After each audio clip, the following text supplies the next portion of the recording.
Welcome back to Savage Harry, the channel where the boy who lived goes absolutely feral in every universe we can imagine. Today on the channel we're diving into one of the most unhinged crossovers I've ever written. Harry Potter unlocks Bankai against Voldemort. Yes, Hogwarts, yes, a Zampicudo, yes, a katana in Aunt Petunia's kitchen, the whole package. If you like what you read today, do me a massive favor and smash that like button, subscribe to the channel, and drop a comment telling me which captain should show up in the sequel. Alright, that's enough preamble, let's begin. Chapter 1. The hollow on Privet Drive. The cupboard under the stairs had never felt this cold. Harry Potter lay on his back on a too-small bed, in a room that was not a cupboard at all anymore, and still felt the chill of that old, cramped space crawling up his spine. July had baked little winging brown. The air outside was so thick with heat that the elms along the road seemed to slouch, exhausted. Somewhere a radio played a jingle about car insurance. Somewhere else, a cat yowled like it was being murdered. Inside number 4, Harry was cold. He sat up, dragging the thin sheet off his chest, and stared at his hands. They had been shaking for 3 nights straight. Not in any obvious way. If Aunt Petunia had been in the room she would have seen nothing. But Harry saw it, that minute tremor at the wrist, the way his thumb kept twitching when he thought about the graveyard, and the rib on Cedric's chest that had gone still before Harry had even registered the word dead. He had thought the dreams would be the worst of it. The dreams, and the headmaster who wouldn't look at him, and the letters from Ron and Hermione that said nothing and meant even less. Those were the things you braced for. Those were the things you packed into a trunk with your school books and tried to shut under the lid. What he hadn't braced for was the weight. It pressed on his chest now, like a wet coat thrown over his lungs. It had been getting worse since the end of term, the way a bruise gets worse before it yellows. Only this wasn't a bruise. Harry didn't know what it was. Every so often he thought the air in a room would thicken, actually thicken like soup, and he'd go dizzy and have to sit down with his head between his knees. Uncle Vernon had caught him at it once in the kitchen and given him a lecture about not fainting in front of Mrs. Number 7. It's common, Potter, it's common. The weight pressed now. Harry swung his legs off the bed. The floorboards creaked. He froze, listened. The house was asleep. Dudley had come in around midnight smelling of cheap cider and someone else's aftershave, and the stairs had complained at him the whole way up. Since then, silence.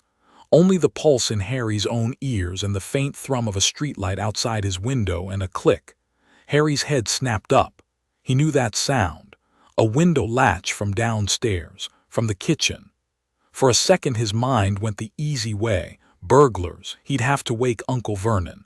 Uncle Vernon would bellow. It would be unpleasant. Then the second passed and the weight around his chest doubled, tripled, slammed down on him like a boot on his sternum. And Harry Potter, who had stood on a graveyard and watched a boy named Cedric die, knew with perfect certainty that it was not burglars. He reached for his wand. The familiar Hawthorn, no, not Hawthorn, Holly. His was Holly, Voldemort's was you. Keep your wand straight, Potter. The familiar Holly was under his pillow. He had slept with it there every night since the 3rd task. His fingers closed on it and the wood bit him. Ow! A small, blue-white spark jumped off the handle. Harry flinched. The wand hadn't done that since he'd been 11 and terrified of magic. He looked at it. In the low streetlight the veins of the holly looked raised, as if the wand itself were too hot. His own palm itched.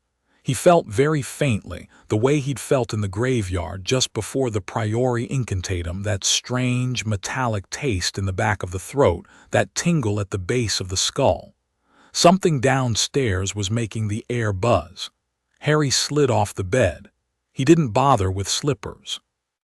He crossed to the door, eased it open with his shoulder against the jamb so the hinge wouldn't creak, and stepped out onto the landing.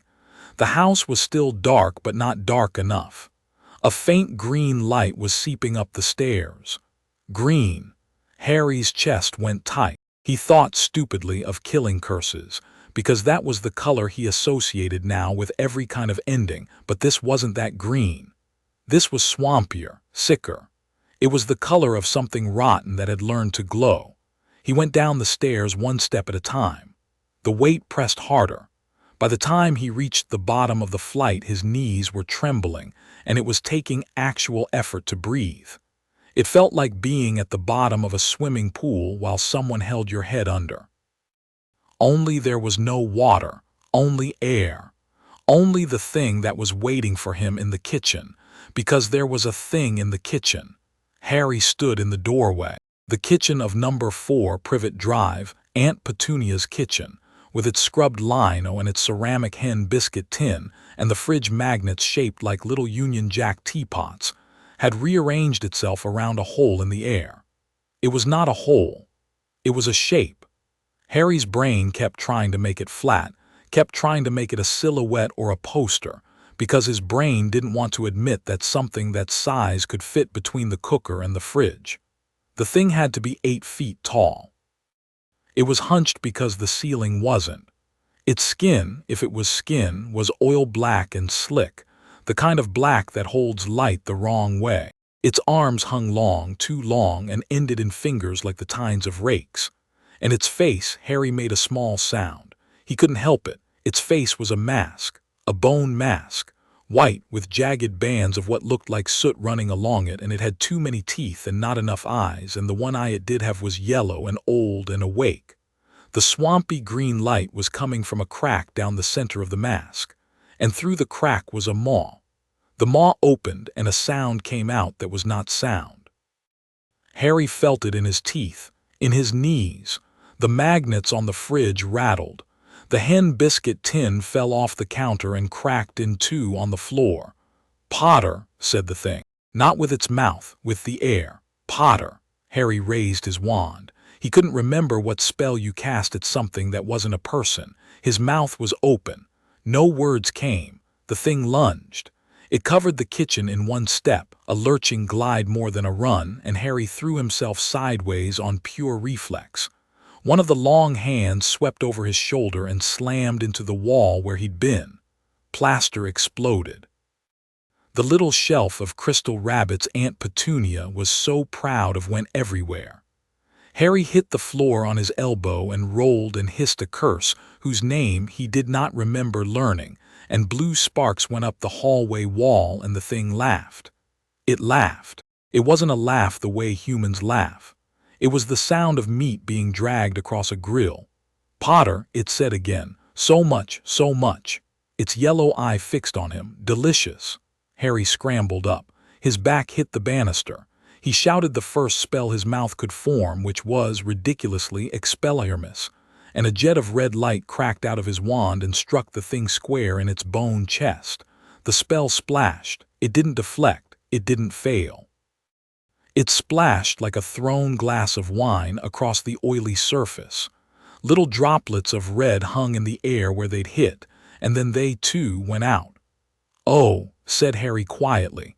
The thing reached for him again. "Stupefy," Harry shouted, and then "Confringo," and then, because he was 15 and terrified and the stairs were behind him, "Reducto." Each spell splashed. Each one faded. The thing kept coming. The wallpaper was curling along the edges of the hallway, brown at the seams, as if the thing's very presence were scorching it. The street lamp outside the window guttered. Harry's knees were threatening to give. Upstairs, somebody, Uncle Vernon, he registered dimly, shouted, "Potter." "Potter, what the hell? Stay up there," Harry screamed. His voice cracked in the middle of up. The thing laughed again. A black hand, tines for fingers, came down at Harry's face, and Harry shut his eyes and braced and did not die. Instead, there was a sound he would remember for the rest of his life, which was the sound of something being cut. Harry opened his eyes. A woman stood in front of him. She had black hair cropped short around her ears, and a white sash, and a kind of long black robe that was torn at the hem, and a sword. The sword was a katana, longer than Harry had ever seen a sword in life, but that wasn't what made Harry's chest seize. What made his chest seize was that the long black hand, the one that should have been inside his face, was on the kitchen floor, severed at the wrist. It was still moving. Its fingers were still flexing. The thing above it was screaming.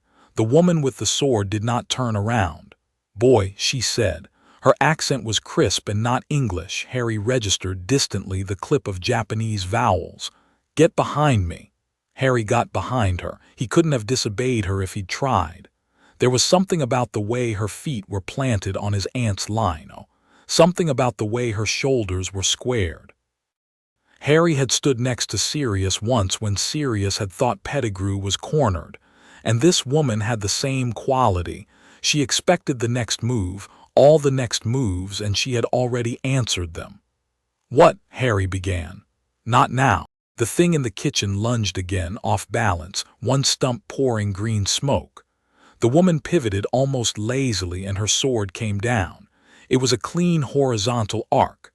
The blade passed through the thing's shoulder and its other arm dropped off in a long, wet slap onto the lino.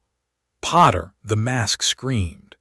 Give a chayam to me, you slave of." The katana came up and pointed, and the woman said quietly, "Bakudo number 4 Heinawa." A rope of yellow light snapped out of her fingertips and around the thing's neck. Harry made a noise. He wasn't aware he'd made it. "Hado number 33, said the woman. "Sakitsui." Blue fire came out of her other palm. It hit the thing in the mask. The mask cracked along the central fissure, then along another, then along a third, and the green light poured out of it, and then the whole bone face blew apart in a wet, concussive crack. The thing howled a final time in a register below human hearing and then collapsed inward, folding on itself like wet paper, and was gone. A single strand of green smoke drifted up to the ceiling and dissipated into the kitchen light. Silence. Harry's ears rang. Something in the utility room dripped. "Is it?" he began. "Is it?" The woman turned. Blood was pouring down the side of her neck. Harry hadn't seen the second hand take her. He hadn't seen anything. But there was a gash across her collarbone and down through the black robe, and something had slashed deep along her flank, and her white sash wasn't white anymore on that side, and her face was the color of the inside of a potato. "Oh," Harry said. "Oh God, sit down, sit here, I do not have time." Her voice was steady even now. "Listen, boy Potter, listen to me." "I'm listening, just sit, I have approximately 90 seconds. Harry went cold. "Okay," he said. "Okay. I'm listening." She reached out with her free hand and closed her fingers in the front of his t-shirt. Her grip was astonishing, for someone dying. She pulled him toward her with the authority of someone who had been in charge her entire adult life.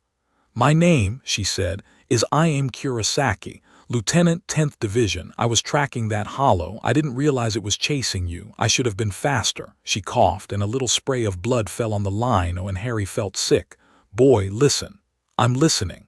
I'm going to give you my Shinigami powers." Harry's brain did nothing useful with that sentence. "What?" he said. "If I do not, there will be no one here to stop the next one. And there will be a next one. You are drawing them. Something in you is screaming." She coughed again. "Like a siren.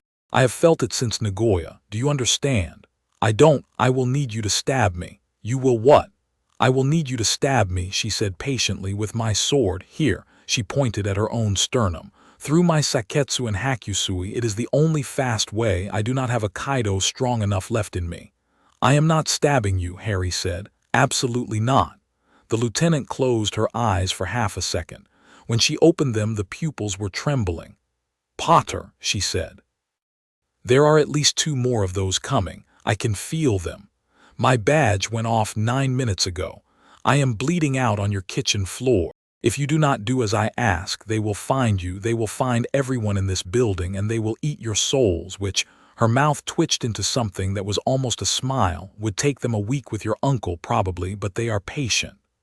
Upstairs, very distantly, Uncle Vernon shouted something about calling the bloody police. "Take the hilt," said I am Kurosaki. "Put both hands on it. When I say so, you drive it into my chest, straight. No angle. If I flinch, do not stop." Harry did not remember taking the hilt. He remembered the weight of it in his palm. The sword was warm. It was not warm the way metal ought to be. It was warm the way a hand is warm. Her hand closed over both of his. Her face was close to his face. Up close she looked very young, younger than Sirius, younger than Professor Lupin, no more than 25 if that, except that her eyes were older than the foundations of the house he was standing in. "On three," she said. "1, 2. "I can't. 3. Harry drove the katana into her chest. He didn't remember doing it. He remembered afterward the small, soft sound the blade made going in, and the way her eyes widened, not with pain but with something almost like relief. He remembered her hand slackening on his. He remembered light. It came out of her, out of the wound, out of her mouth, her eyes, her skin, a slow-pouring white gold radiance that smelled absurdly like the first cold night of autumn. He remembered her saying something that sounded like, "Thank you," and then the light poured into him and through him, and under his skin, and it was so cold he could feel his teeth ache, and then it was so hot he could not feel his teeth at all. He was standing. He was standing in the kitchen of number 4 Privet Drive, over the body of a woman in a black robe, and he was holding an enormous katana, and he was not wearing the t-shirt he had been wearing, because he was wearing a black robe, too. His robe was torn at the hem the same way hers had been. He looked down. "What?" he began, and then a second hollow exploded through the back door. It came in low on all fours, the size of a large dog but built wrong, with its ribs on the outside and its mask like the skull of a crow. It hit Harry in the chest before his brain caught up, and he went backward through the kitchen table, and the table went backward into the wall, and the wall was not his problem anymore because the thing was on top of him. "Potter!" shrieked Aunt Petunia from somewhere upstairs. Harry did not have time to register that she'd screamed his name for the first time in his life. He swung the katana. He had never swung a sword in his life. His body had. His body seemed to know. His body brought the blade around in a short, ugly arc, and the hollow's mask cracked and its chest opened and it screamed, actually screamed, not the talking scream of the first one, but a real animal screech, and then it came apart and then it was gone. A smaller puff of smoke. Silence again. Harry lay on his back in the wreck of his aunt's kitchen. His chest was heaving. The sword was extraordinarily heavy. He could hear, and this was the strangest part, a very slow, very deep pulse, like a drum at the bottom of a well, and it was under his breastbone, and it was his. "Oh my God," whispered Harry. "Potter," called Uncle Vernon. The voice was much closer. The stairs creaked. "Potter, I swear to." Harry scrambled to his feet. He looked down at himself. Black robe, white sash, sandals ridiculously on his feet. His glasses were still on his face, but the prescription seemed thinner somehow. The room was in very sharp focus, sharper than his glasses had ever managed. On the floor, the woman was still there, not in the black robe. Harry did not understand for a second, and then he did.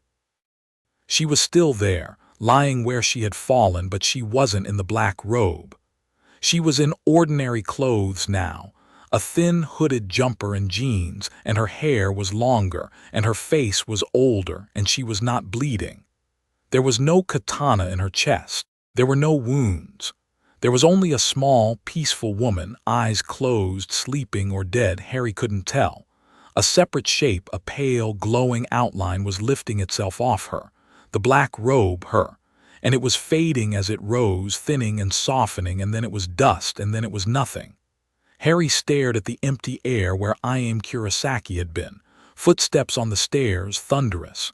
He looked down at his sword. The blade was still out. It was so long that its tip lay halfway across the linoleum. Blood, his aunt's hen biscuit tins, ceramic chickens, glass, hair, his reflection in the blade, and it was his reflection. But the boy in it was not 15. The boy in it had eyes too old for his face. "Potter!" roared Uncle Vernon, arriving in the kitchen. Harry turned. Uncle Vernon's mouth opened. Uncle Vernon's mouth closed. Uncle Vernon was not looking at Harry. He was looking past him, at the smoking hole in the back door, at the broken wall, at the scorch marks on the ceiling, at the unconscious woman on the lino. He was not, his eyes were not catching on Harry. There's a woman on there's a woman, said Uncle Vernon with the air of a man whose night has just done an entirely new thing to him. Petunia, Petunia, there's a woman on the floor. Uncle Vernon, said Harry. Uncle Vernon went on looking through him. Harry stepped sideways. Uncle Vernon's eyes did not follow. Uncle Vernon. What in the damned Uncle Vernon was processing? Potter, Potter, where is Potter? I'm right here, said Harry in a voice that was already, without him meaning it to, dropping into something quieter, something like the lieutenant's. Uncle Vernon did not look at him. Uncle Vernon could not see him. Harry swallowed. He stepped around his uncle slowly, and around his aunt in her dressing gown on the stairs, her hand at her throat, her face white, looking at the hole in the back door, and past the photo of Dudley in a sailor suit. And he stepped through the front door without opening it, which was something he registered 10 seconds later and nearly threw up about, and he stepped out into Privet Drive. Privet Drive was asleep. The elms, the street lamps, the row of identical doors. A cat on a wall staring at him with eyes the size of saucers, actually staring at him. The cat saw him. Harry stared back. The cat flattened its ears and ran. Oh no, said Harry. He looked down at his hand. The sword was still there. It was heavy. His other hand, his wand hand, his holly wand was on the grass at his feet, apparently dropped, still sparking faintly. He bent to pick it up and his robe spilled around his ankles. When he stood again, he caught sight of himself in the bay window of number 3. There was no reflection, not properly, not the one he expected. The window showed him a boy in black, carrying a katana in one hand and a wand in the other, with hair more upright than it had ever been, and eyes like green coals. Harry said a word that Aunt Petunia would have washed his mouth out for. The street was suddenly very large. From somewhere, not with his ears but with his chest, the way he'd felt the hollow's voice in his teeth, Harry felt something. A flicker. It was like looking across a field in the dark and seeing a match strike. It was north, it was east, it was, well, it was everywhere really now that he was listening. There were candles all over the neighborhood, most of them small. A few small clusters, children, he thought, absurdly, and one big, warm, steady one at number 7, which was probably the retired policeman who lived there. And far, far out past the last row of houses, by the little wood off the A road, there was another one. Larger. Moving. Then there was another, bigger than the second. Coming this way. Harry's stomach turned. He looked down at the sword. Right, he said. Someone, not very far away, screamed. Harry turned his head. The scream was inside his chest again, not with his ears. Someone out past the little wood was afraid. Someone was afraid in the way you are only afraid of a thing you cannot fight. Harry felt that fear and knew it because he had been on a graveyard 2 months before and he had felt it too. And it was not a fear he was going to let anyone else feel alone ever again if he could help it. He started running. He ran out of Privet Drive. He ran with a sword in one hand and a wand in the other and a dead woman's power in his chest, and the world he'd grown up in blurred past him at twice the speed he knew his legs could do. He ran toward the fear. He ran toward the match strike on the edge of his senses. He ran because his body knew to. Behind him, on the lino in number 4, I.M. Kurisaki's body began quietly, gently, to dissolve into pale blue motes. Uncle Vernon was still yelling. The cat on the wall flattened itself and did not breathe until Harry was 2 streets away. 200 miles north, in a small, cold room at the top of a crooked wizard's house, Voldemort opened his eyes. He had been sitting for perhaps an hour in the kind of stillness he had been practicing lately, not meditation exactly, for he had never deigned to call it that, but a discipline. He found these days that he enjoyed being still. Movement was for lesser things. He had an eternity. Nagini lay on the rug in front of the fire, slow and full. Bellatrix was somewhere beyond the door, pretending not to be listening. Voldemort's eyes, the color of a bloody sunset, fixed themselves on the flames. Something had changed. It was not the dark mark. It was not anything he had set in motion. The air in the corner of his perception, the corner of his perception that had been slowly extending these past months, since the ritual, since the flesh, since the bone, since the blood, the air had lit up. Not with heat, with something else. A pressure. A presence. He had felt it 2 months ago for an instant in the graveyard. He had dismissed it then as the priori incantatum, the old phoenix feathers trick, the boy's mother's ghost. The memory of that instant had nagged at him the way a grain of sand will nag a tooth. He felt it now. It was not ordinary magic. He would have known ordinary magic, he knew every texture of it. This was something else, something heavier, something with a taste. Voldemort tilted his head. "Bellatrix," he said, not raising his voice. The door opened at once. "My lord, our new friends in the north," said Voldemort, "have confirmed the disturbances. They have, my lord, 3 in May, 5 in June, 6 already this month all across the island. And our researchers in the department, Rookwood says the manuscripts are stubborn, my lord." Voldemort allowed himself a thin smile. "Manuscripts often are, Bellatrix." "Press him. I want the old files, all of them, on the Veil and on the Beyond, and on what the Unspeakables recovered from Kyoto in 1923. I want the paper that was written by the Japanese wizard. I want it by tomorrow evening." "Yes, my lord." "And our friend," said Voldemort very softly, "Karkaroff's friend in Rotterdam who dabbled in the hollow matter, bring him in." "Willingly, my lord, or alive, Bellatrix, I am curious." His smile widened a fraction. "I have been curious for some time." She bowed and closed the door. Voldemort turned back to the fire. Nagini, on the rug, lifted her head and watched him with the dull yellow eyes she had been given for this life. He reached down and touched the top of her skull with the tips of his long fingers. "Something," he told her in a voice softer than anything he used with his Death Eaters, "has woken up. Something that is not ours yet." Nagini hissed, softly, agreement. "Let us be the ones who take it," said Voldemort. The fire, for no reason that could be accounted for by physics, briefly burned green. Harry reached the wood off the A road in 11 minutes.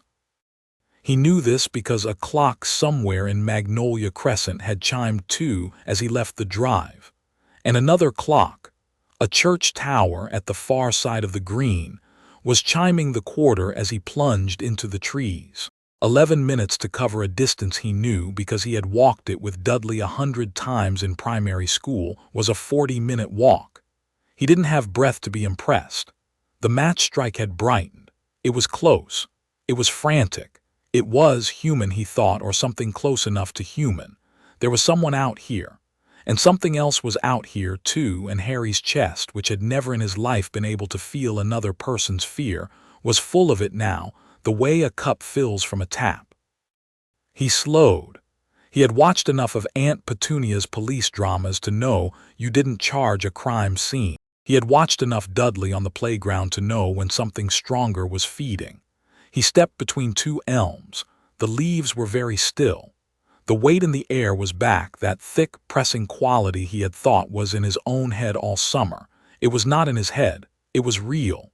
He could feel it now the way a sailor feels a storm. He could feel it. He stopped on the edge of the little clearing and he could see perfectly in the dark. The clearing held a man and a thing. The man was on his knees. He was youngish, 20 maybe. A muggle by the cut of his tracksuit, which said Southampton across the back. His mobile phone was lit on the leaves in front of him.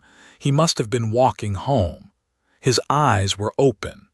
Harry was pretty sure he was already dead, because what was standing over him wasn't eating a body. It was eating something that was slowly being pulled up out of the body.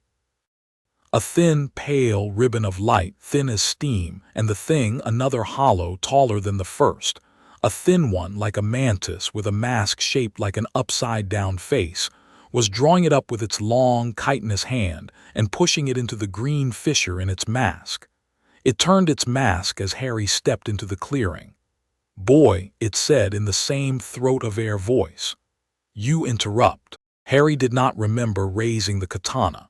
He remembered thinking, "I am not letting it finish eating him." He remembered thinking, "My body knows how to do this." And then he was moving. The hollow came at him in a long lunge, low to the ground, one mantis hand scything, and Harry, who 2 months ago had nearly died because he couldn't cast a Patronus fast enough, ducked under the swing, set his feet, and took the hand off at the elbow. He did not do it elegantly. He sheared it through. The blade hummed. The hand fell green smoke. The hollow shrieked and threw its other arm at him, and Harry caught the swing on the flat of the katana and was driven back 3 steps, and his feet slid in leaf mold, and he locked his elbow and pushed, and the blade bit through. He felt it, bone and then oil-black muscle, and he remembered from some other life, a lunge his body had never learned, and he lunged. The blade took the hollow under the jaw of its mask. The mask split. The thing came apart.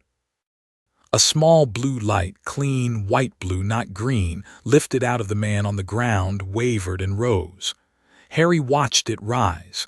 He felt, without anyone telling him, what it was. A soul.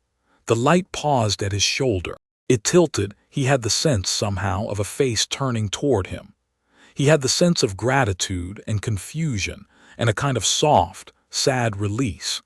Then it went up and up and up, and it was gone. Harry stood, breathing hard, in a moonlit clearing with a dead muggle at his feet and a katana in his hand and a black robe whispering around his calves, and he did not know anything about what he was supposed to do next. Except that, and this part he did not yet know how to think about, it had felt right.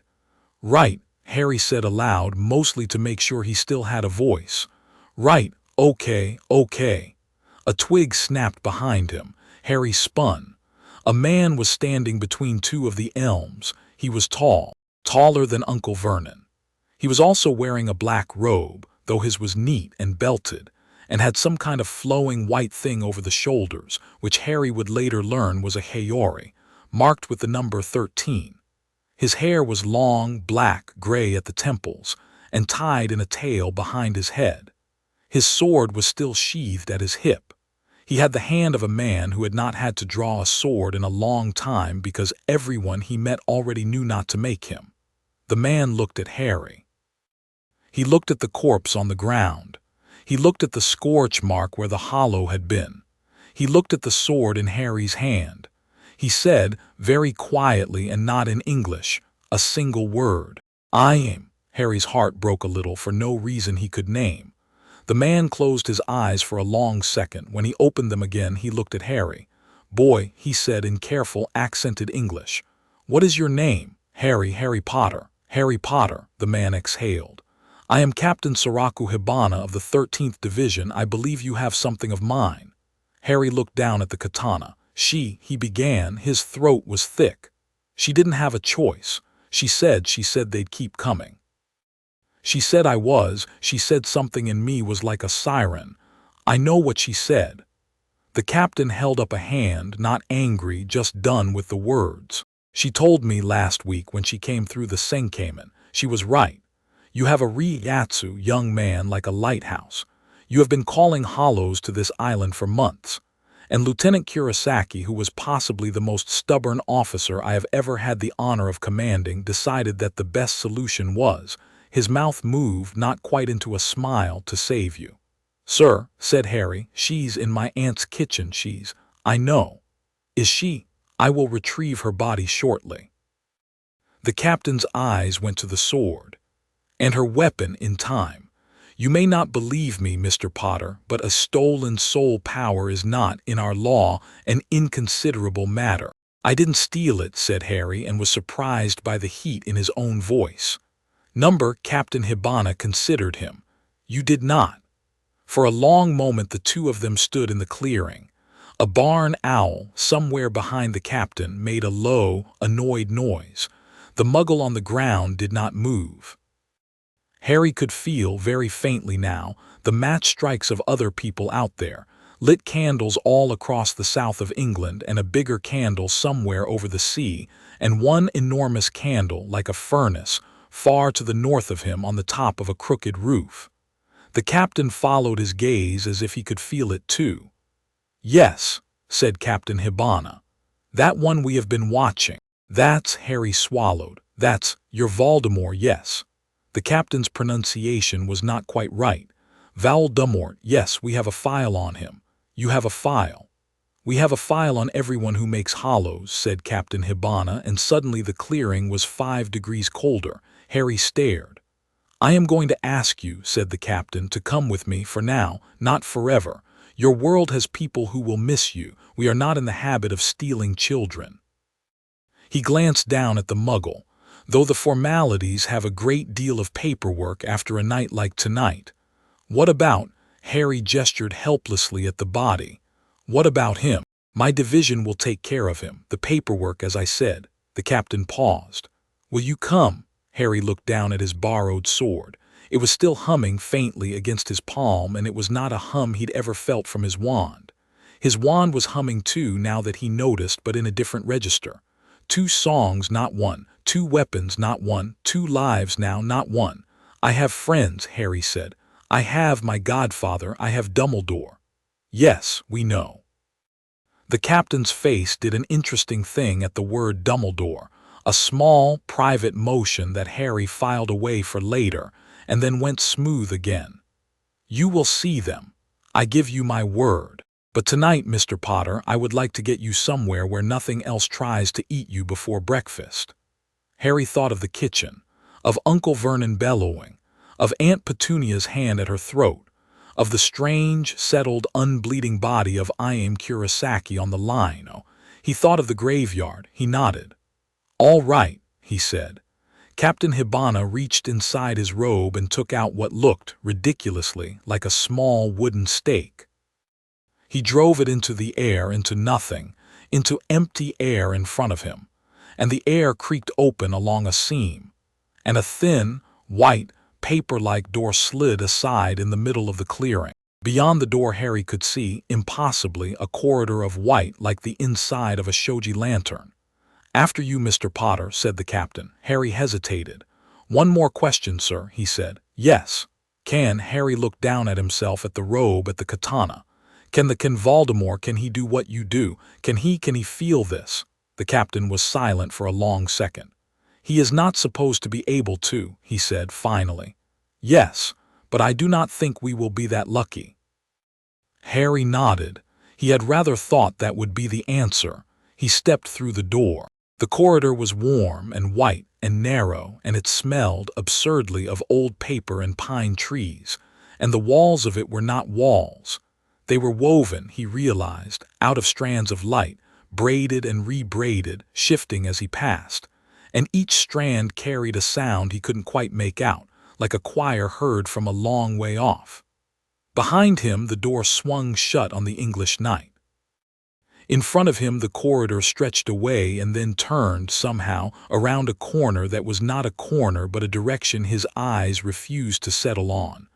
"Walk," said Captain Hibana behind him, "and do not stop and do not touch the walls." "What happens if I touch them?" "Unpleasant things." "Right," said Harry. They walked. Halfway along the corridor Harry noticed he was not breathing the way he had been.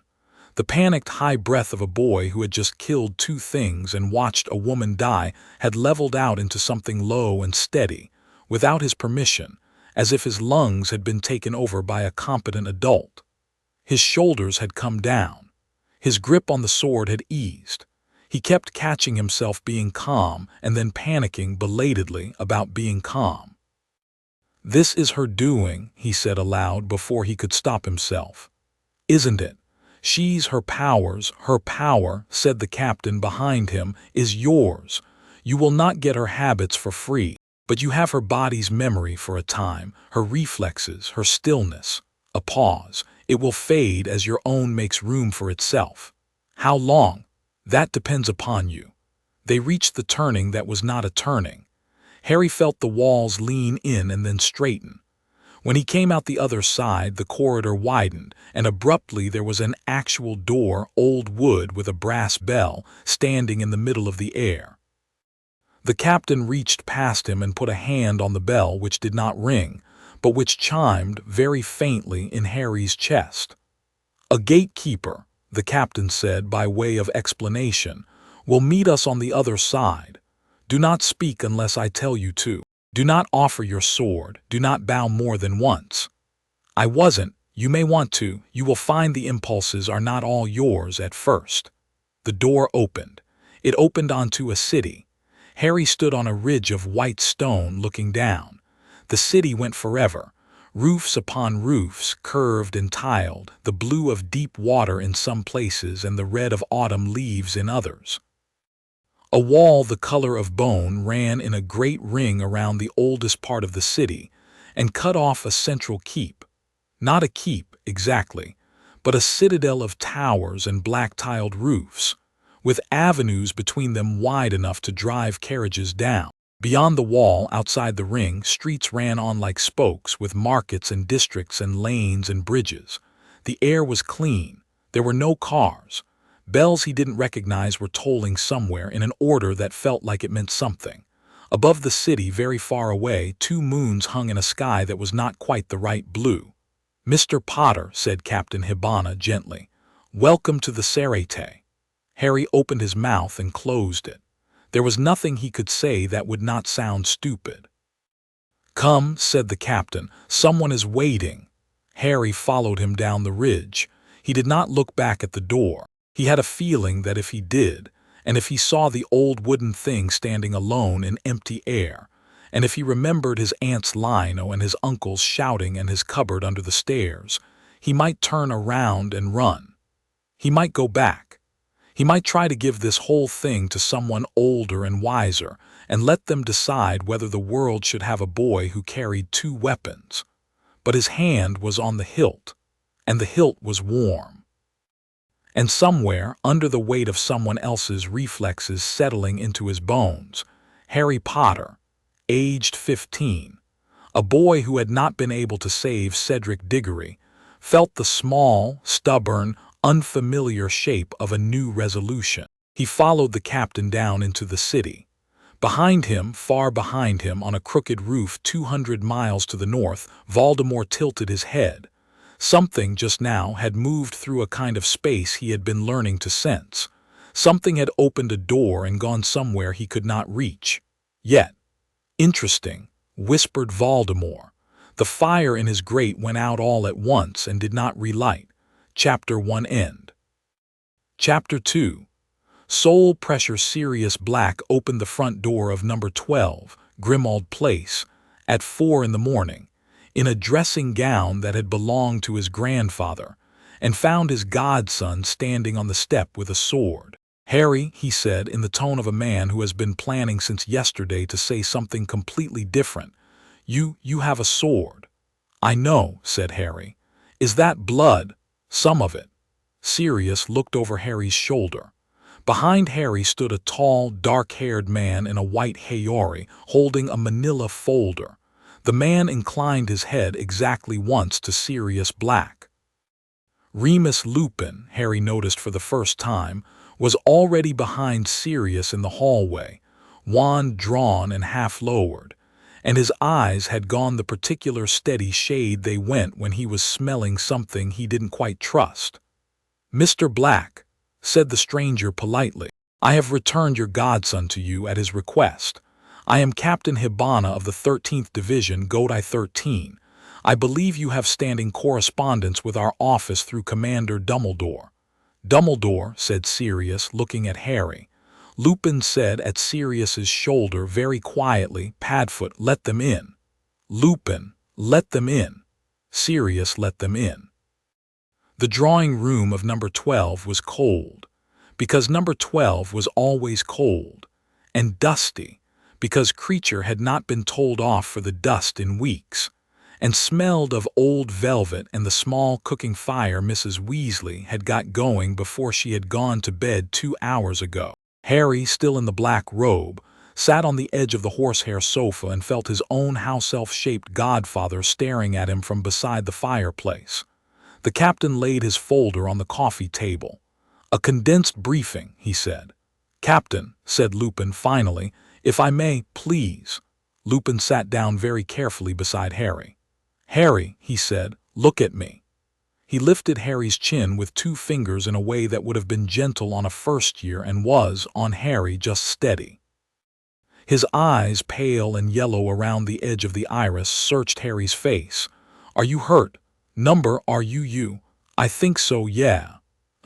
Lupin glanced at the captain. "He reads as himself. A little thicker, a little brighter, but himself." "He is himself," said Captain Hibana. "There has been an unusual transfer. My lieutenant saw fit to use a technique called Shinigami Ka, which places her soul powers into a compatible host.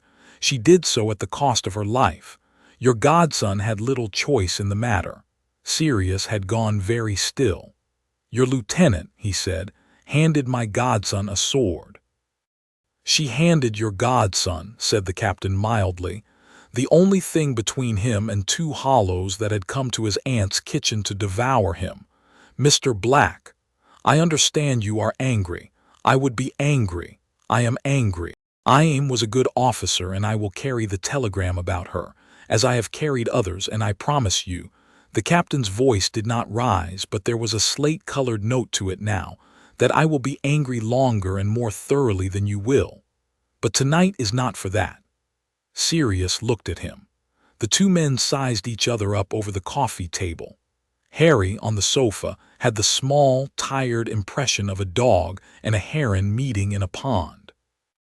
"Tell me," said Sirius, "what's happened to my godson?" The captain told him.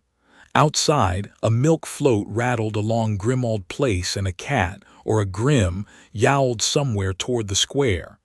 Inside, the fire stopped popping and listened. By the time the captain had laid out the broad shape of what a hollow was, and what a Shinigami was, and what had happened to Iam Kurosaki in a Surrey kitchen at 1:30 in the morning, Remus Lupin had his face in his hands, and Sirius Black was looking at Harry with an expression Harry had never seen on him before. Something like bewildered pride, which he had seen, and something like straightforward grief, which he had seen, and a third thing which was relief, and which broke something very small in Harry's chest. "So," said Sirius at last in a voice that sounded almost ordinary, "you can fight." "I can, yeah, I think, sort of. You killed 2 of these things. The first one was mostly her. I did the second one."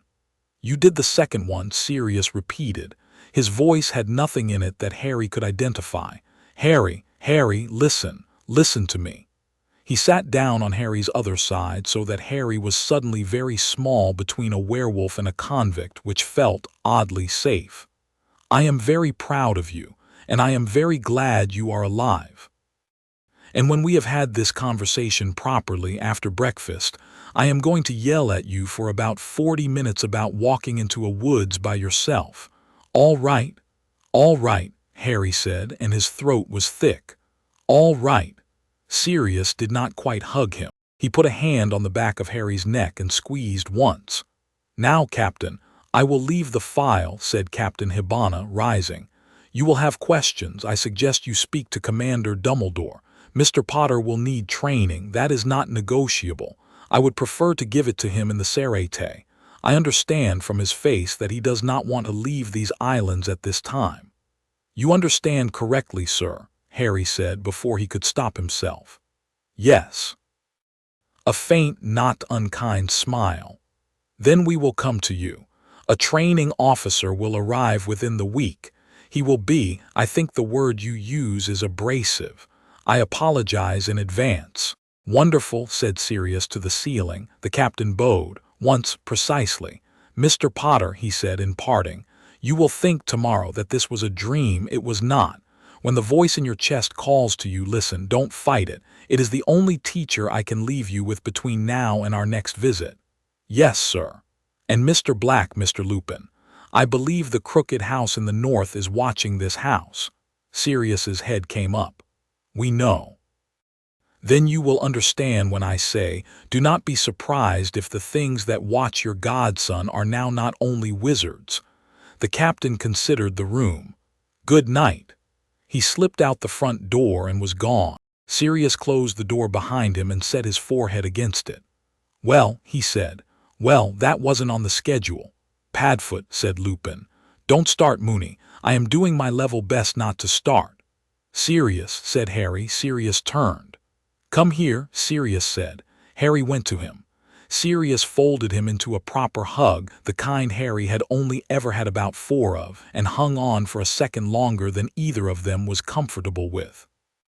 All right, Sirius said, into the top of Harry's hair. Upstairs with you. Wash the blood off. I'll tell Molly in the morning. She'll cry. Ron will not stop asking questions. Hermione will arrive tomorrow and will then take over the project. Try not to give the project entirely to her. I know you. I will, Harry said into his godfather's collar. I know you will, said Sirius gruffly. Harry went upstairs.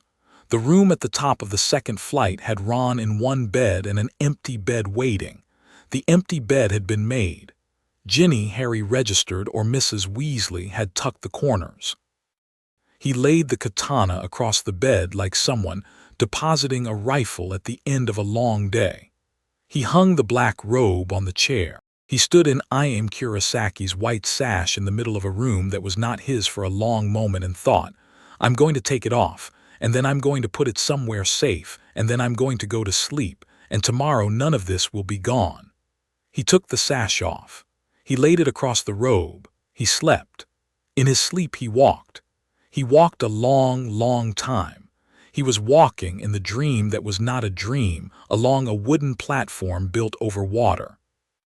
The platform was high. He could not see the water, only know it was there, and it ran, plank by plank, through a fog that was the pale blue of morning before dawn.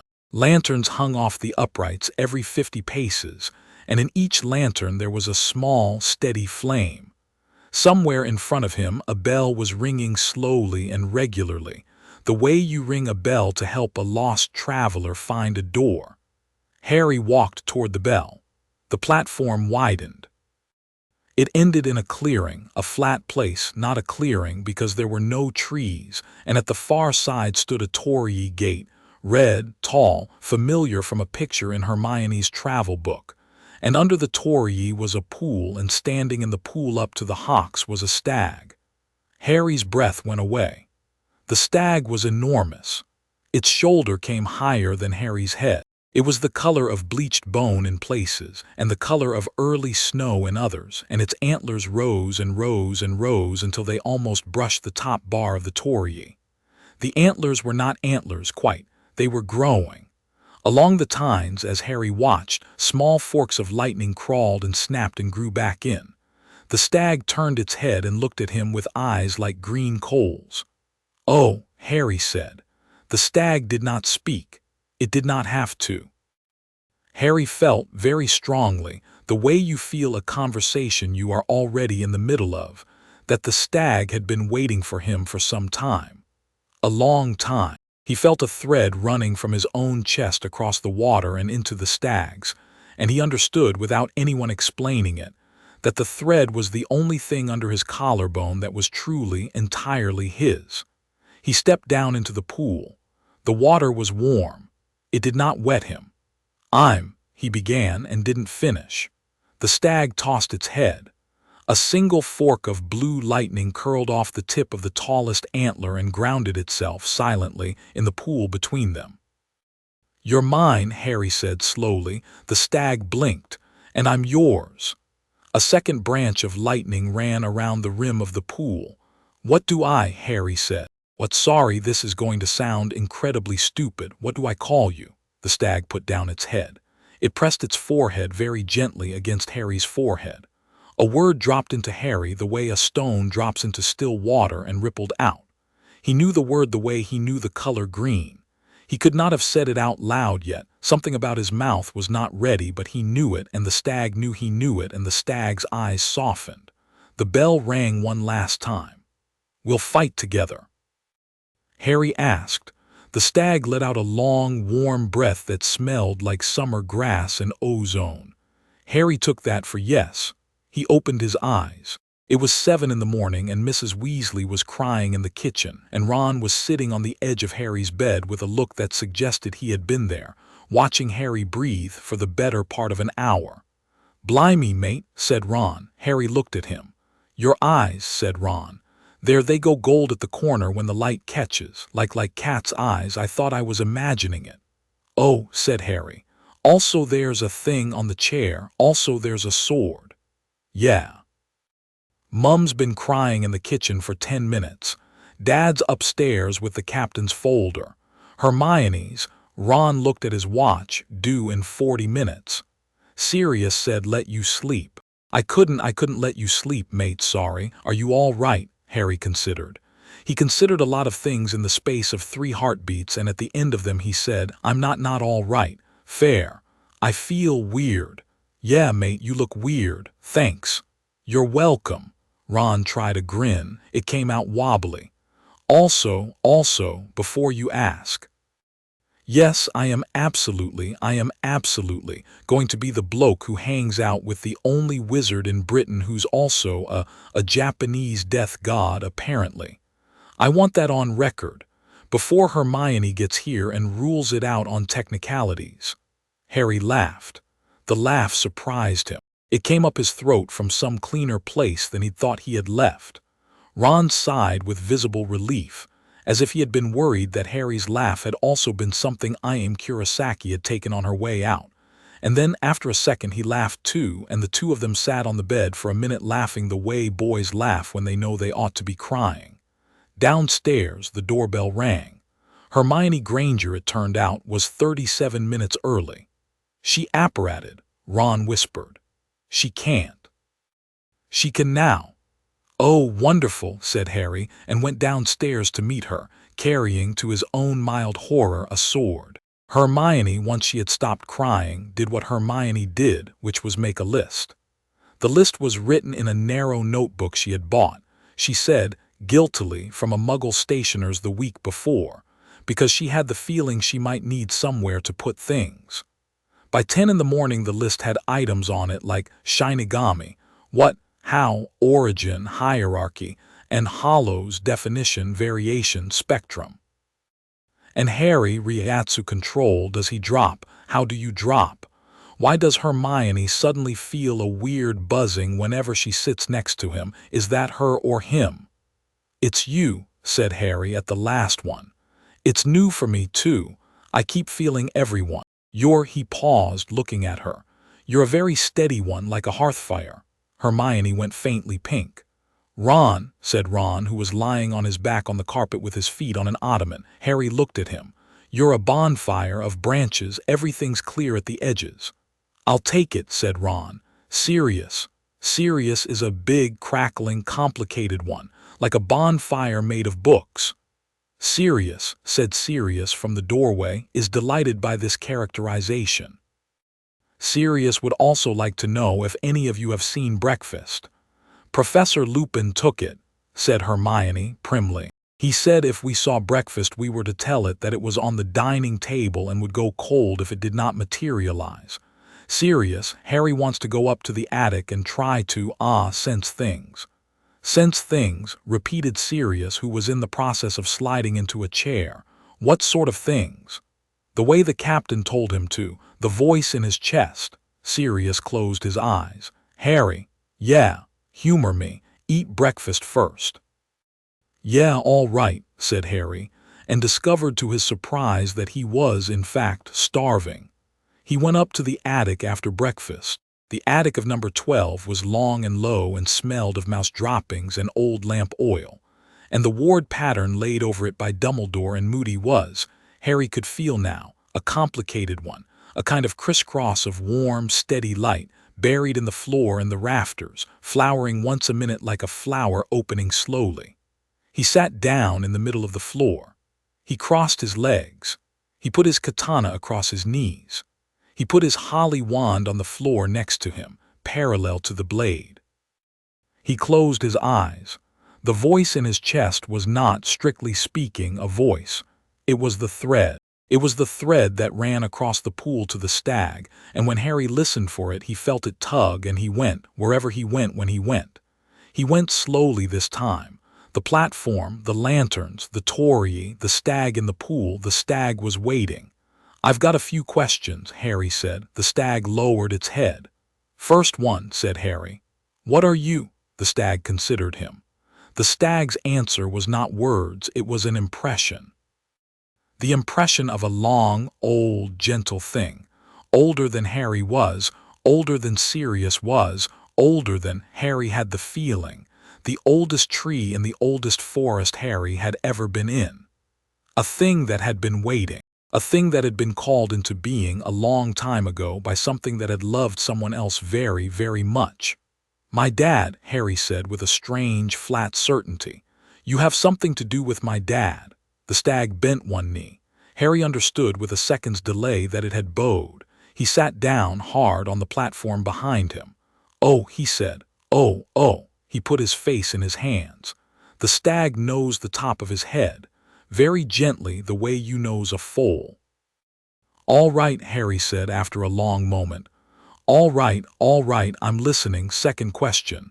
He lifted his face. "Your name, you told me yesterday, except I can't say it, I can feel it. It's got 3 parts 4. The stag's eyes narrowed fondly. "3, Harry decided. 3 parts, and the middle part is the brightest. Am I close?" The stag inclined its head. Okay, say it to me again." The stag did not speak.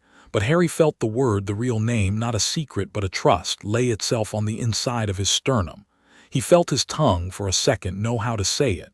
Then the knowledge withdrew and his tongue forgot. "Not yet," said the stag without speaking.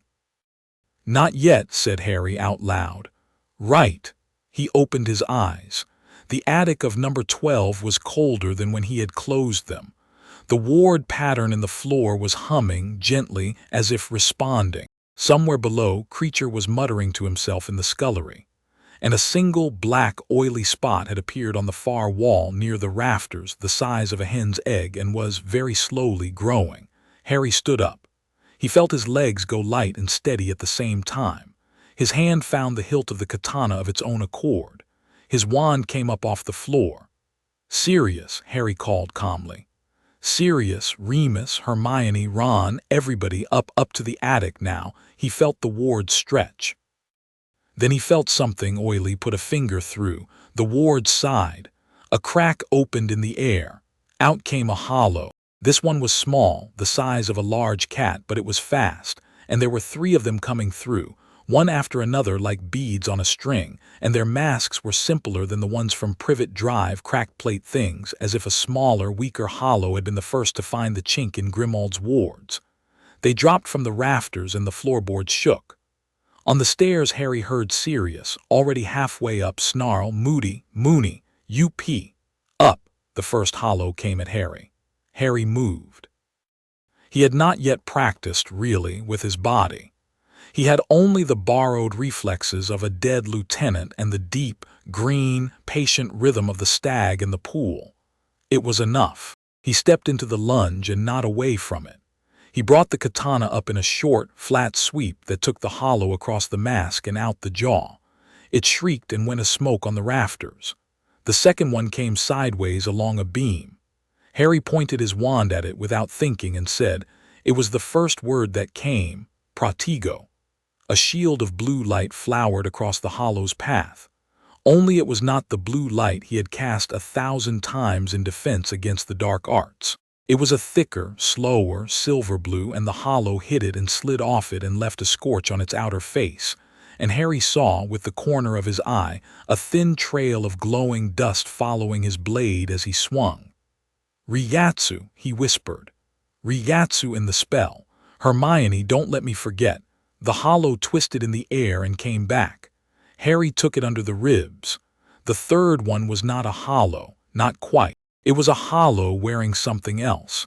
And as Harry stepped back, wand and sword raised, he saw in the smudged black of its oil-slick body a cold, white-green pulse that he had felt before, in a graveyard from a pale man with a pale wand, and he understood with a jolt.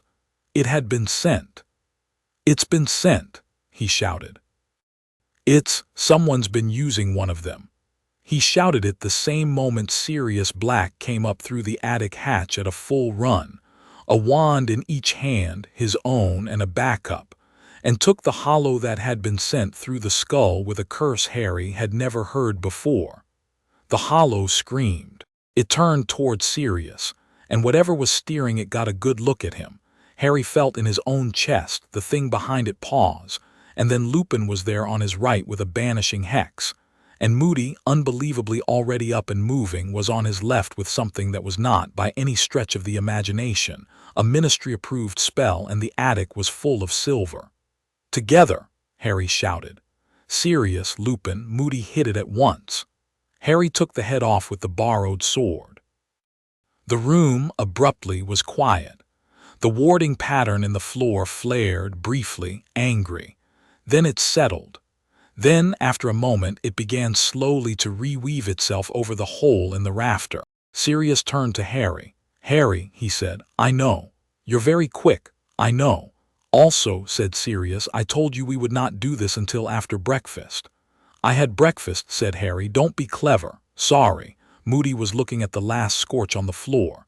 His magical eye was doing a thing Harry had not seen it do before. It was fixed, completely still in one socket, as if watching something no one else could see. "Dark magic was steering it," Moody said. "Yeah," said Harry. "Tom Riddle."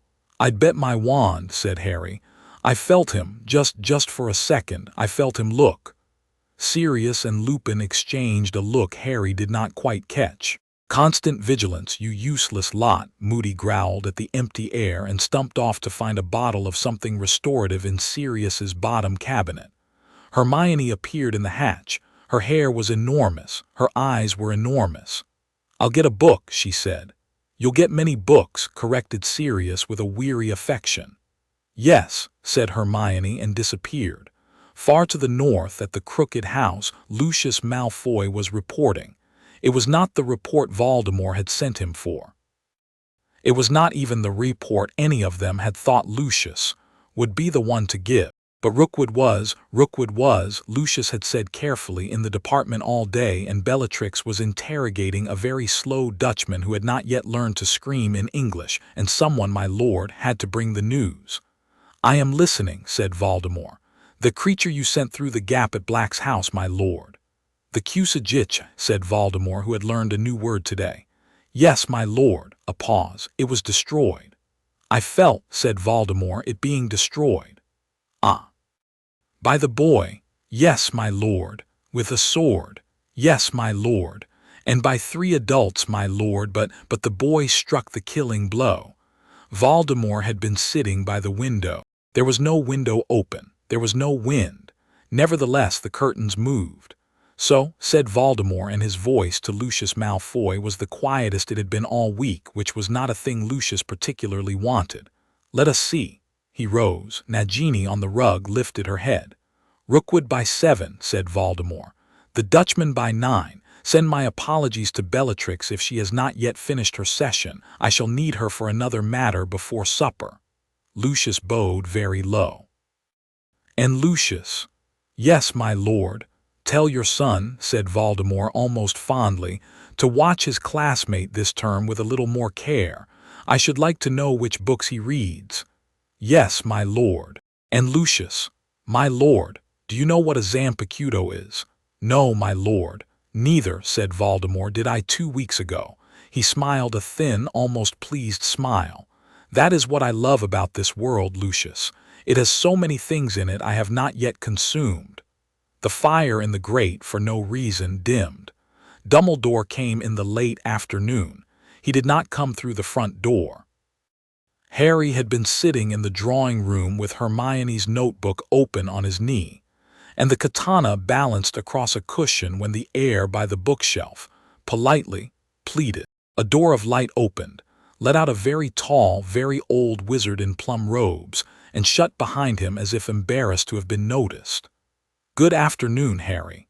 Harry's mouth came open, and then, because he had been angry at this man for most of the morning in a stubborn, low-grade way, the way you are angry at a draft that won't close, it shut. "Hello, Professor. I would ask how you are, but Remus has been good enough to meet me in the kitchen and anticipates several of my more obvious questions." Dumbledore folded himself with improbable grace into the horsehair armchair opposite. "May I see the sword?" "Oh, yeah, sure." Harry laid it in the old man's hands. Dumbledore did not, as Harry half expected, examine it with his wand.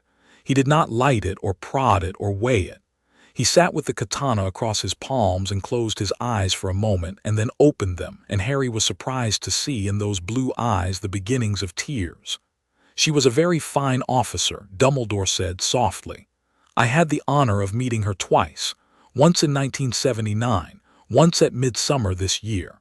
Harry went still. You've been meeting them." "For a long while, Harry, yes. You knew what they were. You knew about the hollows, and I knew that the world under our world has a name that we do not use and a gate that we cannot cross, and officers who walk through our villages sometimes to collect the souls of people we have grieved for." Dumbledore laid the blade back in Harry's lap. "Yes, I have known since 1945. Professor, I did not tell you," said Dumbledore gently, "because you were 11, and then you were 12, and then you were 13. And at 14 I had an understanding, a very careful one with Captain Hibana's predecessor, that I would not tell you unless the world insisted. Harry." His eyes were steady. "I have misjudged a great deal these past years. I know, but I did not misjudge the shape of the conversation I was going to need to have with you one day about hollows. I simply hoped it would be later. Professor Voldemort, yes. He's looking into it," the captain said. "I know." Dumbledore looked at his own hands. They were, Harry noticed for the first time, trembling. "Tom has been looking into it for longer than we thought. I have a file on what he has been buying in Nocturne Alley at certain antiquarian booksellers. I have perhaps been a little slow to connect some of those purchases with what my friends in the Serete have been telling me. I will not be slow again, Harry. I promise you that." "I believe you," said Harry, surprising himself. Dumbledore's face for a moment did something very private. "Thank you," he said. They sat in silence for a long minute. "Harry," said Dumbledore at last, "may I give you a piece of advice which is not an order and which you may reject without my minding in the slightest? Yeah, do not yet try to name the thing inside you." Harry looked up. "I met him," he said before he could stop himself. "I mean it, he gestured at his own chest helplessly. "Yes," said Dumbledore. "I thought you might have, and I think your Zampecuto is being very patient with you. Let him be patient. Do not ask him for his name the way we ask something for a spell. He will give it when you have done the work to hold it. Try, instead, to sit with him without asking anything at all. It will be at first the hardest thing you have ever done, but it is what he is waiting for." "All right." Harry's throat was thick. "All right, I'll try." "Good." Dumbledore rose. "Now your training. Captain Hibana is sending a man to you on Sunday. His name is Shuhei Arima. He is, I am told, abrasive. He will work you until you are briefly insufferable to the rest of the household. In return, in 6 weeks, you will be able to stand in a room with Tom Riddle and not lose. 6 weeks. He is very good at his job, Harry. And Voldemort is also very good at his job." Dumbledore permitted himself, faintly, a smile. "But he is, I suspect, rather new to this one."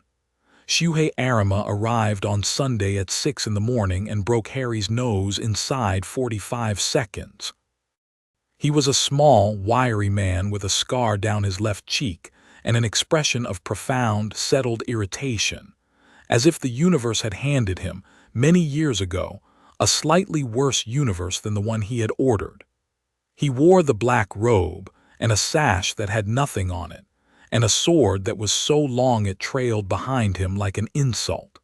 He bowed precisely once to Sirius Black on the front step. He did not bow to Harry. "Boy," he said when Harry came down into the yard with the katana, "Stance. Stance." I don't know what Arima hit him.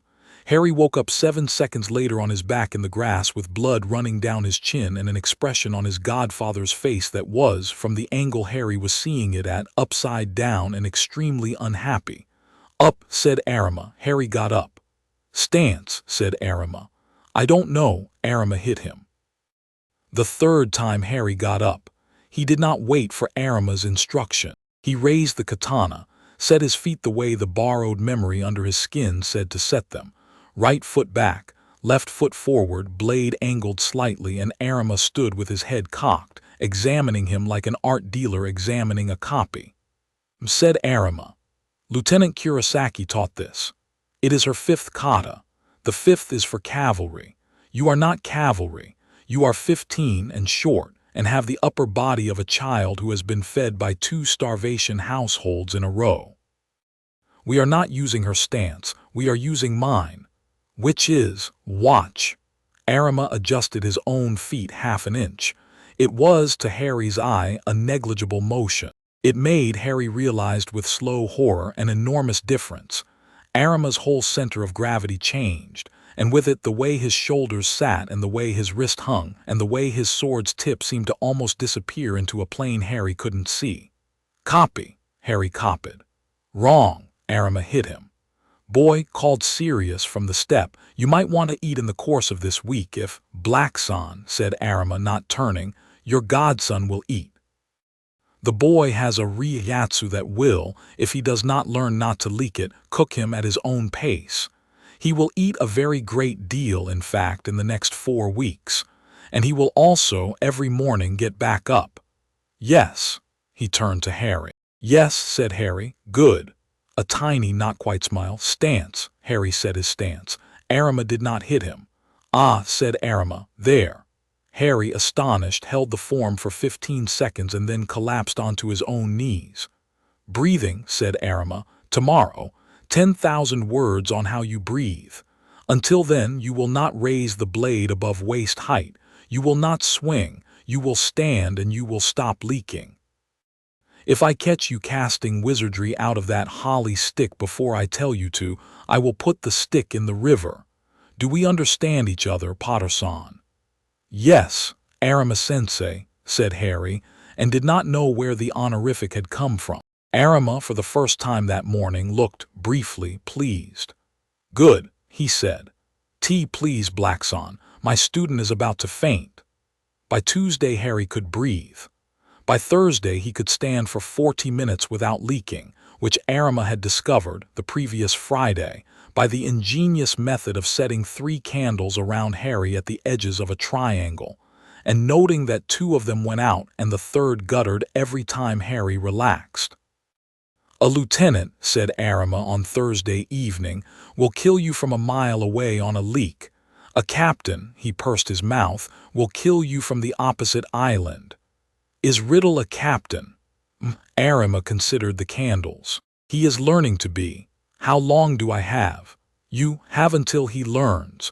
The smallest of shrugs. "Perhaps 3 months, perhaps less."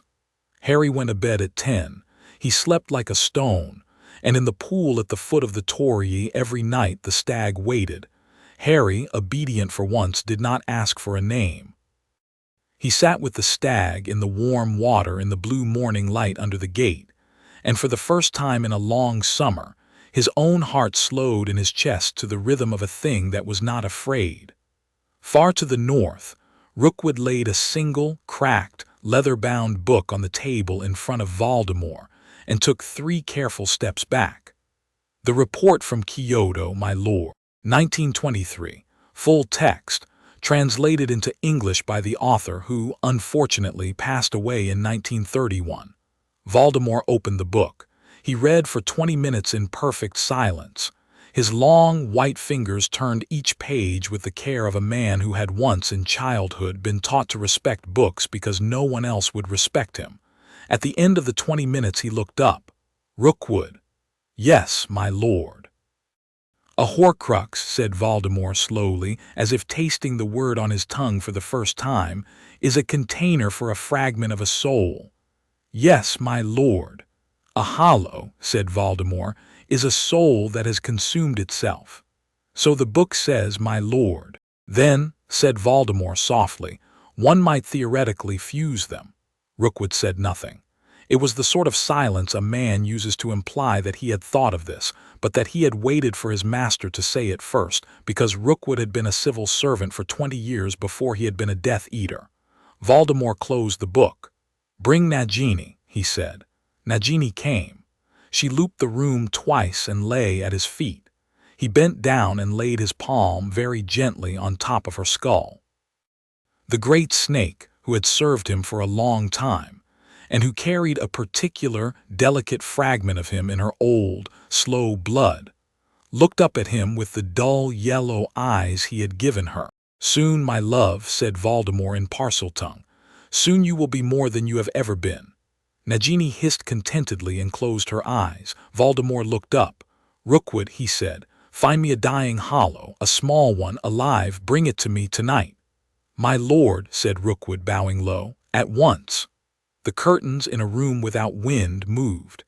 Harry, that night, sat in the top bed of Sirius's guest room and looked at the katana on the chair. The house had settled. The wards had been recast, by Dumbledore personally. Harry had not seen him arrive, had not seen him leave, but had felt, very briefly, an enormous, kind, steady candle in the house.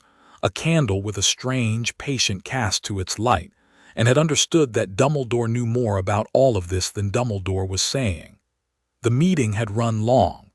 Harry had been sent to bed with Coco. Outside his door, very softly, Sirius was talking to Lupin. And he was too fast, Moony. He was faster than me. He was faster than Mad-Eye. He was faster than any boy I've ever. He'll slow down. He's half of it's her. She was a trained lieutenant, Padfoot. He's carrying her muscle memory. And what about when he doesn't slow down? Then we teach him to use it. We don't have another option. We do, you know, we always have another option. We can protect him. No, Padfoot, we can't, not this time. A long pause. And Padfoot, what?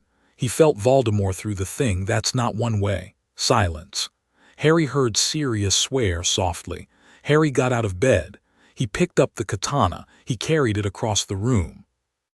He laid it on the bed next to him, the way a man lays a rifle next to him on the last night of a war. He set his wand next to it. He set his hand on the hilt and he closed his eyes and he felt very faintly the thread across the pool to the stag and the stag slow, patient, standing in the water breathing. He felt you today, Harry whispered to the stag. He wasn't sure what he felt. He is now. The stag did not speak. He's going to come, Harry said, or he's going to send things, a lot of things. He's going to study us. He's going to want this for himself. The stag lifted its head. Can he have it? The stag's eyes were very green. Number. Good, said Harry, and he did not know later whether he had said it, or whether the stag had, or whether someone else sleeping in the pool inside him had said it for both of them. Good, good. He slept. In the attic on the rafter, the new ward pattern bloomed once a minute like a slow, steady flower, opening and closing, waiting, patient, ready. Harry did not, of course, sleep straight through. He woke once around 3 because something in the house had made his skin go cold. It was not a hollow. He would have known a hollow by now. A hollow tasted of burnt copper. This was something fainter, something vaguer. It was a sense at the edge of his perception that someone very far away, a man in a room he had never been in, had set a candle on a table and was now, with the slow and careful concentration of a surgeon, bending over to study its flame. He was being looked at. Harry lay very still. "Mate," said Ron's voice from the next bed. He had, Harry realized, been awake for the last 10 minutes. "Mate, you gone pale, everything all right?" "He's looking." "Riddle?" "Yeah. At you. Sort of." Not quite at me, through me, at this." Harry lifted the hand on the katana. "He can almost see it. He can't quite, not yet." Ron was silent for a long second. "Tell him to get stuffed, mate," Ron said finally in the calm, even tone he used when he was at his most serious. "And then close whatever you've got open and come to sleep. Mum'll be cross if you're tired for Arima tomorrow. Harry smiled into the dark. He pictured deliberately a door, a plain, solid English door. Oak, iron bands, a door like the burrow's back door, in fact, with the latch that stuck. He pictured himself inside his own chest, closing the door on the long, thin corridor down which the candle had come. He latched it. The sense faded. "Nice," said Ron. "How'd you do that?" "I don't know. I think I just did." "Mooney says you're half of you and half of her," said Ron sleepily. "And also half stag, he says." I said that's too many halves. He said maths wasn't the point. Ron: "Yeah, thanks. Any time," a yawn. "Oi, Harry. Yeah. Tomorrow when that bloke breaks your nose again, tell him I said he's got a face like a slapped kipper." "I'll make sure to. Cheers." Harry closed his eyes. This time he slept to the bottom. Chapter 2 end. Chapter 3 The Godai arrives. The Hogwarts Express pulled into platform 9 3/4 on the 1st of September, and Harry Potter stepped onto it carrying a rucksack, a wand, and a long, cloth-wrapped object that he was not, on Sirius's advice, going to call a sword in front of the prefects. "Golf clubs," Hermione had said firmly on the drive to King's Cross. "If anyone asks." "I don't know anything about golf." "Then golf stories with blurry details. That's authentic. Anyone who played real golf would bore on for hours." "Charming," said Ron. They had found a compartment near the back. Ginny had joined them as far as Derby and then been retrieved, lovingly and firmly, by a shouting group of fourth years who had decided this year they were a gang. Neville had brought a plant that looked, in a sideways light, like a broccoli dusted with fur. Luna Lovegood had slid into the compartment without quite explaining how she'd known to, and had set a pair of very pink spectacles on her nose and begun, without preamble, to read an upside-down magazine. "Harry Potter," said Luna after about an hour. "Yeah, Luna. Your aura's changed." Ron, in the middle of a cauldron cake, froze. "It's, bigger," said Luna dreamily, turning her magazine. "And it makes my earrings hum. You should apologize to them later." "To your earrings? Please, they're shy." "I write sorry earrings." The earrings, which were, as far as Harry could tell, a single radish each, quivered agreeably. "Thank you," said Luna, satisfied. She returned to her magazine. "Oh," she added as an afterthought, "there are 3 Soul Reapers on the train." Hermione's head came up so fast she hit it on the luggage rack. "What?" Hermione said. "What did you say, Luna? What? How do you know? How do you know that word?" "They're at the front," said Luna, still reading. "I think they're waiting." Harry stood up. "Mate," said Ron. "I have to, mate, wait. I don't want them coming back here," said Harry lowly, "through the whole train." He went up the train. He found them in the prefect's carriage. They had cleared it. The prefects, 5 of them, including a scandalized Percy Weasley, were standing in the corridor with expressions that ranged from indignant to awed. A sign had been placed on the carriage door. The sign was in an elegant, old-fashioned script. It said in 2 languages, "Do not enter." Harry opened the door. He had not meant to. He had meant to knock. His hand had gone to the door by itself, and his body had, in its quiet, borrowed way, walked through. 3 adults looked up at him. The first, Captain Hibana, he knew. Taller than Vernon, black-haired, gray at the temples, white Haori with 13 on the back, still patient. The second was a woman. She was tall and rope-thin, with hair the color of cold iron pulled back so tight it seemed painted on her skull, and she had a scar down the length of her forearm that reminded Harry unpleasantly of a field that had been plowed. Her Haori said too. She did not smile at him. She did not, in fact, smile at anything. The third was a man in his middle 40s, heavyset, with an easy, round face and a scarf of deep plum wool wrapped twice around his neck. His Haori said 8. He did smile, and his smile was warm, and warm was worse in its own way than the woman's cold, because it felt distinctly professionally deployed. "Ah," said the man in 8. "Thank you, Mr. Potter. We were, as it happens, coming to find you." "You're on the train," said Harry. "We are, forgive us. My colleagues and I felt a passenger list review was timely." Captain Kumari of the second, said Captain Hibana quietly by way of introduction, and Captain Nanes of the eighth. Kumari Taicho.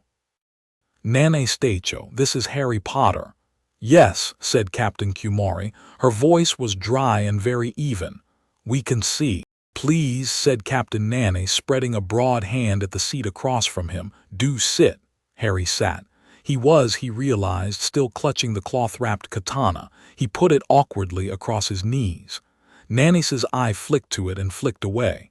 Mr. Potter, said Nanes without preamble, we have flown a very long way. We are here on behalf of Central 46. Do you know what that is? No, sir.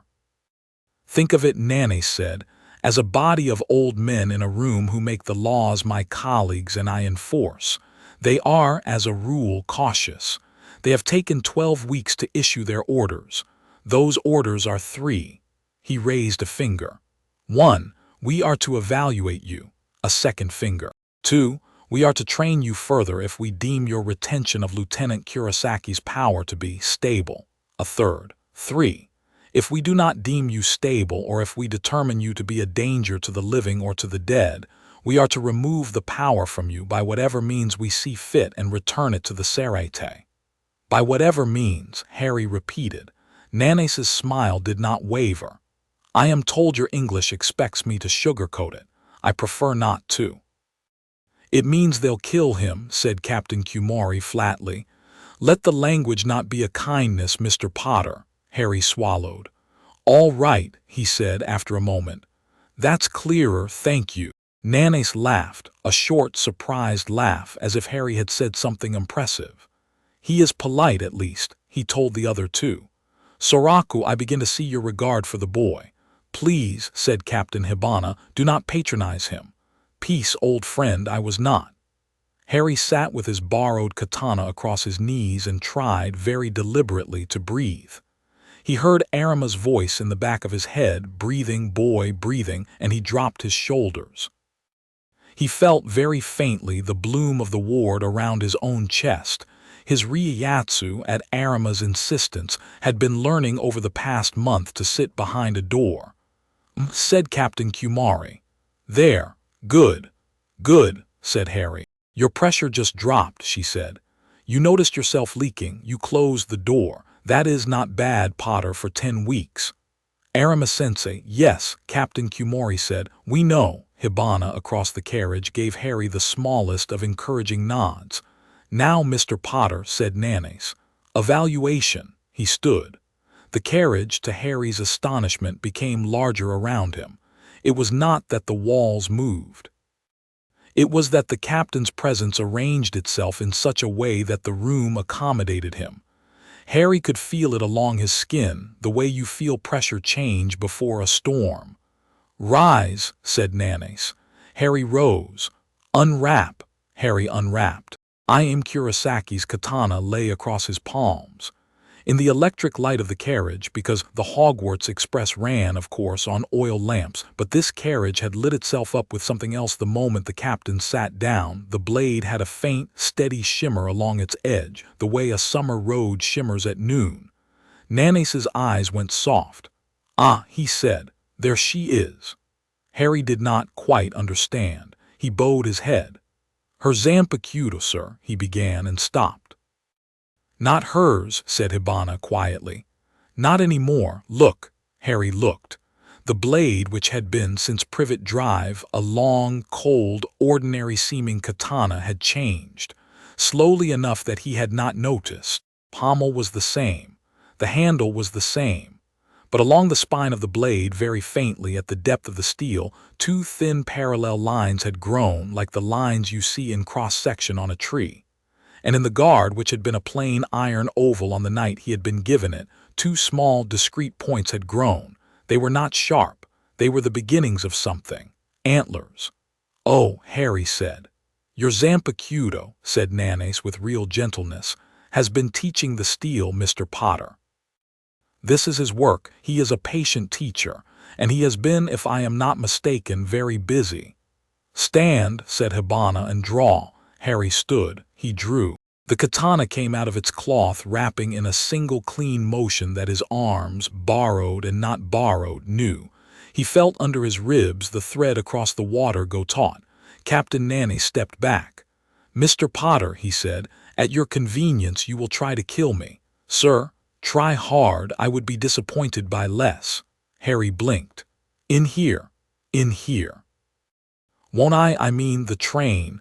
"The train," said Captain Kumari, not looking up from the notebook she had begun making observations in, "is under a Saya Kekai. You could not harm a carpet in this carriage if you tried."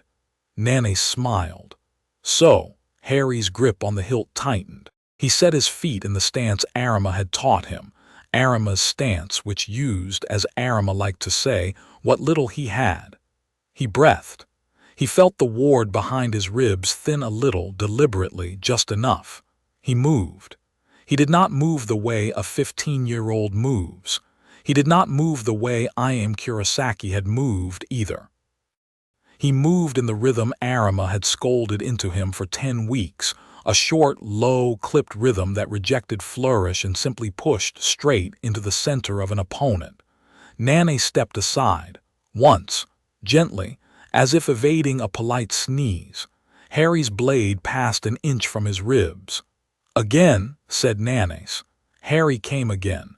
He came for the throat. His body dropped a fraction and the blade rose off the wrist, an angle he had not known about a week ago, and the tip came up in a small, wicked flick. Nanes's head tilted, a very slight tilt, and the flick went past his ear. Again. Harry came again. This time he came thinking, not seeing. He sent a fake for the shoulder and a real cut for the hip. He had been drilled yesterday on exactly this. Nanes turned his torso a quarter degree and the real cut slid by him, and the fake, which had by now also arrived, encountered only empty Hayori. "HMPH," Nanes said. "Better. Again." Harry came again. On the 5th pass he got a reaction. On the 7th he almost touched cloth. On the 9th he did touch cloth, the sleeve, and Nanes's eyebrows went up, and Captain Hibana permitted himself a visible private relief. On the 11th Harry nearly fell off his own feet because he was out of breath, and Arima's voice in his head bellowed, "Breathing, you leaking wreck, breathing," and Harry dropped, gasped, and swung. Nanes caught the blade between 2 fingers. "Enough, Mr. Potter," Harry subsided. "You leak," said Kumari from her notebook. "Less than when we boarded, more than you should." "But less than I feared." "Your stance," said Nanes, setting the blade aside, "is rough, your pressure is untutored, your footwork is an insult to any dojo that would have you, and yet, Hibana, he is there, isn't he?" "He is there," said Hibana. "Then we will report to Central 46, said Nanes easily, "that Harry Potter of Great Britain has retained his lieutenant's gift, is not a danger to the living or the dead, and is, in our combined professional opinion, ready for the next test." "The next test," said Harry. "Shikai," said Captain Hibana. "Mr. Potter, within the week you will ask your Zanpakuto for his name, and he, I believe, will give it to you." Harry's chest went very warm. Captain Kumori looked up for the first time. "And Mr. Potter," she said, "there is one other matter." "Yes, ma'am." "The man who has been watching you these past weeks," Harry's breath caught, "has acquired the means to build something we would much rather not see built. We do not yet know precisely what. We suspect a hybrid construct, part hollow, part," she considered her words, "part soul vessel, part whatever is particular to him. Our agents at the Department of Mysteries are unfortunately limited in what they can observe. You may, in the next 6 weeks, be the first person on these islands to meet one of his creations. Do you understand what we are telling you?" Harry nodded. "Are telling you," she said, "that if you survive the encounter, we will be very grateful to learn what you saw." "Ma'am, yes." "Will you send," Harry began and then stopped because he did not know what he was asking for. "Will you send someone when it happens?" "Arima Sense will be at Hogwarts before term's end," Hibana said. "I have arranged it with your headmaster. Beyond that, the Serete cannot, Mr. Potter, interfere in this world's wars. We can only prevent them from bleeding through." I wish very much that this were otherwise. Harry looked at him. I know, Harry said. I mean, I know you wish it, it's all right. Hibana's face did the very private thing it had done the last time and smoothed. You will have, said Kumari, your allies, and you will have your sword, and you will have from the 8th this. She took from her belt a small, folded square of silk, embroidered with a sigil 2 crossed feathers under a moon, and handed it across. Press it to the ground in extremis. It will call briefly on a senkaman. It is a favor. It is not to be used lightly. A senka, a gate, said Nanes. A door, Mr. Potter, to take someone away if someone must be taken to somewhere we can help them.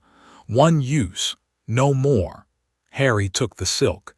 It folded very small between his fingers. He slipped it into the pocket of his robes. Thank you, he said. Now, said Nane, standing easily. Go on to your friends, Mr. Potter. The lady captain and I will remain here until the train stops, and then we will, as the English say, disappear into the woodwork. The captain commander would not wish us to hang about. Harry bowed.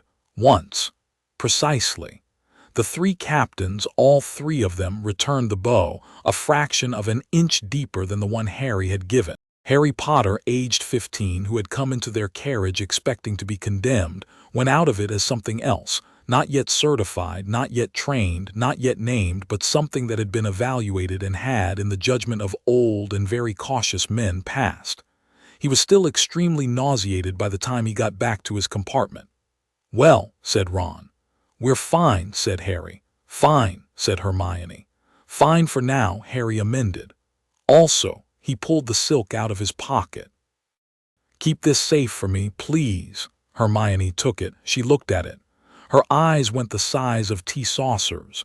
She put it wordlessly inside the lining of her book bag.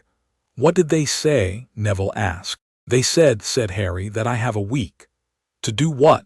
To say a name. The compartment went very quiet. Luna Lovegood, who was still reading her magazine upside down, smiled a small, pleased smile and turned another page. Hogwarts that year was different. It was different in ways Harry could feel before he saw them. The carriages at the station were pulled by the Strauss, and Harry could see them now, not because he had seen Cedric die, although he had, but because his whole sight was different. The Strauss looked back at him as he passed. 2 of them bowed their bony heads once precisely, and did not raise them again until he was past. Harry, said Luna next to him, they like you. They know what you are, they like you. What am I, a friend, said Luna, with a small, solemn smile, and walked on. The sorting went. The feast went. Umbridge gave a speech about progress for progress's sake that made Hermione's knuckles whiten around her cutlery. Dumbledore rose at the end of the speech and made a short, cool remark about a distinguished guest arriving in the morning, who would be working with one of their students on a private project, and who would be given by the house selves his own wing. Arima, Ron whispered. Yeah, said Harry. He swallowed. He had not been sure whether Arima would follow him to school. He had been both relieved and terrified when he had, the night before, received a note pinned to Hedwig's cage, Hogwarts, Tuesday, do not leak. Arima, up at the high table, Snape's eyes were on Harry. They had been on him for most of the feast. They had a new quality Harry had not seen in them before. It was not dislike. Dislike had been familiar for 4 years. This was something else. Something almost recognition. After the feast, Harry lay awake for an hour, staring at the canopy of his bed. Ron was snoring. Neville was dreaming about someone named Trevor. The tower was cold and high and safe, and the wards of Hogwarts all around him were a deep, slow, steady hum in his chest. He closed his eyes and went across the water. The stag was waiting. Tomorrow, said Harry, tomorrow I'm going to ask you for your name. The stag put down its head and looked at him out of eyes as green as his own. You going to give it to me? The stag lifted its head and for the first time spoke. The voice was not loud. It was not deep. It was not, in any particular, a kind of voice he knew. It was, Harry registered with a strange, hot shiver, the voice of every kind person he had ever met, laid on top of itself. so that his mother might have been in it, and so might Sirius, and so might Lupin, and so might Hermione, and so, absurdly a little, might Aunt Petunia on the one morning of his childhood when she had let him eat a fried egg. "You are nearly ready," said the stag. "Ask me tomorrow." Harry opened his eyes. The canopy of his bed was still there. Ron was still snoring. The rain had begun against the window. Tomorrow, Harry told himself, and slept. Arima arrived at Hogwarts on Tuesday morning by the sensible expedient of walking up the drive from Hogsmeade in a long, sensible brown mackintosh. He was carrying an umbrella. He was not using it. It was not raining. "Blackson said you might pretend to be Muggle," said Harry at the gate. "Blackson," said Arima, "is a child with taste. Is this a borrowed form? It saves explanation." Arima handed Harry the umbrella. "Hold this. Walk." They walked to the lake. Hogwarts in late September was still faintly green at the edges and faintly gold at the centers, and the lake was a slate color in the shade and silver in the sun, and the squid had politely gone to the far side in honor of what was about to happen, although no one had told him what was about to happen. The Black Lake, Harry had learned this morning, paid more attention than most lakes. Arima stopped at the edge of the water. "Stance," he said. Harry set his stance. "Good. Thanks." "Boy," said Arima. "Today you will ask, today he will answer. Do not repeat the name out loud the moment he gives it. But bite your tongue, hold it, put it in your chest, close the door I taught you. The word will want to come out, your spirit will want to sing. Let it sing inside, let it become solid in you. Then you will draw your blade, you will extend it, you will say his name, and you will, in the old way, ask him to come out and fight with you. All right. Begin." Harry closed his eyes. The pool, the Torii, the stag lifted its head. "I'm asking," Harry said, and surprised himself with the smallness of his voice. "I'm asking, please, will you tell me your name?" The stag, without, this time, any ritual at all, stepped out of the pool onto the bank next to him. Its shoulder was a foot higher than Harry's head. Its breath was warm. It lowered its great head, and Harry set his forehead against its forehead, and the stag spoke. The word dropped into him. It was 3 parts, as Harry had guessed. The middle was brightest. The first was a held breath. The third was a releasing breath. The middle was a striking flash. Harry had never in his life known a word like this. It was like learning a color that had been in his eyes the whole time and had simply been waiting for someone to tell it what it was called. Kakaku. Light horn. Antlered light. Harry's tongue wanted to say it. He bit his tongue quite hard, and the taste of copper filled his mouth, and he smiled anyway. In his mind the stag huffed, softly approving. "Go," said the stag. "Go out and fight with me."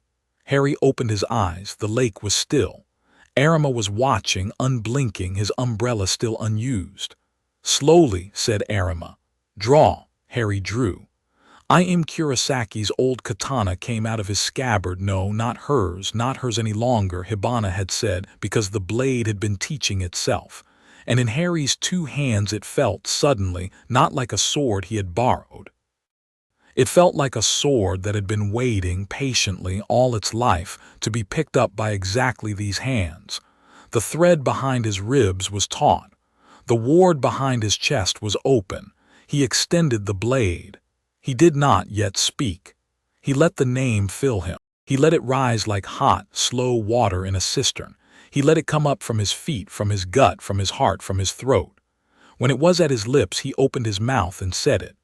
"Rear up, Kakaku." The blade sang. That was the only word for it. The steel along its length sang, a single, clean, pure, low note like a struck brass bowl, and Harry's own voice was in the note, and so was the stag's. Light came out of the spine, bone white, lightning-edged. The plain katana elongated, split, reformed, and what lay in Harry's 2 hands was no longer a single sword. It was a pair. Each of them was the length of his forearm plus his wrist. Each was curved, the way a short saber is curved. Each was edged in a faint blue fire that crackled along the steel in soft, slow pulses. The hilts were wrapped in a simple white cord. The guards were twin, small, prong-shaped flanges, like Harry registered with a kind of disbelief, like the beginnings of antlers. Along each of his forearms, under the sleeve of his school robe, he could feel a growing warmth. When he looked, he could see very faintly through the cloth a pattern of branching light etched as if by a heated needle. Antlers, running from wrist to elbow. The lake very politely rippled once. Arima, for the first time in 10 weeks, smiled properly. It was small, it was old, it was warm. "Well done," said Arima. "Well done, Potter-san. Sensei, Shikai, you have called your blade by his name. You have released his first form. Your Zanpakuto is a dual wield. It is a rare one. They are not common. They are, well, we will talk about that for now." The umbrella, Arima's umbrella, vanished because Arima did not, in the end, need to pretend anymore. Strike. At what? At the water, carefully, a small one. See what he can do. Harry looked at the lake. He set his feet. He crossed the blades in front of his chest. The rightness of the motion came to him before the knowledge of the motion. The way a song comes to you in a language you didn't realize you knew. And then, with a short, sharp opening of his arms, he uncrossed them. A single, fat, white-blue fork of lightning leapt from the crossed tips, crackled across the surface of the lake for 10 meters, and with a ceremonial little pop, struck the far edge of a flat rock and went out. The water politely steamed. Said Arima. "Sensei," said Harry, who had not entirely believed up to this point that any of this was happening. "Sensei, that was the first of many," said Arima. "You have a long month ahead." "Yes, Sensei." "You have also in the last 40 seconds told the entire island of Britain exactly where you are." Harry went cold. "But that, Potter-san," said Arima easily, "we expected. Are you ready?" Harry nodded. "Yes, Sensei." "Good, sheath." Harry sheathed. The two blades crossed at the hip, kissed, and refused in an astonishing sliding little whisper of metal into a single long katana, which he slid without looking into his scabbard. Along the edge of the forbidden forest, not far beyond the gamekeeper's hut, an owl burst out of a beech tree and flew north, carrying nothing. Arima watched it go. "Someone," he said mildly, "has been notified. Voldemort, most likely, or a ministry informant. Your Dumbledore-san and I have arrangements. Come." Harry came. Far to the north, Voldemort had at that moment been about to kill a hollow. It was on a stone table in what had once been the long drawing room of the Lestrange country estate, and it had been shackled by curses that were not wizard curses, curses that Voldemort had over the summer built himself, out of his reading of the Kyoto manuscript. The hollow, a small, black, cat-like thing with a skull mask, had been hissing at him for 40 minutes. The shackles had kept it in place. Its mask, under Voldemort's consideration, had begun to crack, very slowly, like ice on a still pond. Nagini lay on the rug beside the table. Rookwood stood at the door, very still. Bellatrix in the corner was humming, and in the middle of Voldemort's careful pronunciation of a third and very unusual syllable, he had these months been learning Shinigami Kaido the way a schoolboy learns Latin, from a book, with great patience and little feedback. The air in his long drawing room rang. It rang like a struck bell. It rang with a note that Voldemort had never heard in his life. It rang with joy. Voldemort stopped mid-syllable. He went very still. Bellatrix stopped humming. Nagini lifted her head. "My lord," Rookwood whispered. "The boy," said Voldemort after a long, long moment. His voice was thin and precise and amused. "The boy has done it." "Done what, my lord?" "He has named his sword."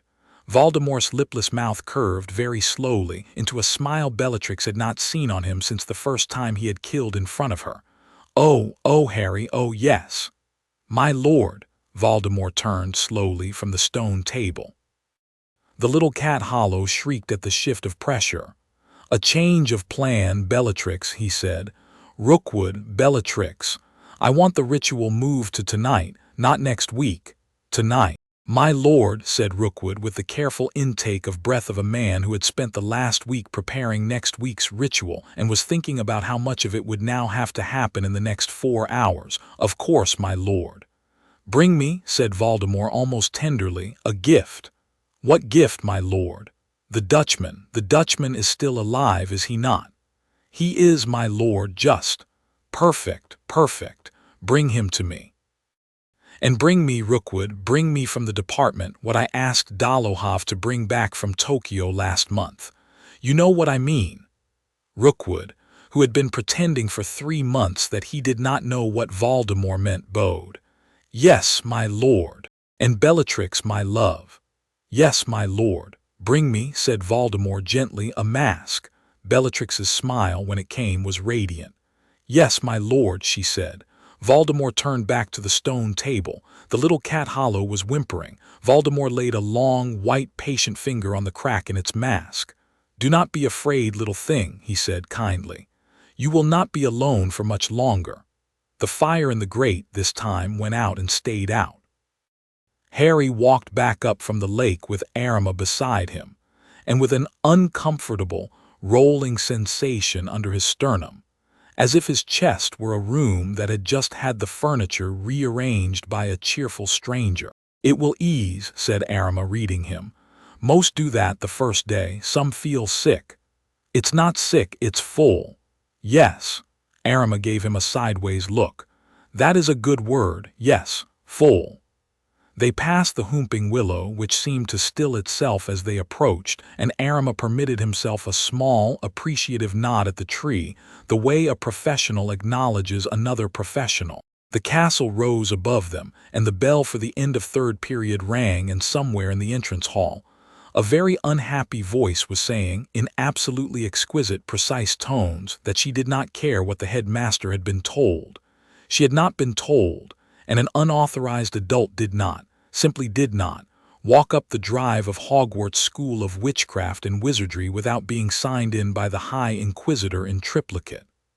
"Ah," said Arima, the short woman, with the voice. "Umbridge," said Harry, "she will try to remove me." "Can she?" "Number they went in through the great doors." Professor Umbridge was standing in her pink cardigan and her pearls, with a clipboard in her hand and a smile like a wound stitched too tight. Professor McGonagall stood 2 paces away, not smiling at all. Professor Dumbledore stood behind McGonagall with his hands folded, looking, despite everything, not in the least surprised. "Mr. Arima, I presume," said Professor Umbridge. "Arima-sensei is fine." "Mr. Arima." She did not correct herself. "I have not, as yet, received a ministry approval for your presence on these grounds." Number Arima was unfussed. "That is because I am not a ministry matter." "Everything," said Professor Umbridge with great patience, "inside Hogwarts, Mr. Arima, is a ministry matter." "Ah, then you will have to ask the ministry of your counterpart across the sea whether my division remits me to your roles. I will wait." Professor Umbridge's smile went perfectly still. "That," said Dumbledore pleasantly, stepping forward, "will take, I believe, some weeks dolors. In the meantime, Mr. Arima has been approved by myself as a consulting fencing master for Mr. Potter, who has developed, as you may have heard, an interest in the art. He will be given the small drawing room in the East Tower as a studio. He will take his meals privately. He will not, I assure you, interfere with any of your ongoing projects." "Headmaster, dolors." Dumbledore did not raise his voice. He simply, very briefly, turned the quality of his attention in Umbridge's direction. The air of the entrance hall did, Harry thought, a specific, particular thing, the way a birdwatcher's hide quiets when an experienced hand lowers a pair of binoculars. Umbridge's mouth closed. "Thank you," said Dumbledore. "Mr. Arima, welcome. Professor McGonagall will show you to your room, Mr. Potter." His eyes came to Harry, kind and very slightly sharper than kind. "A moment, please, my office." "Yes, Professor." Umbridge, with an expression that suggested she would be writing a letter before lunch, turned away. Harry followed Dumbledore up the stairs. "Well done," Dumbledore said when the door of his office had closed behind them. "My felicitations on the naming of your sword. You felt it." "I did," a small, not quite sad smile. "All of Britain with a drop of magic in them felt it, I think. I'm afraid it will have consequences." Aramis-sensei said, "Yes, I will be playing Harry." Dumbledore sat down at his desk. Fawkes, on his perch, rustled his tail feathers, and Harry noticed, suddenly, that Fawkes was looking at him as if he had a new neighbor who had just moved in. "Our intelligence from the Order is thin this week. Lucius Malfoy has not been seen in London. Rookwood has not been at the Ministry since Monday. Bellatrix has not been at Malfoy Manor since Sunday. They are doing something, and they are doing it tonight or within the next 2 days, and I cannot yet, Harry, find out what." Captain Cumori said, "A hybrid construct. Yes, I know, I have been given the same briefing." Dumbledore sighed. "Tom has, I suspect, thought of a thing that the rest of us ought by all rights to have thought of first. It is the kind of thing, unfortunately, that only Tom, with his particular interests, would think of. A Horcrux." Dumbledore's eyes went still.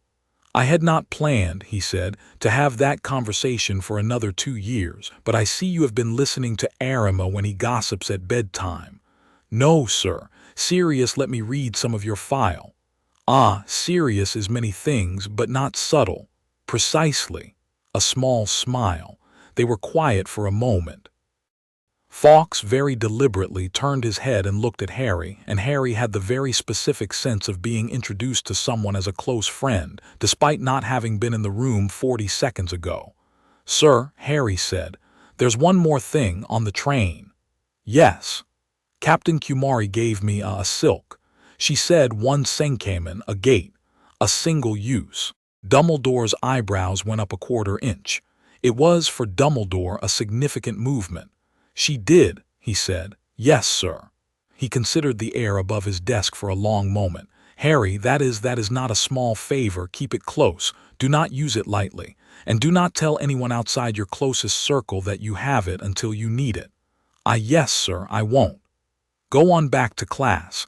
Arithmancy, I believe, for the 4th period. Tell Professor Vector I have kept you. She will be merciful this one time." "Yes, sir." "And Harry." "Yes." "Try," said Dumbledore very gently, "not to let them see you cry tonight." Harry stopped at the door. "Why," he said, "would I cry tonight, sir?" "Because, Harry," said Dumbledore, and he was looking out of his window at the grounds, at the lake, at the distant beech tree from which an owl had already flown, "I think your friend Tom is about to do something that, when we feel it, will be very hard not to weep at." It happened at 11:10 that night. Harry was in the room of requirement. He had not, technically, been told about the room of requirement. Arima had, with his usual brevity, walked him 3 times past a stretch of wall on the 7th floor and said, "Ask the school."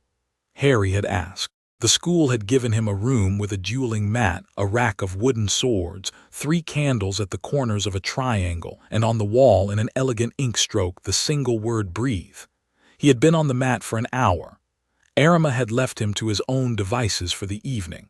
"Practice shikai, small, steady. If you break the castle, Blackson will be disappointed in me." Harry had crossed and uncrossed his paired blades. A small spark had crossed the room. Another had, a third. He had begun, carefully, to see the shape of it. The way the lightning answered not to his arm but to the note inside his sternum, the note the stag had sung. He had been starting, for the first time since July, to feel something he had not felt in a long time, which was the beginnings of hope. And then the castle moaned. That was the only word for it. The castle, the stones of Hogwarts, the great old bones of it, moaned as if it had been shaken awake too early. Every candle in the room of requirement dimmed by half. The word on the wall, "breathe," went out. A thin, fine dust came down from the rafters. Harry stood very still. Far to the north something, a great, cold, wrong thing, was being born. He felt it in his chest. He felt it in his teeth. He felt it in the way the thread to the stag went taut and then, for one awful, slack moment, fuzzy, as if he had been briefly unable to find the other end. He dropped very deliberately into Arama's stance. He breathed. He closed the door behind his sternum. He opened it a fraction and listened. He heard something that was partly a scream, partly a song, partly a word. He heard, and this was the part that sat with him for days afterward, he heard Nagini's voice. Not her voice, quite. The voice of what she had been once. A long, slow, old hiss in parcel tongue saying something that meant very roughly, the shell is ready. The shell is ready. Come in, come in, come in. And then another voice, slotting into the hiss from a different angle, higher, colder, not parcel tongue but a language Harry had never heard, and which his new, borrowed ears understood anyway, saying, I come. And then a scream, not a human one, not a hollow one, not an animal one, but a scream that was a horcrux being forced against its will out of the soft comfort of a snake's blood, and a scream that was a hollow being forced against its will into the soft, patient discipline of a human-shaped, no, not human-shaped, snake-shaped, Nagina-shaped. Harry staggered. The door in his chest slammed shut. He held it. The moan of the castle faded. The word breathe came back faintly on the wall and steadied and brightened. Harry realized he was sitting down. He also realized, because there were hot tracks on his face, that he was crying. He had not seen it coming. He had not felt it coming. Dumbledore had, he thought, as he sat on the mat, Dumbledore had said, because Dumbledore knew Tom, because Dumbledore had been listening for this exactly kind of thing for a very long time. The room of requirement, with great gentleness, produced a box of tissues on a little side table that had not been there a moment before. Harry used one. He stood up. He sheathed his paired blades, they fused agreeably into one, and he walked out of the room and down the 7 floors and through the entrance hall and into the headmaster's office without quite being told he could. The gargoyle, without being asked, stepped aside for him. Dumbledore was at the window. I felt it, sir. I know, Harry. He did it. He made one. He did. Out of Nagini. Dumbledore's shoulders, which were usually so straight, bent a fraction. Yes. She's dead. Yes. And then I fear she is not. They stood in silence, side by side, looking out at the grounds. Sir, said Harry finally, what is she now? A shell, said Dumbledore, containing, we suspect, a hollow and a 7th of Tom's soul and the memory of an old, intelligent snake, all folded together and told to obey a single voice. She will not, I believe, be what Tom expects, but she will be, Dumbledore exhaled slowly, a great deal of trouble for us. Where is she? Not here, not yet, we have a little time. How much? Until he tries her in a field. And when will that be? Dumbledore was silent for a moment. I would not, he said, go to Diagon Alley this weekend. Harry turned his head. I have to, he said. Hermione's mum asked us to pick up her school supplies, and we promised Mrs. Figg we'd drop off a package. Harry, we're going, sir, Dumbledore sighed. Of course you are, he said. Then, Harry, for mercy's sake, take Arama with you. I was planning to, and Mr. Black, also planning to, and Mr. Weasley and Miss Granger, and if you can, Miss Lovegood, because her senses are unusual. Yes, sir. Do not go out alone, not for an instant, not for a minute. Do you understand me? Yes, sir. And Harry, if you meet Nagini in whatever form she now wears. Dumbledore turned from the window. His face was not the face Harry had grown up with. It was older than that. It was older and tireder, and it was, Harry realized with a soft, surprising pity, afraid for him. Do not, said Dumbledore, try to kill her, not yet. Call your Sengkamen, use your silk, send her away, even briefly, even to the Hollow Country, even to Hugo Mundo. Buy us time, we will prepare a proper trap. Do not, Harry, do not meet her alone. I promise, sir. Thank you. Harry stood looking at him for a long moment. Sir, he said softly, I think it's going to be the 3 captains who help us in the end, not any of our ministry, and I think they know it too. I think so, Harry. Is that all right with you? Dumbledore managed somehow a small, crooked smile. "It is," he said, "more than all right, my boy. It is a comfort. Go, sleep if you can. I will inform the order." Harry turned to go. At the door he stopped. "Sir, one last thing." "Yes." When the time comes with the Horcruxes, I want to know. A beat." "I will tell you," said Dumbledore, "when the time comes. All of it." Another beat longer. "Yes, Harry, all of it, I give you my word." "Good night, Professor." "Good night, Mr. Potter." Harry shut the door behind him. The gargoyle spiraled down and closed. Harry walked very slowly back along the empty corridor. Outside the windows, the moon was up. The grounds were silver. The lake was a mirror. Somewhere along the edge of the forbidden forest, an owl, a different owl, a patient owl, began, for no reason in particular, to sing. He got back to his dormitory. He laid his katana across the foot of his bed. He pressed his hand to the cloth bundle where the silk square from Captain Nanace lay and found it warm and was comforted. He lay down. He slept. He dreamt this time not of the pool and the torii, but of a long, cold field. At the far end of the field, standing in a small, white, misty light, was the figure of his mother. She had turned her head toward him. She had not yet spoken. He had the distinct sense that she was about to. And then, because dreams are dreams, he woke. Chapter 3 End. Chapter 4. The taste of battle Saturday began badly on a small scale and then, over the course of the morning, expanded. It began because Ron had, before leaving Hogwarts, eaten 3 kippers on the theory that a full breakfast would make the long walk down to Hogsmeade Station easier. By the time the train reached King's Cross, Ron had reconsidered the theory.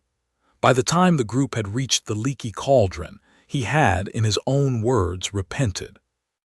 Tom the barman had offered him a glass of fennel water and Ron had accepted. "Mate," he said grimly over the glass, "if I die in the robes shop it's because of the kippers, not the war." "Cheerful," said Hermione. "Realistic."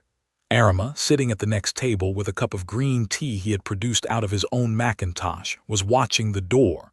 He was not listening to them. Sirius, across from Arima, was also watching the door. Sirius was in a broad-brimmed hat and a pair of spectacles that did nothing at all to hide Sirius, but which he was wearing anyway out of a sense of form. He was, Harry had noticed, hovering near the hat stand. His wand was up his left sleeve. Remus had stayed behind.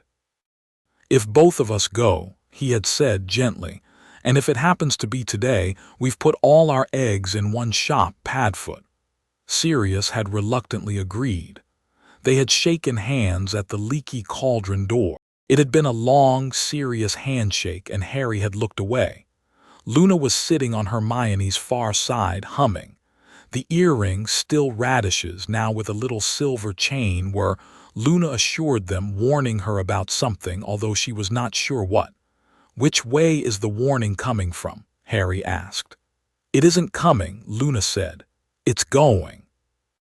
"I don't, something over there," Luna nodded toward Diagon Alley, "is telling something somewhere else." Luna nodded vaguely eastward, "that we have arrived. The earrings heard it pass." Hermione's quill stilled in her notebook. "So they know we're here," she said. "They know we're here," Luna agreed. Sirius stood up. "Right," he said. "Plan A, we do the supplies list. We do not split up. We do not dawdle. Ron, if you die in the robes shop for any reason, I will be displeased.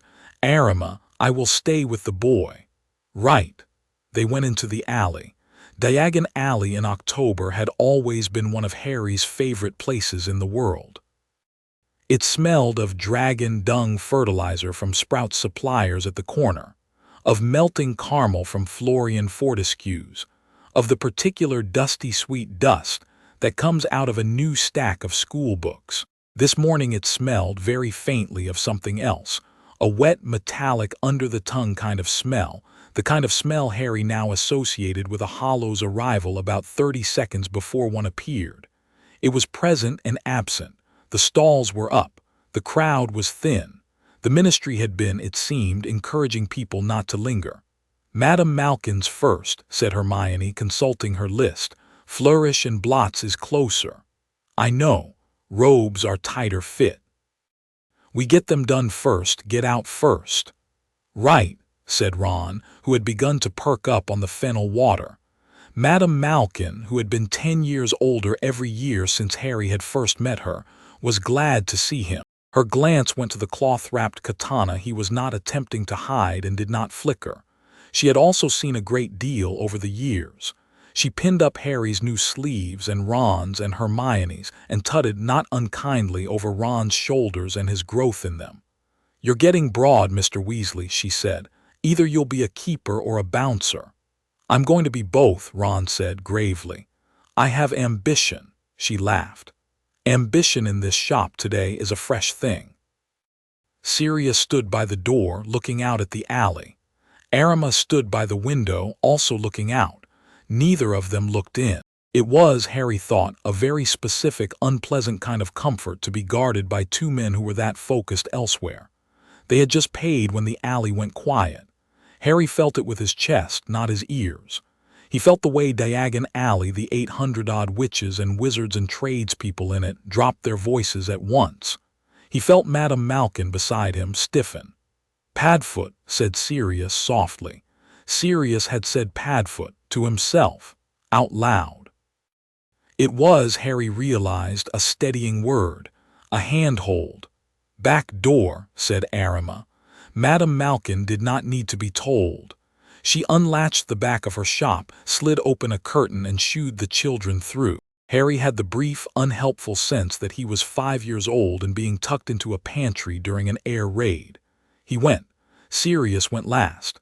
They came out into the narrow service lane behind the row of shops. It was empty. Arima nodded once, unlocked a shuttered door at the back of a neighboring shop with a small flat bronze key Harry had never seen him produce, and they came out into, of all things, a quiet cobbled square with a small fountain in the middle. "Where? Don't ask," Arima said. "Fine." From Diagon Alley, which was now behind them, came a single, long human scream. "Right," said Sirius grimly. "Plan B, anyone not a fighter find a doorway. Anyone a fighter." "I'm a fighter," said Ron. "Ronald," Hermione began. "I am a fighter, Hermione." Sirius looked at both of them. "All right," he said. "Stay in arm's length of one of us. Wands up." Harry blade out. "Arima, please lead." Arima was already leading. He took them back toward the alley by a route Harry did not quite follow, a gap between two chimneys, a plank walk over somebody's roof, a wrought iron stair down, and came out in the mouth of Diagon Alley from the nocturne end. The alley was in chaos. It was on fire in 3 places. A stall had overturned. A man was crawling. A woman, clutching a child, was running toward them, saw Sirius, saw the sword, and to her credit, dodged past him and kept running without stopping to scream. Good, thought Harry, because he could not afford anyone to stop and scream. And at the far end of Diagon Alley a Dementor was floating. Except it was not a Dementor. Harry stared. It had the shape of a Dementor. It had the gray, tattered robes and the long, cold, grasping hands. But its face, and Harry, for the first time in his life, had the perfect, horrible view of a Dementor's face, was not the scabbed pit that Lupin had warned him about. It was a white bone mask, broken across the center, green fissure. "Sirius," Harry said. "I see it. That's not a Dementor. I know. It's one of his," said Arima. He had not drawn his sword. His hand was resting very loose on its hilt. "He has learned to wear the old Dementors like overcoats, a hollow in a Dementor's bindings, a prototype. Can we?" "You can." Harry ran down the alley. He did not have time to ask Ron and Hermione to follow him.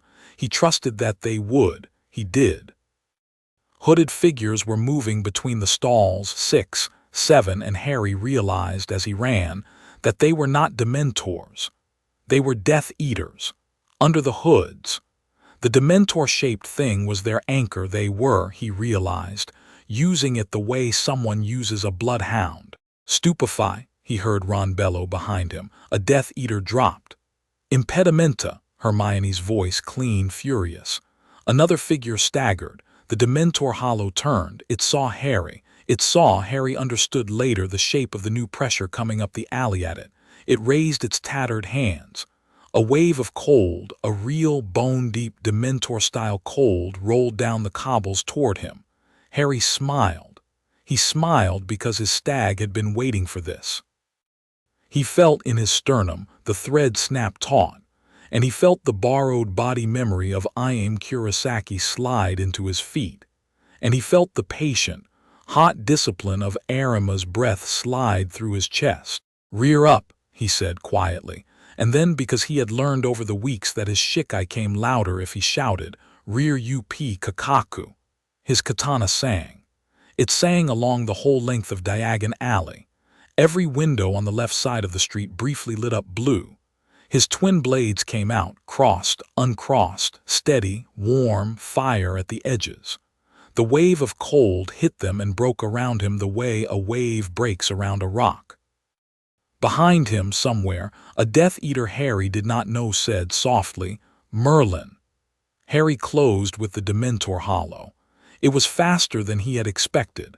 It swept sideways, glided, the way Dementors glide, and Harry's first cut took the edge of its robe. The cloth was not cloth.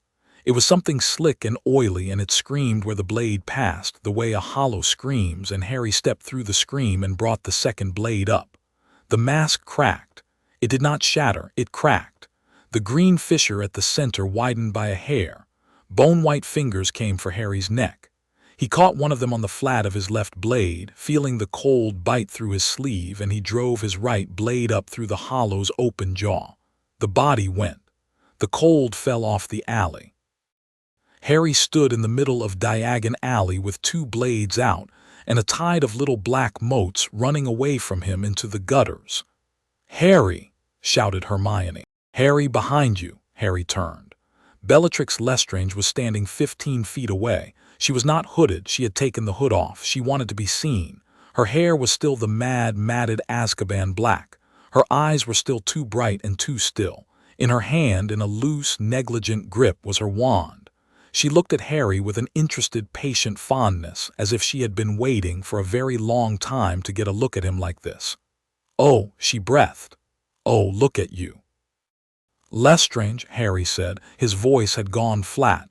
"Look at you. He said you'd be pretty. He didn't say you'd be," her head tilted, "pretty." "Expelliarmus," said Arima from 20 feet behind Harry. Bellatrix threw up a shield.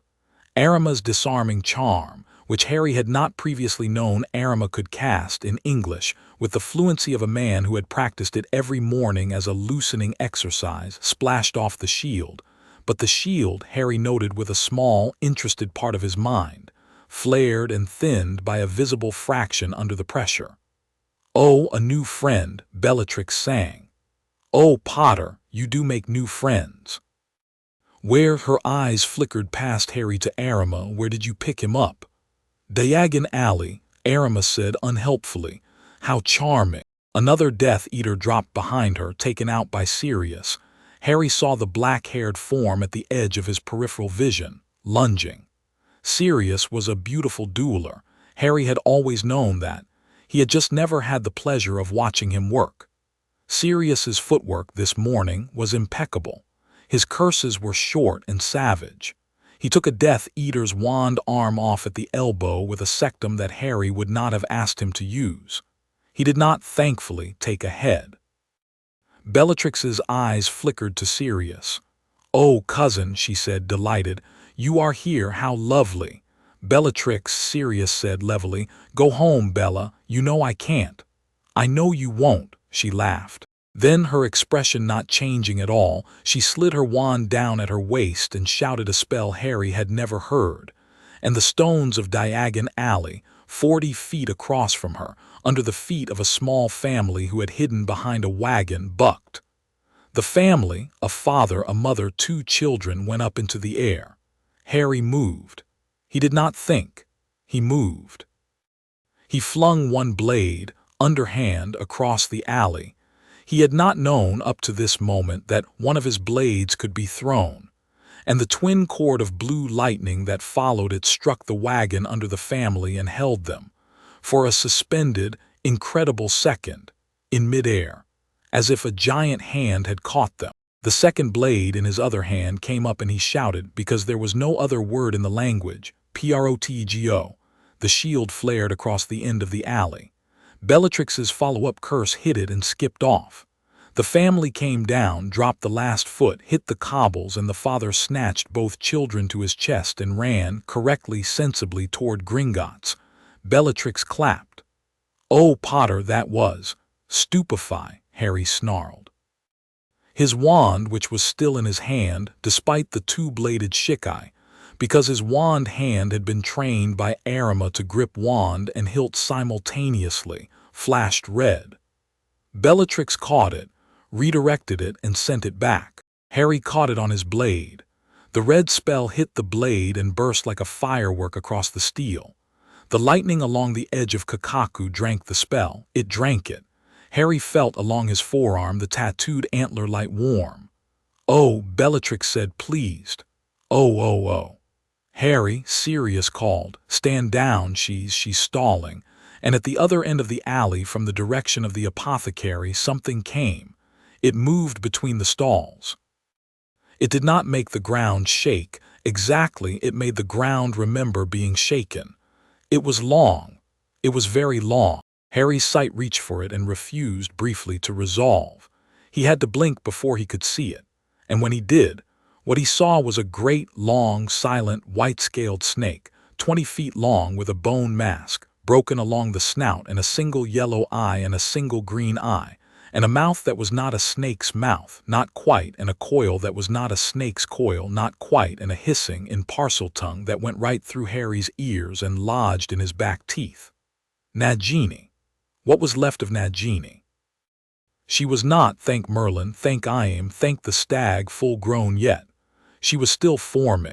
Harry could see, along her belly, places where the old Nagini and the new hollow had not yet fused, raw, pink, almost visible flesh, where the bones of a hollow's mask had sunk into a snake's scales.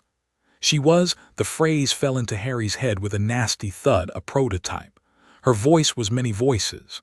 "Potter," she said in parcel tongue. "Potter," she said in the high, cold, unmistakable voice of Lord Voldemort. "Potter," she said in the throat-of-air voice of a hollow. "Oh, good," whispered Bellatrix. "She has been so looking forward." "Arima," Harry said. "Silk," said Arima, short at his shoulder. The silk, boy, the silk." Harry remembered with a jolt the small folded square in his pocket. He reached. Bellatrix moved. Avada Key. Sirius was already there. He had been coming at her from behind for the last 3 seconds, Harry saw. At a run, he tackled her around the waist and they went down together into a stall of copper cauldrons. And Harry thought, oh God, and then thought Sirius, and then thought Nagini. He pressed the silk square to the cobbles. The silk, Captain Nanace's small embroidered square, flared bright. Harry felt, for a second, the alley go quiet. He felt his Reiatsu siphoned, gently, downward into the silk, and the silk gave back. And a white paper and light door folded open in the middle of Diagon Alley, and Nagini saw it. Nagini moved. She was, at that moment, 30 feet from the door. She was 20 feet from Harry. She came along the cobbles in a long, furious, shrieking rush, and Harry understood, in the part of his chest where the stag was, that she had orders, and the orders were him, and she was not going to make the door. "Nane Stacho's doorway closes in 7 seconds, Arima shouted, running in from Harry's left. 7, 6. "She's too fast," Hermione screamed. 5. Harry looked at Nagini. He saw for the first time the other thing he had learned to see, the Horcrux inside her, bright and raw and angry like a hot coal pressed into the thing's gut. He saw, surrounding it, the hollow mask. He saw, ghosting around both, the old snake soul which had been dragged in, which had not asked for any of this, which was suffering. 4. Harry crossed his blades. Kakaku. 3. He brought them apart. A single, thick, branching fork of blue-white lightning leapt from the tips of his paired blades, crossed the 20 feet between him and Nagini, and caught her under the ribs. She shrieked with all her voices and reared. She did not die. Hollows like that did not die that way, and Harry had not yet killed a Horcrux, and the bolt was not enough. but it lifted her. For a single, weightless instant she was off the ground. The Senkamen gate pulsed, and Harry, in a voice that he did not recognize as his own, said, "Go, go." The gate pulled her in. He did not do it. He did not know how. The gate did it. Some part of Captain Nanas's favor had been preset to take whatever was lifted in front of it, and Nagini, lifted off the cobbles for a second and then no more, was inside the paper and light door before her head came down. The door closed. "1," said Arima, startled. "0. Oh, Potter-san, you—" "Bellatrix," Harry shouted, because Bellatrix was coming up out of the cauldrons, wrestling clear of Sirius, with a knife that had not been in her hand before, and Sirius was trying angrily to hold her down, and "Sectum Sempra," somebody said from above Harry. Harry, who had never heard the spell spoken in life, flinched. Bellatrix's knife hand opened, a long bloody line appearing across her wrist, and the knife fell. She spat and turned, black eyes furious. Severus Snape was standing on the awning above Madame Malkin's shop. He was in muggle black. He had a wand in his right hand, and hanging at his left hip. Harry blinked, did not believe what he was seeing, and blinked again, and believed it. A katana. A katana with the faint, familiar, antler-shaped carve at the flange of the guard. Harry's mouth came open. "Not now, Potter," Snape snapped. "Black, get up. Lestrange, I suggest you run." "Oh, Severus," Bellatrix purred. She had a hand pressed to her wrist. "Oh, Severus, how lovely, how—" Snape pointed his wand. Bellatrix looked briefly at him. She looked at Harry. She looked at her cousin, who had risen to one knee, his hair black and wild and his eye already swelling. She looked in the distance down the alley where the Dementor Hollow had been. She smiled. "Another time, Severus," she said, and apparated. The crack of her disapparition shook the stalls. For a long, long second nobody in Diagon Alley said anything. Then a child, somewhere behind a broken wagon, began to cry. Then another. Then 3 men and a woman ran out of a shop waving handkerchiefs, and the child crying turned into adult weeping, and Diagon Alley, broken, smoking, cobbled, old, began slowly to come back to itself. Harry sheathed. His blades, with a small quiet sigh, fused. He looked up at Snape on the awning. "Professor," he said. Snape looked down. "Mr. Potter." Yes. You have, yes, Potter." "Since when?" "Since," said Snape levelly, "I was 19, for my sins, which are various and do not concern you. Get off the street. All of you, move." Sirius, from the wreck of the copper cauldron, said, with a voice that was not quite steady, "Snape. Snape, you, Black. You could have said." "No, Black," said Snape, "I could not." Arima, who had been watching this exchange with the still amusement of a man who has just been handed a surprising piece of intelligence, said mildly, "You studied under Captain Yucatake." "Yes. He sends his regards." Snape's mouth did an unaccustomed thing. "Does he?" "He does. Come down from that awning. We need to go." Snape, to Harry's astonishment, did. They went to Grimmauld Place. They took a circuitous route. Arima took them by what he called the short way, which was a paper door up a side alley and out again into the back garden of a chemist's in Clapham.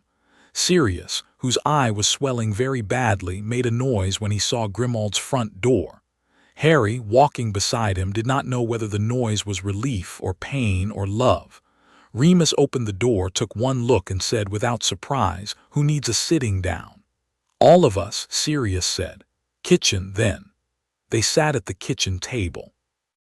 Mrs. Weasley, somehow already there with a kettle on, put a tea in front of Harry without asking. Tonks was pacing the far wall and swearing, imaginatively, about Bellatrix's ancestry. Shacklebolt was, how Harry did not understand, also already there, leaning in the doorway, arms folded, waiting, and Snape was standing in the corner. The kitchen slowly became quiet. Everyone looked at Snape. "I," said Snape, "owe an account of myself." "That would be lovely, Severus," said Remus Lupin blandly. Snape's mouth thinned. "In 1979, he said, without preamble, after leaving school and before joining the Death Eaters, a period of approximately 6 months which you all know about in broad outline but not in detail. I traveled. I went to Japan.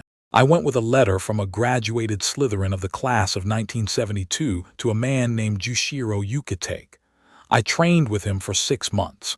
At the end of the 6 months I was, for reasons that are not relevant tonight, returned and not permitted to continue.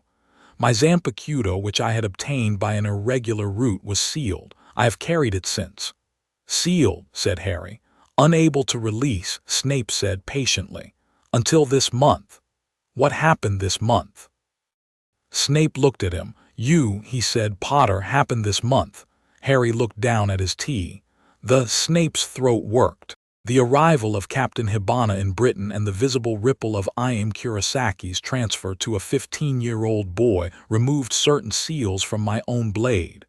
I have for some weeks been practicing, in private, in preparation. For what? Said Mrs. Weasley curtly. Snape looked at her. He did not, Harry thought, much like Mrs. Weasley, but he inclined his head. For this morning, Molly, he said. There was a silence. Severus, said Remus finally. Thank you. Snape, whose face had never in living memory been accused of expressing gratitude for gratitude, shifted his weight. I have spent, he said, a long time preparing to help this boy, for reasons I will not discuss tonight. That I am now able to do so with my own blade instead of only with my cover is a private relief. It is my hope that no one in this room will, in the near future, feel the need to discuss it with anyone who does not already know. Discuss what? Said Moody from the hall. Exactly, Alastair, said Snape. Moody, who had clearly heard everything, grunted approvingly. Arima at the table set down his teacup. Potter-san. Yes, Sensei. Your Senkamen worked, your blades did too. Your breathing, I noticed, held until the last pass. Good. Thank you, Sensei. I have a question. Yes, Sensei. Do you know, said Arima, what a Bankai is? Harry went very still. I know the word. Good. When you are next in the room of requirement, ask the castle to give you a place to study one. I am instructed by Captain Hibana, who is, I gather, at this moment defending the paperwork of this ability to Captain Commander Yamamoto personally to teach you. When? Within the month, said Arima. If we have the month, Sirius said. What do you mean if? Arima shrugged. Minutely. The way he did everything. Voldemort, he said, lost a pet this morning. He will not take that well. He will, within 2 weeks, either replace her or he will try to take this country's ministry. Probably both. Your Dumbledore-san and I have, shall we say, an understanding about the worst case. Which is? The worst case, said Arima gently, is in 12 days. The kitchen, which had been coming slowly back to life, went quiet again. Right, said Sirius, 12 days. Yes, 12 days until Bankai, said Arima. For the boy, yes. Sirius looked at Harry. Harry looked at Sirius. In Harry's chest, the thread to the stag went, very gently, very warmly taut, and the stag, Harry could feel it, lifted its head and looked north, in the direction of a crooked house with a cold fire, and stamped one hoof once for the record. All right, Harry said. All right then. 12 days. Snape, from the corner, said something under his breath that was almost certainly a Latin obscenity. Arima smiled for the second time in 3 months. Voldemort did not scream. There was no one in the long drawing-room of the Lestrange country estate when he discovered that Nagini was not in Diagon Alley and had not returned by the usual route. And so no one in the long drawing-room saw him raise a hand to the bone mask he had, 3 nights before, finished, and turn it over in his fingers, and lay it very gently back on the table. He walked, with the unhurried steps of a man whose worst week has ever had, to the window. He stood at the window. He breathed exactly once through his lipless mouth and waited for the want to scream to die. It died after half a minute. It died because Lord Voldemort had for a long time now been training himself not to waste a thing that could be used. Screams could be used. Not this one. This one would be wasted. Bellatrix, he called at length in a voice that was almost pleasant. Bellatrix appeared. She was bleeding still down the length of her arm. Snape's curse had cut deep. She had been crying with rage, not grief, and the tears had made her kohl run in thin, black streaks down her cheeks, so that she looked for a moment not unlike a child. "My lord," she whispered. "My lord, forgive me. Peace, Bella." "My lord Snape, hush now." Voldemort turned from the window. He laid a long, white hand on Bellatrix's cheek. She leaned into it helplessly. He did not hurt her. He did not, in fact, use legilimency on her. He had the information he needed from other sources. He did not need her memory of the alley. "Bella." "Yes, my lord." "You did well." She looked up at him. "Did I? You flushed him. You saw his blade. You saw what my curious little friend can do. You lost Nagini." Voldemort's face did briefly something the rest of the world would have called grief if the rest of the world had ever been invited to see it. "Which is my own fault, not yours, for sending her out too soon. She was not ready. I knew. I sent her anyway because I was curious." "My lord, peace." He stroked her cheek very gently and let her go. "We have learned the shape of the boy. That was worth it. We have also learned that Severus Snape is, after all, something more than we thought. That, too, is worth knowing." He paced very slowly the length of the drawing room. Rookwood, who had been just outside the door, stepped in. "My lord." "The department. What did we recover from Tokyo?" The Hagioku fragment, my lord. A splinter, a seed." "A seed?" Voldemort's lipless mouth curved. "Yes, a seed, a very small seed. Plant it, Rookwood." "My lord, I planted in me," said Voldemort pleasantly. Rookwood, who was not a man generally given to expressive reactions, went 2 shades paler. "My lord," he said. "My lord, I have to recommend against. I know, Rookwood, I know your heart is in the right place. I will not be angry with you if, after we plant the seed, I must spend a week in my bed." "I have spent," said Voldemort, 13 years in various undignified states. I have by now acquired a certain patience with discomfort." He smiled. "Plant it." "Yes, my lord." And Rookwood, "My lord, I want the old Dementors, all of them, the ones who have not yet learned the trick of the bone mask. Bring them here, I want to speak to them." "Yes, my lord." And Bella, "My lord, reach out to our friends in the north. The ones from the Serete who have been disaffected. I want a name, 3 names. Any captain, any lieutenant who has in the last century been dismissed, exiled, or imprisoned. Bring me those names by Monday." "Yes, my lord." "Go." They went. Voldemort walked alone back to the window. He stood for a long time looking out at the October sky, and at the cold fire in the grate, which he did not relight. He was not in that moment angry. He was, and this was a state he rarely permitted himself to notice, because Voldemort had been taught long ago that noticing was a weakness. He was excited. A boy with a sword. Another boy, no, a man with another sword. An old man in a purple robe who had been lying to him for 50 years about the exact size of the world. And somewhere on a lost island, a small, broken Dementor hollow had, just before it had died, given him a scent. Voldemort had, for the first time in his life, been given a target that was worth being patient for. 12 days, he said to the window, as if he had heard Arima. As if he had, in fact, heard Arima. He smiled. 12 days, said Snape in a voice that made Harry's teeth hurt, is not very long. They were in the room of requirement. The room had, for Arima's purposes, become larger. It had become, in fact, the size of a cricket pitch.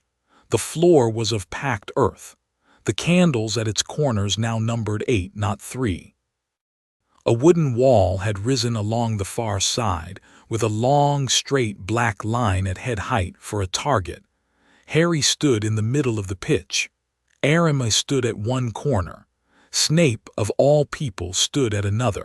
Sirius, who had insisted to no one's surprise on being present for any training session at which his godson was being asked to learn a new, potentially fatal technique in less than 2 weeks, sat on a bench along the third corner with Remus beside him and an ice pack for his eye.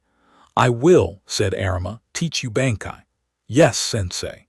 You will probably not learn it in 12 days. No, Sensei. You will probably learn about half of it. Yes, Sensei. Half of a Bankai, said Arima, is sufficient in my experience to kill a man like your Voldemort-san, provided you do not mind dying after. Sirius made a noise. Which we will in the event try to avoid, Arima added. Good, said Sirius. Boy, listen. Yes, Sensei. Bankai is the second release. Shikai is the first. Shikai is your Zanpakuto coming out of the sword out into the world to fight beside you. Bankai is, Arima paused, your Zanpakuto coming out of you. Do you understand the difference? Harry thought about it. I think so, he said slowly. Shikai is he comes into the blade, Bankai is I come into him. Arima blinked. Then Arima laughed. It was a short, surprised, sharp laugh like a bark, and Snape looked over, startled, as if he had never heard Arima make that sound before and was checking to see if he had imagined it. Yes, said Arima. Yes, boy, exactly that. Oh, exactly. Is that yes? Yes, that is good. Sit down. Sit. Cross-legged. Harry sat. You will Jinzen, said Arima. You will sit. You will put your blade across your knees. You will close your eyes. You will go to him. In the pool, wherever, you will go to him and you will ask him, not in the way you asked for his name, differently. You will ask him to tell you what he looks like outside. Outside of what? Outside of you. Harry thought about that. I don't. You will not understand, said Arima, for some days. Possibly for some weeks. But you will sit and you will ask and you will listen, and he will slowly, very slowly at first begin to show you. A hoof, a horn, a line of the neck, a branching of the antler. You will begin inside yourself to see him outside of yourself. When you can see all of him outside of yourself, when you can see and smell and feel and stand next to him, then and only then you will be able to summon him. In the world, not as a spirit, as something. Arima reached for a word solid, that is Bankai. Oh, begin. Harry looked up. Right now, right now. Sensei, right now, boy. Every hour from this hour onward. Harry put his blade across his knees. He crossed his legs. He closed his eyes. He went across the water. The stag was waiting. We've got 12 days, Harry said. I'm told we might learn half of what we need in 12 days. The stag huffed. Harry laughed, startled. You think we can do more, he said. The stag put its head down very close to his face. Harry understood for a brief, warm moment that the stag had been ready for this for a very long time and had been, like everyone else, waiting for Harry to arrive. Right, Harry said. All right, show me what you look like.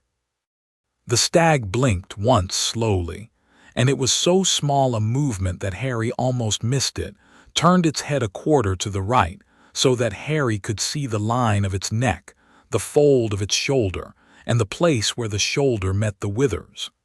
Harry looked. Harry, for the first time in his life, really looked, the way you look at someone you love when they have agreed after years to let you look at them. The bell did not ring. The lanterns did not flicker. But in the pool under the surface, a single, slow, new current started to move. Harry opened his eyes.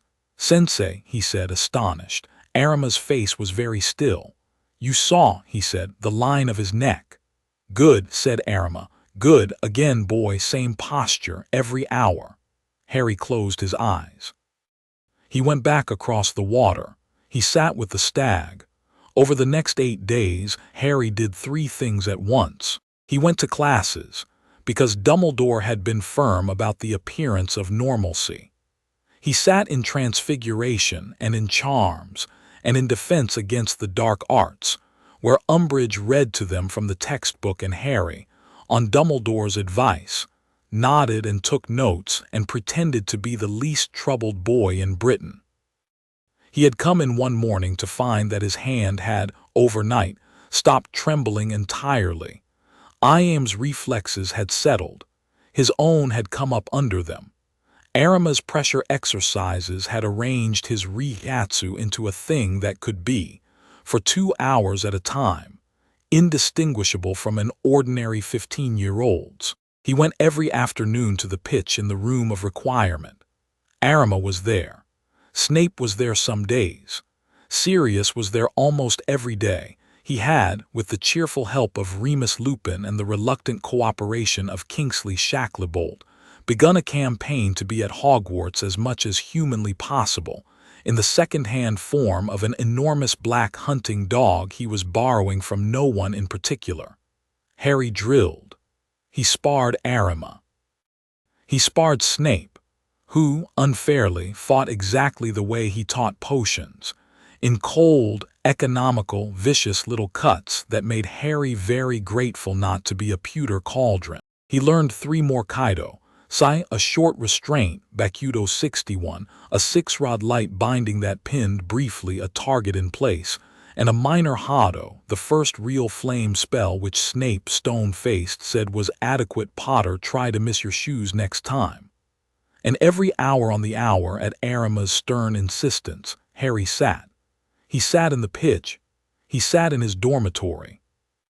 He sat once in the middle of charms behind his propped-up textbook, because an hour had come and gone and he had promised Arima.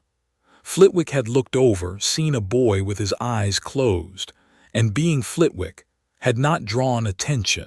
By the 9th day Harry could, sitting, see the stag's entire front half outside himself, as a shimmering standing presence, the way one might see a lantern in the dark across a long field. He had not yet seen the hindquarters. He had not yet, he knew without being told, seen the true shape of the antlers. Nearly, Arima said on the 9th evening. Another 2 days. 2 days we don't have. Boy, we have them. Do we? Arima gave him a long, measured look. Yes, he said. We do. I am, you see, now that we know what Voldemort is doing, quite confident about his schedule. He will attack on the 12th day, not the 11th, not the 13th. 12th, because he is planting something inside himself. Arima's eyes went sharper. You know about this? Dumbledore told me. Dumbledore told me everything last Tuesday. Ah, Arima said. Good. He said yes. He said Voldemort has a Hagioku fragment. Yes. And he's planting it in his own chest. Yes. And he'll need a week to 10 days for it to settle. After that he'll have a form, like a hollow form, only stronger. And also he'll have the Horcrux mechanics, which mean he can't die in a normal way. Yes, Potter-san, said Arima with a little dry affection. You have been listening, I see. I've been listening since July. Yes. They were quiet for a moment. Across the pitch, Sirius and Remus in human form today were murmuring over a map. Sensei. I'm scared. Arima, who had never in Harry's hearing offered a word of emotional commentary in 10 weeks, turned to look at him. His face did not do anything that to a first glance seemed kind, but his voice when he spoke was softer than it had ever been. Boy, he said, if you were not, I would not be teaching you this. Fear is a reiatsu. It is a pressure in your body. Arima Sensei's first lesson on your first morning was, do you remember? Breathing. Breathing. Yes, take your fear, Potter-san. Do not throw it away. Breathe it as you breathe reiatsu. Let it become part of your pressure. Then when you stand in front of your Voldemort-san on the 12th day, your pressure will have fear in it and will be larger for it, and he will be confused, and you will, in that moment of confusion, cut him. Harry considered this. All right, he said. All right, breathe it. Breathe it. All right, Arima nodded. Sit, boy. Harry sat. He put his blade across his knees. He closed his eyes. He went across the water. The stag was waiting. Hindquarters, said Harry. The stag put its head down and shifted its weight and showed him the line of its flank. Harry looked. He thought for just a moment, for the first time in a very long time, of his father and of his father's Patronus, the silver stag that had bounded across a lake, and of the night he had stood on the far shore and almost known that he had cast it. He thought, maybe it was never me, he thought, or maybe it always will be. The stag's eye was very close to his. Yeah, Harry said softly to himself and to the stag at once. Yeah, all right, all right. Behind him in the real world, Arima breathed in deeply as if smelling something new on the air and nodded. Chapter 4 End. Chapter 5 Jinzen. On the morning of the 10th day, at 6 o'clock, Harry Potter climbed the long spiral of the astronomy tower, carrying a folded blanket under one arm and a long cloth-wrapped katana under the other, and sat down at the very top. "You can stay out here for 10 days in my world before anybody misses you," Arima had said the previous night. "Here it will be approximately 1 week. The castle is generous with its jinzen. Sit. Do not rise for food. If you must sleep, sleep in the posture. Go as far as you can. Don't come back until you have him. And if something happens in the meantime," Harry had said, "something will happen in the meantime, many things. The castle will burn down around you for all I know. But you are not to come back for any of it. Do you understand?" "Yes, Sensei." "Not for Miss Granger, not for your Weasleys, not for your godfather, not for Dumbledore." Harry had gone still. "Sensei especially," said Arima without looking at him, "not for Dumbledore. That above all, Potter-san, that is an order from me. If Dumbledore himself falls while you are in the water, you are not to come back. Do you hear me?" "Why?" Arima had looked at him. "Because," he had said, "that is when your Voldemort-san will try to pull you out." So now Harry sat on the astronomy tower, wrapped in a blanket with his blade across his knees, and he closed his eyes and he went down. He went down further than he had ever gone. The platform, the lanterns, the torii, the pool. He stepped into the pool. The warm water rose to his knees and then to his thighs and then to his chest. He did not stop. Above him, the stag stepped back, not away, just back, making room, and Harry kept walking, and the warm blue water closed over his head, and he did not drown. He did not, in any recognizable sense, breathe either. He simply kept being. He kept being underneath. Under the pool was another world. It was not a cave. It was not a room. It was a field. A long, flat, pale field of bleached grasses under a sky of deep, deep evening with a single star rising in the east, and in the middle of the field at some distance in an unhurried stance the stag. The stag was here his full size. "Oh," Harry said. The stag turned his enormous head. "You told me," said the stag in that layered voice, "you wanted to see. I want to see." "Then look." Harry looked. He looked for a very long time. Day 1 outside. "He's not come down," said Hermione in the great hall at breakfast. "He won't," said Ron. "It's been," Hermione checked her watch, "almost 24 hours. "I know." "He can't, Ron, he'll starve." "He won't," said Ron. "Arima told me this morning, the whole," he gestured vaguely at the ceiling jinzen thing. "He's not gonna starve. He'll lose weight, but he's doing something." Hermione looked at Ron. "When did you start trusting Arima?" "When he stopped hitting Harry," said Ron, around a piece of toast. Hermione unwillingly laughed. She looked down the length of the hall. At the staff table, Dumbledore's chair was empty. Dumbledore had gone to London last night on an errand none of them knew the particulars of. At the high table, Arima was sitting quietly, with his tea, watching the doors of the great hall. Snape was sitting 2 chairs down alone with a bowl of porridge in front of him. Umbridge was not present. Umbridge had been, Ron had heard, ill since Sunday. "Do you think he's okay?" Hermione said very quietly, looking at the staff table. "Dumbledore, I mean." "I think," said Ron, "he's coming back in time." "In time for what?" "For whatever's on Friday." Hermione put her fork down. "Ron, I know, Hermione. I know." They ate very slowly in a great hall that was, for the first time in 7 years of their being in it, utterly, entirely, uniformly quiet. Day 2 inside. "Why a stag?" Harry asked. "Ask me something else." "Fine. Why blue fire?" "Because it is the color of the place I came from." "Where did you come from?" "A long time ago," said the stag unhelpfully. "Funny." The stag's eye crinkled. "I came," he said, "from a very old thing that loved a very small thing and wanted to protect the very small thing from a very large thing. The very old thing was called a Patronus. My dad's, and your mother's in a different shape. Both of them loved you very much. A Zampicudo is in part a crystallization of that kind of love. So you were my dad's. I was made in part out of the memory of him inside you.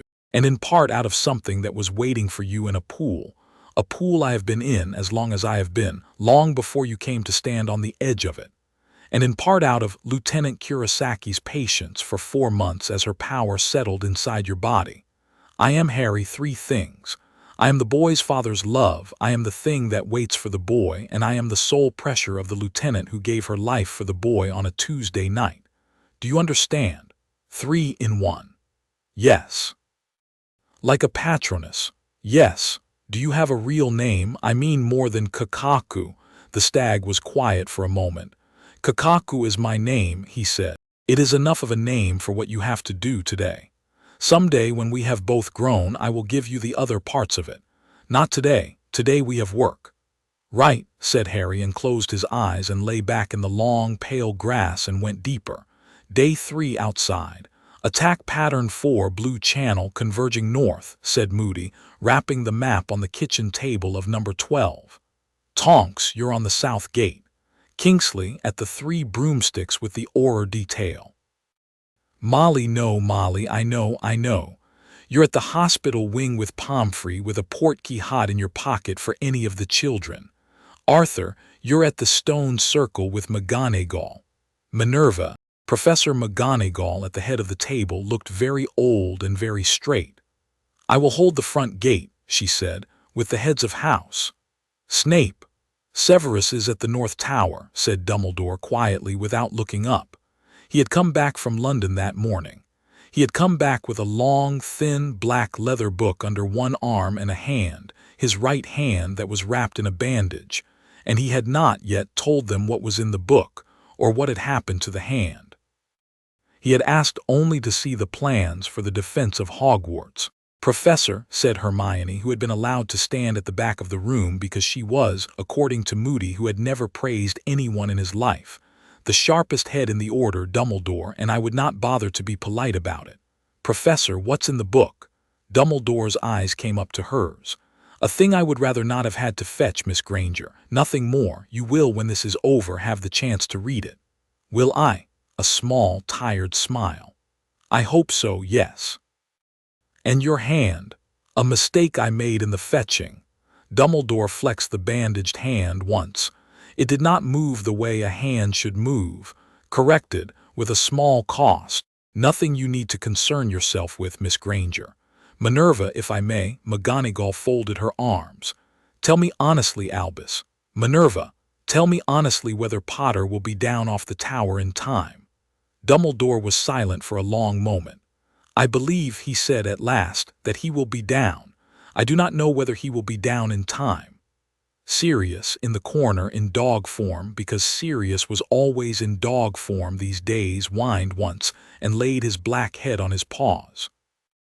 Ron, beside him, put his hand on Sirius's neck and did not let go. Right then, said Moody at the map. Assuming he's not, assuming the worst case. We need to plan for that because we're not amateurs. I have a suggestion. Dumbledore, if the boy isn't down, you take the Dark Lord yourself. Dumbledore looked at Moody. I had intended to, he said mildly, if it came to it. Said Moody. I thought you might. I want you to promise me something, Albus. Yes, Alistair. If you go down, don't go down alone. Moody's magical eye swiveled to Arima, who was standing as he always stood in the corner. You understand me, mister? Arima's mouth did not move. I understand, he said, Moody-san. Good, Moody rapped the map. Fallback positions, he said. Let's go through them again from the top. They did. Day 4 inside. Harry and the stag had at some point begun to walk. There was no reason for it. The field went on in every direction. The sky never changed. But Harry had, on some long, slow hour of the 4th day, got up out of the grass, and the stag, who had at this point been lying down beside him like a patient cow in a churchyard, had, without comment, risen and fallen into step. They walked. They walked for, Harry did not know, hours in his body. Days, if you counted by the way the stag's hoofprints lengthened behind them. They crossed a low rise. They crossed another. At the top of the second rise, Harry stopped. Oh, he said. Below them, in a long, slow, blue-silver curve, ran a river. And along the far side of the river in an orderly, patient row were mountains. And the mountains had, he rubbed his eyes, the mountains had antlers, not literally. They had along their ridges the same branching, forking again line that the stag's own antlers had, as if every ridge of every mountain on this landscape were a tine. "This is me," said the stag at his side. "This is all you. Yes, all of this. Yes. Where do I fit in this?" The stag huffed softly and turned his head down to Harry. "You," he said, "are the one who walks." Harry looked up. You are the one who walks in this country. I am the country. You are the one who walks in me. Do you understand? I think so. When you ride, Harry, in the world, your pressure will be mine. Your feet on the earth of your world will be on my earth. Your lightning will be mine. When you fight Voldemort, he will not be fighting you. He will be fighting the land we have become together. Do you understand? Harry looked out at the river and the antlered mountains. "Yes," he said softly. "Yes, I understand." The stag bent and laid his forehead against Harry's forehead. Harry felt down through the soles of his feet, the whole landscape pick him up. Day 5 outside.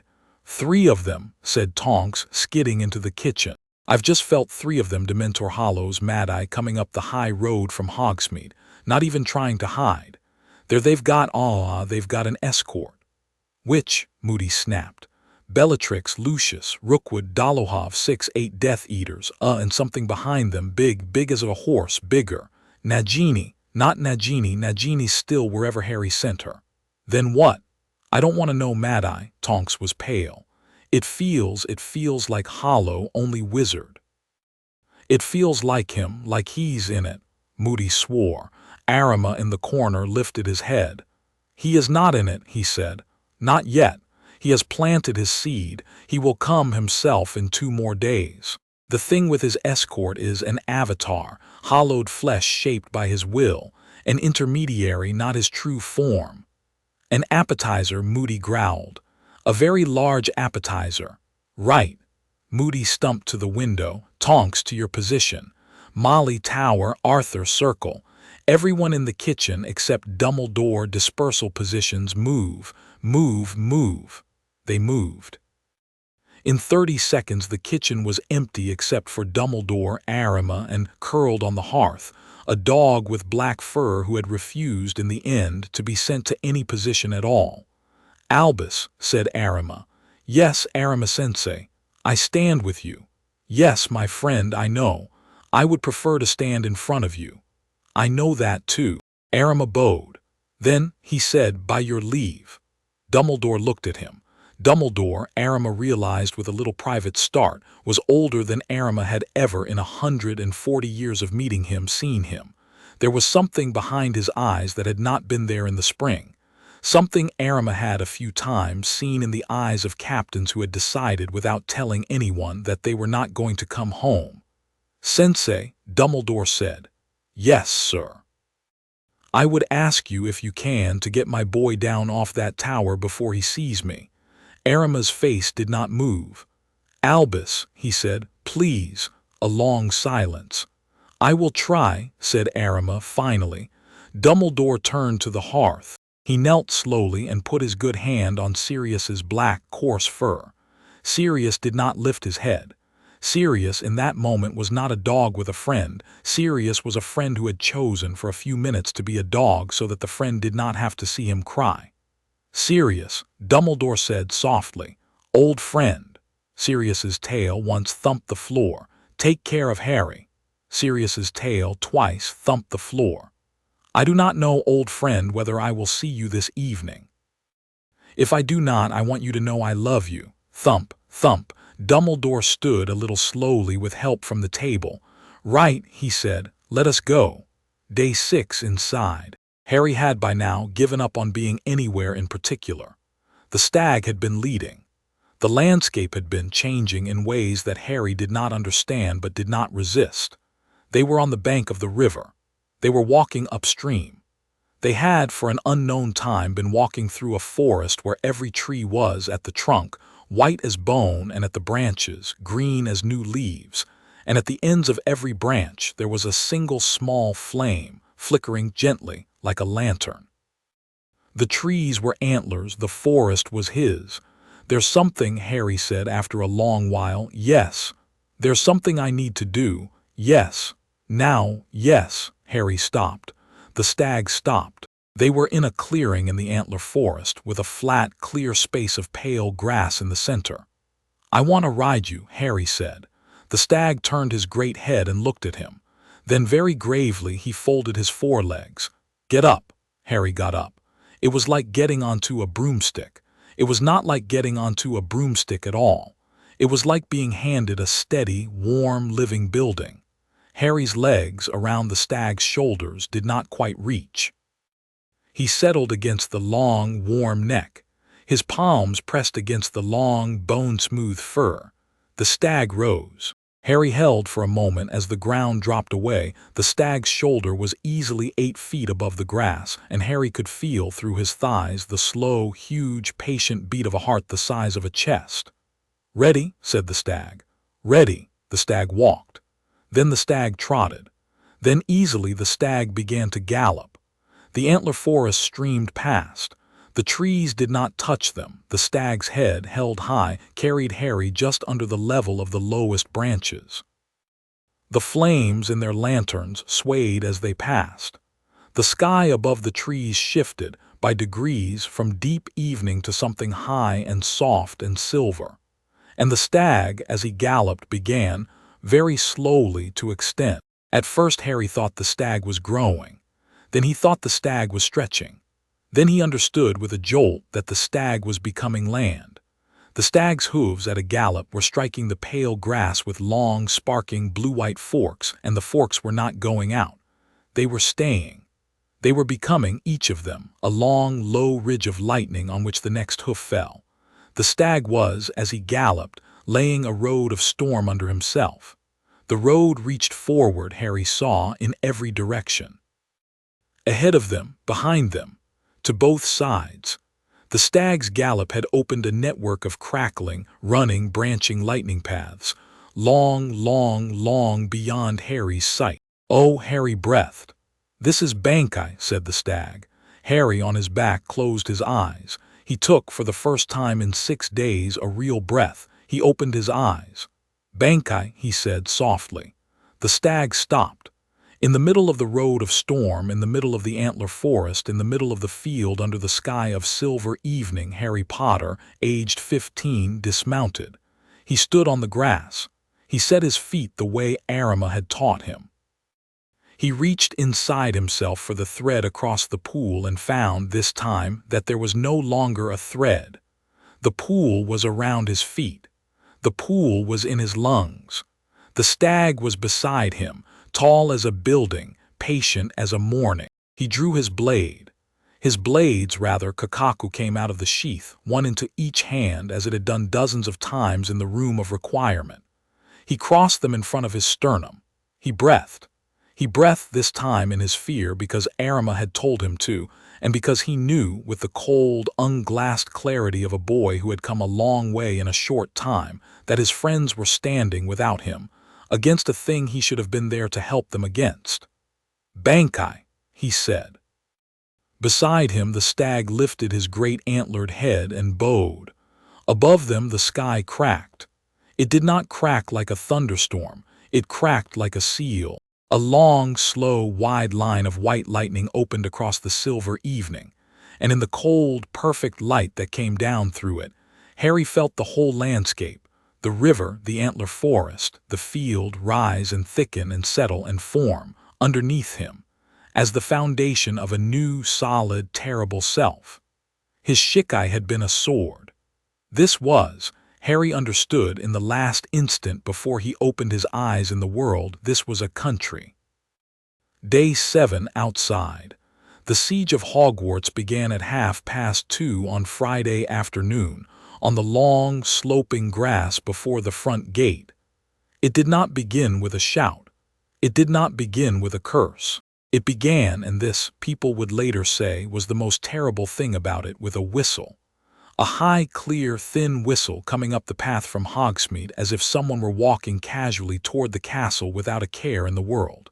The whistle paused at the gate. A pleasant voice from beyond the ward said, "Albus, dear friend, would you mind letting me in?" "Tom," said Dumbledore from the other side of the gate in a voice that carried down to the lake. "Tom, I am afraid we are not at home today." "Are you not? A pity. I have," said the voice, brought guests. He had. Behind him in a half-ring were 8 Death Eaters, 3 Dementor Hollows, and at the back, a long, white-hooved, 12-foot-tall form, maskless, wet that Harry, had he been there, would have recognized as his own nightmare made very solid. The Avatar. The lesser shell Voldemort had walked in while his true body ripened somewhere else. Its face was bone. Its chest was a crack. Its eyes were the color of Voldemort's eyes, but older and duller and not quite yet fully alive. "I had rather hoped," said Voldemort's voice, "to greet your pupil today."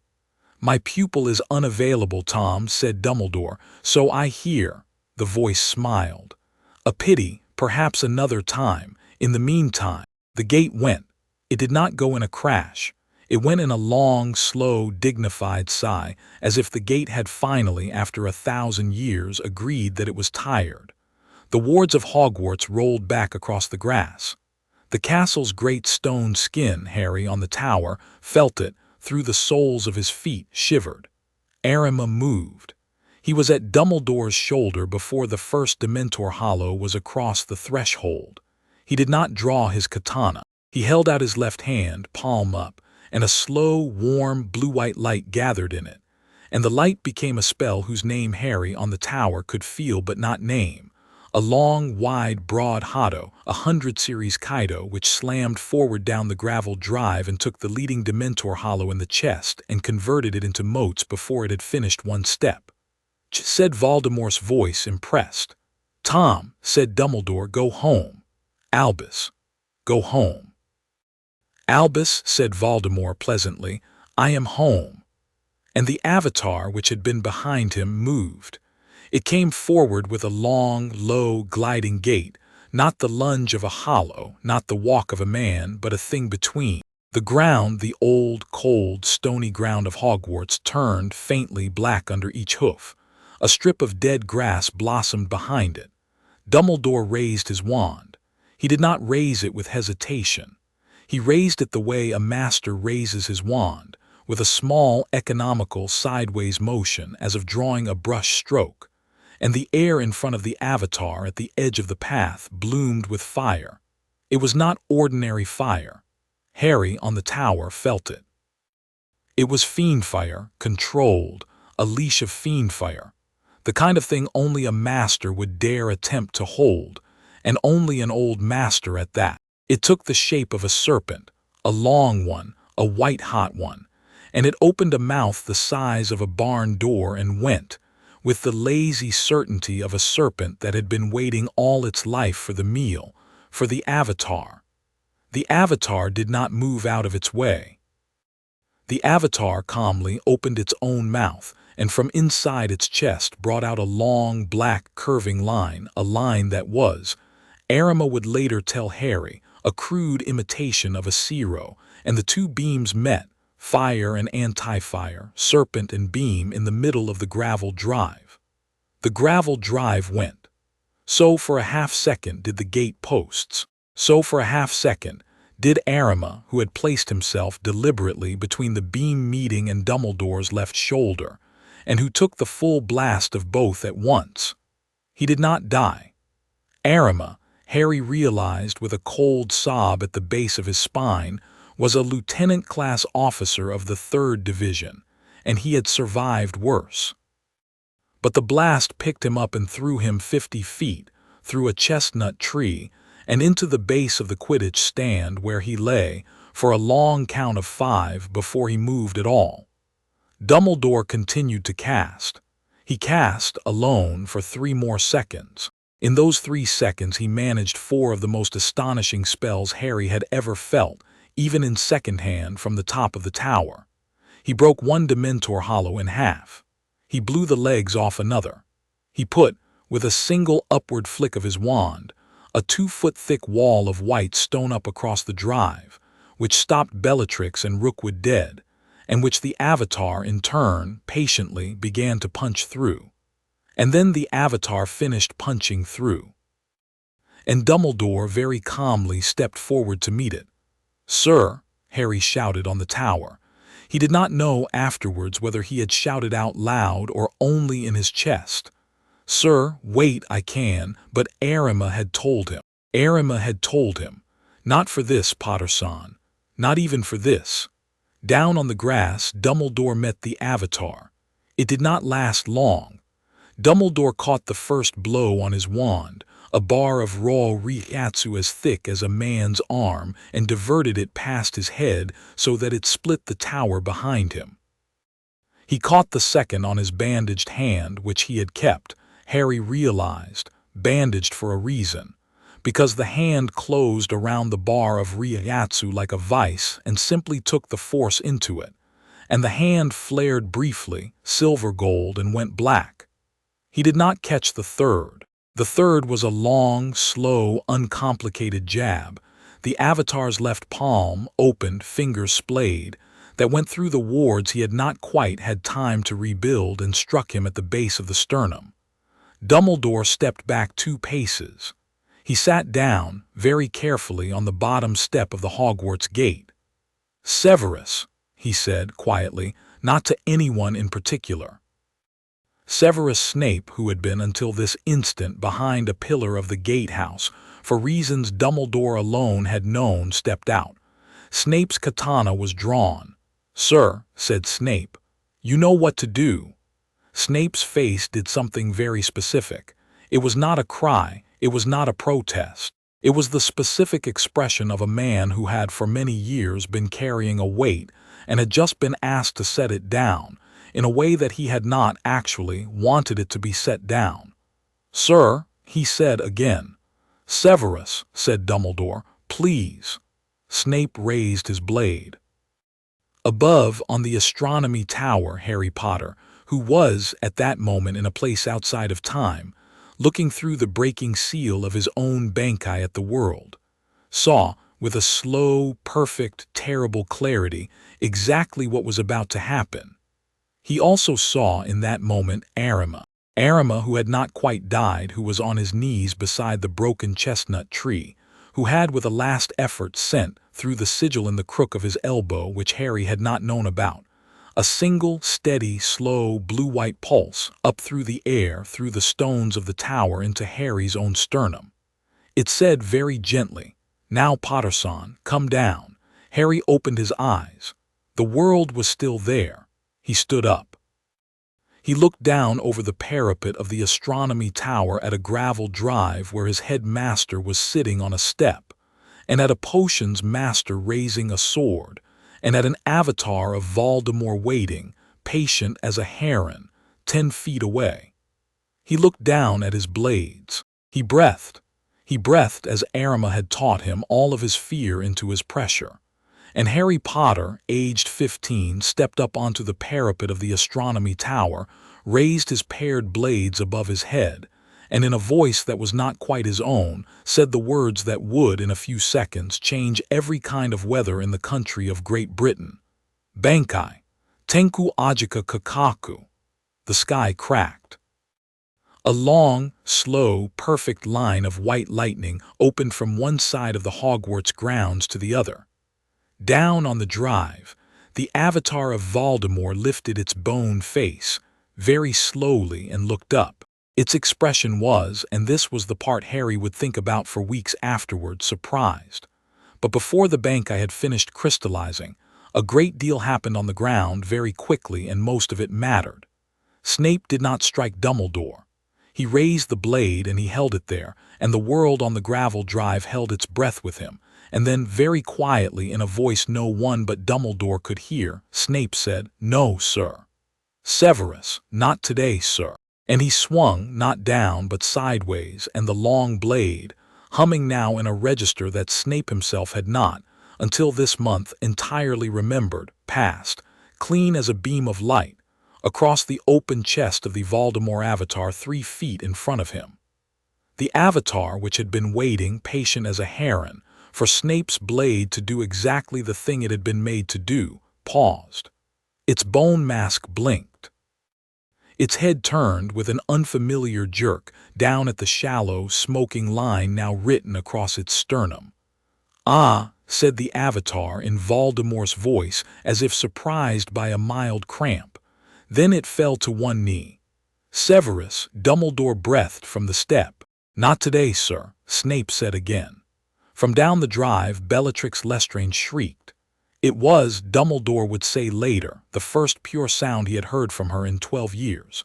She threw her wand forward in a wide, furious arc, and from the tip of it came a curse, old, dark, unwritten in any textbook, and Snape, whose attention was entirely on the Avatar, did not quite turn in time. It struck him across the ribs. Snape went down on one knee, blood instantly soaking his coat. He did not drop his blade. "Up," Dumbledore said sharply, and his voice was not the voice of a dying man. "Severus, up, up." Snape, with the stubbornness that had characterized him since he was 9 years old, got up. And at that moment, from 50 feet away from the base of the Quidditch stand, Arima, who had certainly been dying, decided instead to live for another 30 seconds. He raised his left hand. His fingers, blackened at the tips but still there, traced a fast, tight, crisp sigil, and from his palm, directed not at the Avatar but at the sky above the Avatar, he sent a long, perfect, cold line of Kaido up into the cloud cover. Hado 88. Arima coughed, and blood came with the cough. Hurujekazokashintonreho. The sky above Hogwarts cracked open. A second time, and a blue beam, as wide as the Great Hall and as long as a street, fell down onto the shoulders of the Voldemort Avatar. It did not kill it. It was not quite intended to. What it did was drive the Avatar, for a solid count of 4, straight down into the gravel up to the breastbone pinned. It also, at an angle by design, fell partially through the ranks of Death Eaters behind Bellatrix and scattered them in shouts and cloaks. "Minerva!" Arima gasped. Now, Professor McGonagall, who had been, to the utter ignorance of every Death Eater on the drive, crouched under a charm of invisibility on the left-hand gate pillar for the last 40 seconds, stood up. She did not shout. She simply lifted her wand, traced a very exact pattern with it, and said, in the calm, level voice she used in Transfiguration to chasten a careless third-year, Colloportus Maximus. Every gate and wall of Hogwarts, every door, every window, every grate, every crack, every mouse hole, every chimney flue, all shut. The wards reseated themselves. The Death Eaters were, abruptly, outside. The Avatar, pinned in the gravel, was abruptly inside with Dumbledore and Snape and a rising Arima, and a castle of wards closing over it like a jar over a wasp. "Oh, lovely!" Bellatrix was howling on the outside. "Oh, lovely, lovely, lovely, Tom, my friend," said Dumbledore softly, leaning on the gatepost. "You are now my guest. How rude it would be of me to allow you to leave unentertained." The Avatar, snarling, ripped itself free of the beam. It took, however, 4 long, expensive seconds to do it, and in those 4 seconds, Snape cut a second line across its collarbone.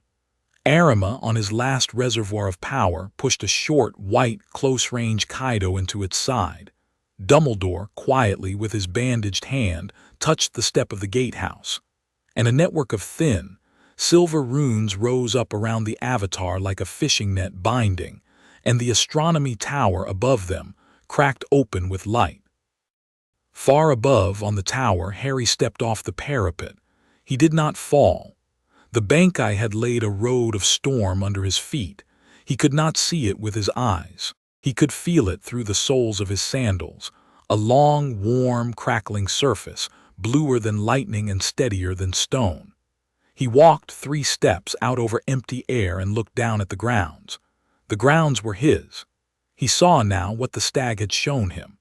He saw every flame on every branch of every tree, and he saw the silver spiderwebbing of the wards, and he saw, like candles set along a black table, the pressure of every soul on the grounds of the school. He saw his friends. He saw Dumbledore. He saw Snape. He saw Arima. He saw in the shape of black voids with candles inside them, each of the Death Eaters. He saw the avatar held in the net of runes, for what it was, a thin, not quite alive husk, a thing Voldemort had made so that Voldemort himself could sit at home in safety, watching through its eyes. He also saw, far to the north, hours and hours of apparition away, in a long drawing room he had never been in, a single, cold, seated form with an open bone mask on a table next to it, and a long, thin, white scar running down its chest where a splinter of a Hagioku had been planted, and eyes that were in that instant looking up directly at Harry. "Hello, Tom," Harry said softly from the tower. Very far away on the chair in the long drawing room, Voldemort's eyes widened. Not much. Just a fraction. Enough. Harry raised his blades. "Not today," he said, echoing Snape without knowing it, "Tom." And he brought his blades down. The avatar in the gatehouse came apart. It did not come apart messily. It came apart along the lines of the silver net Dumbledore had put around it, and along the cuts Snape had put into it, and along the ways of the Hogwarts wards that were now, through the gatehouse, running the whole length of the school again. Every line Harry saw in the landscape flared in a single, clean, synchronized pulse, and the avatar, which had been on its knees in the net of runes, simply sighed and emptied, and was gone. The gravel where the avatar had been was a dark, wet circle on the drive. Outside the gate, Bellatrix Lestrange, who had been screaming, suddenly stopped screaming, which was worse. And far to the north, in the long drawing room, Voldemort stood up. He did not look angry. He looked for the first time in 13 years afraid. "So," said Voldemort to himself. "So. Oh boy, oh Harry." He lifted the bone mask on the table and held it up to the light and turned it once in his long fingers. "I think," he said to the mask, "we had better go now." And he set the mask carefully across his face. Down on the grass of Hogwarts, the first thing Harry did, after the Bankai's light had faded, after the Road of Storm had stayed, faintly thrumming under his feet, was run to Dumbledore. "Sir, Harry, sir. My boy, stop, I am not, look at me, Harry, I am not killed. Not as such." Dumbledore was sitting, leaning back against the lowest step. His left hand was trembling. His right, the bandaged one, was black now, almost to the elbow. His face was pale, his eyes were bright. "Arima," Harry said. "Alive," said Dumbledore with a small laugh that hurt him a little. "Alive, Harry, Snape." Dumbledore's head turned. "Severus, are you?" Snape, on his knees in the gravel, with one hand pressed to his ribs and the other still holding his blade, nodded once without expression. "Good. Bellatrix?" Harry asked. Disapparated, Dumbledore's mouth twitched. She did not care to stay. Once the lovely avatar was no longer available, Rookwood went after her. The Dementor Hollows unmade themselves the moment their shepherd left. "We have, my boy, we have, for this hour won." "Sir, he will come himself now," said Dumbledore. "Yes, sir. He will come within 2 hours, 3 at most. You felt him, I take it." "I saw him." Dumbledore looked up at Harry's face. His eyes, bright and tired, went very soft. "Well," he said after a moment, "well, then you are ready, my boy, then there is nothing else." "Sir, 2 hours, Harry, 3 at most. I go and see your godfather. He's waiting in the entrance hall." Dumbledore's mouth twitched again in a form that has, I think, slightly pulled a tendon from all the pacing. Harry laughed. It came unexpectedly up his throat. He went. In the entrance hall, Sirius was standing, actually standing, as a man, with Remus beside him and Ron and Hermione already at the top of the marble stairs. Ron's face when he saw Harry did something remarkable, a full, unguarded, proper Ron grin which Harry had not seen, he realized, since before the graveyard. Hermione came down the steps at a half-run and stopped 2 feet away and looked at him. "You," she said, and didn't finish. "I know," Harry said. I'm still me, mostly." "You," she said. "I know," Harry said. She hugged him. She did not say anything else. She hugged him for 20 seconds with her face pressed against his shoulder, and Harry, who had, for 7 days, not touched another human being, leaned into it for all 7 of those days. Sirius came up behind her. He did not, thankfully, cry. He put a hand on the back of Harry's neck, the way he had that first night in the drawing room at Grimmauld. "All right," Sirius said. "All right." "You," Sirius swallowed. "You look, I know. Your eyes, I know. Stag in them now." "Yeah, Harry, I know. Sirius, I know." They stood there, 3 of them, in the entrance hall for a long minute. Then, because Arima, despite everything, had trained him to notice things, Harry lifted his head. "He's coming," he said. "He's coming?" Ron asked. Harry closed his eyes briefly and opened them. "He's coming. Now, he was further than I thought. He's apparating in stages. Harry's face tightened. He's coming with the rest of them." "Rest of who?" The Hollows," Harry said. "All of them. The broken masks in Britain. He's calling them. He's coming to the front gate with a couple of hundred, and he's what?" "He's wearing a mask," Harry said softly. Oh, number he's wearing a mask." Sirius looked at him. "What does that mean, Harry?" Sirius said. "It means," Harry said, "that the thing I have to do today is harder than I thought." "How much harder?" Harry looked up at the stained glass window at the top of the marble staircase. Through the window, above the distant hills to the north, a thin, dull green light was beginning already to rise. "Bankai plus," he said quietly. "I don't know what that means." "Neither do I," said Harry. "Yet." Upstairs, on the astronomy tower where Harry had left them behind, the 2 blades, reforged for now into a single katana, leaned against the parapet, and the road of storm that Harry had laid faded slowly and did not go out. Below, in the gravel drive, Arima, half dead, half triumphant, was being helped by Madame Pomfrey into a stretcher. Dumbledore was being argued with by Poppy about not getting into a stretcher and was, eventually, losing. Snape, bloody, white-faced, and still holding his blade, had silently taken up a position by the door of the gatehouse, facing north. All of them, every one of them, were looking north. Because, coming up the long road from Hogsmeade with a green light rising behind it, and with a low, wrong wind whispering ahead of it, was the true form, at last, of Lord Voldemort. And because, on the steps of Hogwarts, with a sword at his hip and Hermione's hand in his, Harry Potter, aged 15, was waiting for him. Chapter 5 End. Chapter 6.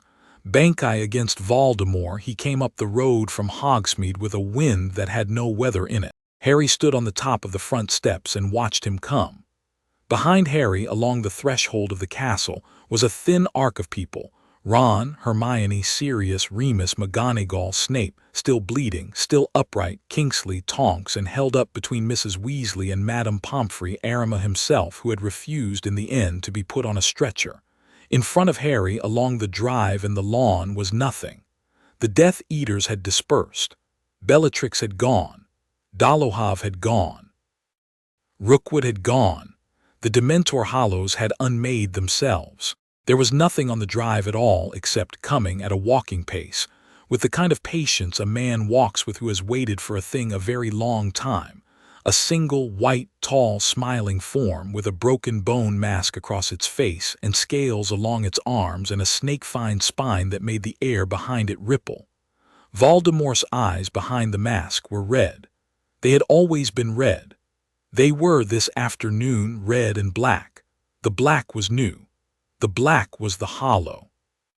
"Harry," said Voldemort from 50 feet away pleasantly. "Good afternoon." "Tom," Harry said, and his voice did not shake. "You have been busy." "I've had a good few teachers." "So I gather." Voldemort stopped 20 feet away at the base of the steps. He did not climb them.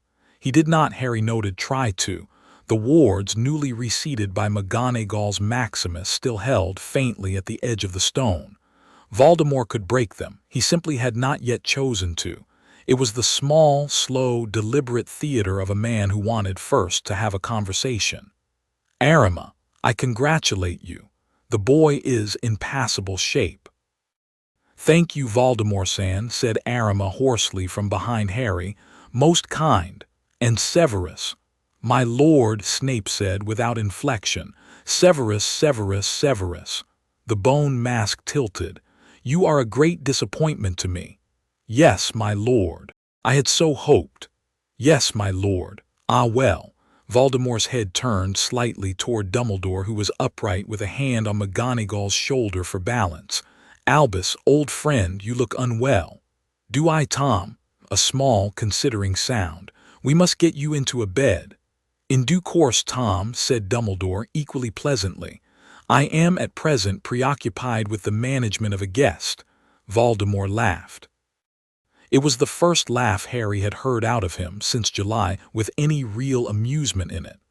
The laugh of a man who had been alone too long and who, today, had company worth laughing at. Boy, Voldemort said to Harry, come down off your steps. Why would I do that, Tom? Because, Voldemort said, I have come all this way to see you. I should like to shake your hand. Harry smiled. He did not know he had smiled until he felt his mouth do it. No, he said, no, no, Tom, you'll have to come up the steps. Voldemort's head tilted very slightly back. Behind the bone mask, the red and black eyes narrowed. I see, he said quietly. Yes. Well, very well. He stepped onto the bottom step. The wards flared. McGonagall's Maximus sang, one slow note and held for a second and then bent, and then with a thin, brittle whispering like an old rope broke. Voldemort stepped up, onto the drive, onto the second step, onto the third. He stopped, still 12 steps from Harry. Shall we, he said, begin? Yeah, Tom, Harry drew. He had expected for a long time that the fight would start fast. It did not. Fights with Voldemort in Harry's experience up to that point had always started fast.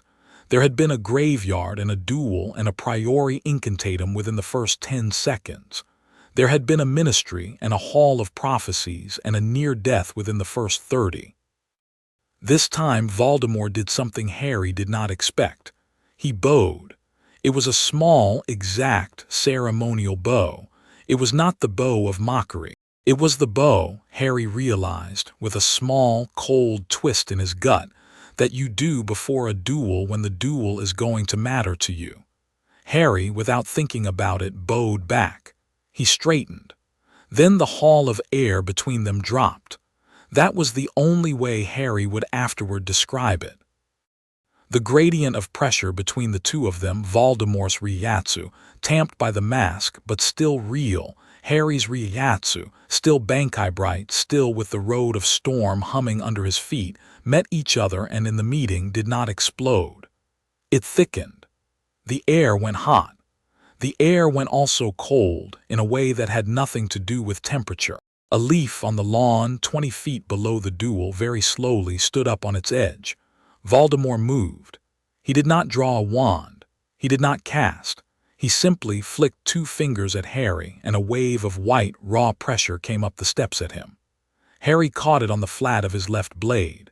He felt, along his forearm, the antler tattoo heat, and the pressure slid off the blade and went off over the parapet, to scream briefly into the forbidden forest before it died. Ah, said Voldemort, interested. Good boy. Thanks. Now try this.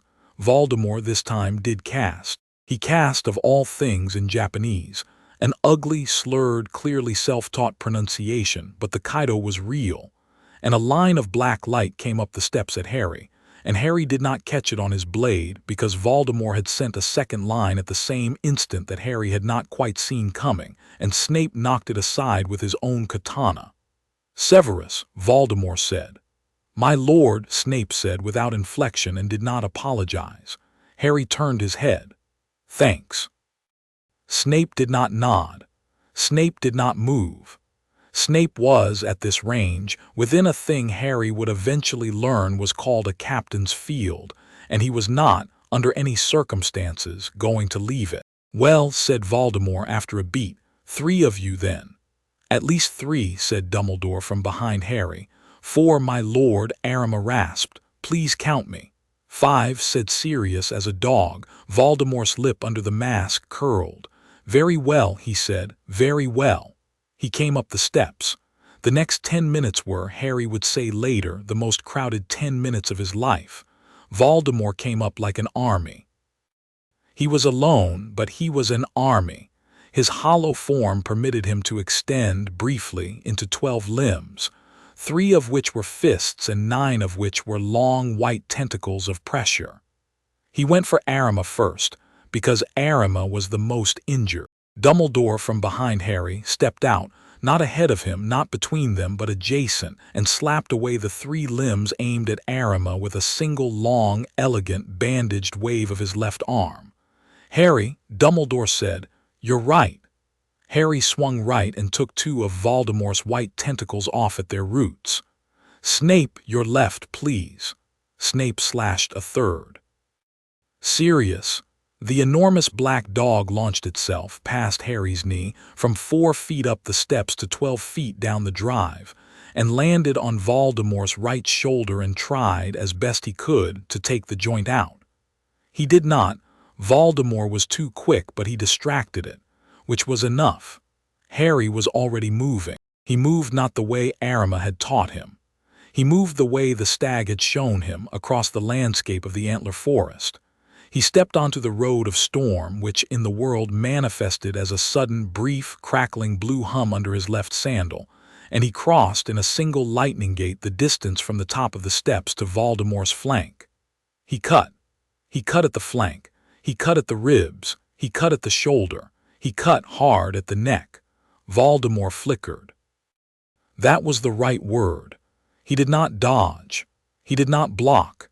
He flickered 10 inches to the side, out of the line of Harry's blades, without moving any of his feet, and Harry's cuts went through empty air.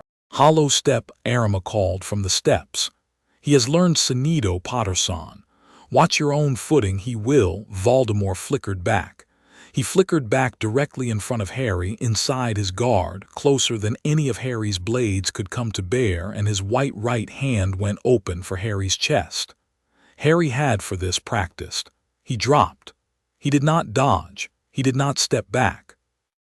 He dropped, his knees going, his shoulders going, and as he dropped, his right blade came up from the waist, edge first, angled to strike Voldemort's open palm, not to cut it off, just to tag it.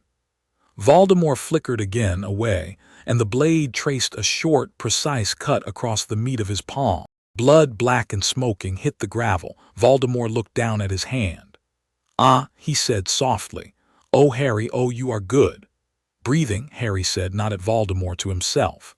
Breathing, breathing, he was breathing, hard. The road of storm was humming. He was, to his surprise, not tired. He was, the word came to him, clean. He was clean. Voldemort smiled behind the mask. "Very good," he said. "Very good, Harry, very well. Stand back, Albus, if you would. Arimisan, Severus. I would like now to show the boy a thing." "Tom," Dumbledore began. "One thing, Albus, just one." "Tom, I am afraid I must decline." "Decline," Voldemort laughed. "Decline." He raised his left hand, and a broad, white, perfect Zero, not the Avatar's poor copy, the real thing, a broad, flat disc of raw Ryatsu gathered blink-quick in his palm. He turned the palm not at Harry but at Dumbledore. "No," said Harry. Voldemort smiled. He fired. The Zero crossed the 12 feet between Voldemort and Dumbledore in less time than Harry's eye could follow. 2 things happened on the way. The first was that Snape, with the speed of a man who had in the end been preparing for exactly this moment for 15 years of his life, stepped between Dumbledore and the Zero, turned his blade edge-on into the line of it, and with a look of someone biting down very hard on something, held the flat of his katana against the incoming disc. The Zero splashed. It did not go through. Snape's blade, sealed for too long, unsealed too recently, took the blow, and with a sound like a large bell cracking, held the force for a full count of 1. The second thing was that Harry Potter, mid-descent of the step, mid-motion, mid-breath, extended his right arm out toward the road of storm, out through the road, because he had realized a half-second ago the road, and said a word he had not known he knew. The word, like Kakaku, was 3 parts. It was the second word of the stag's name. The old word, the middle word, the bright one. Oroshi. The road of storm under Harry's feet inverted. Every blue-white thread of it, at every point of the Hogwarts grounds, reverse direction.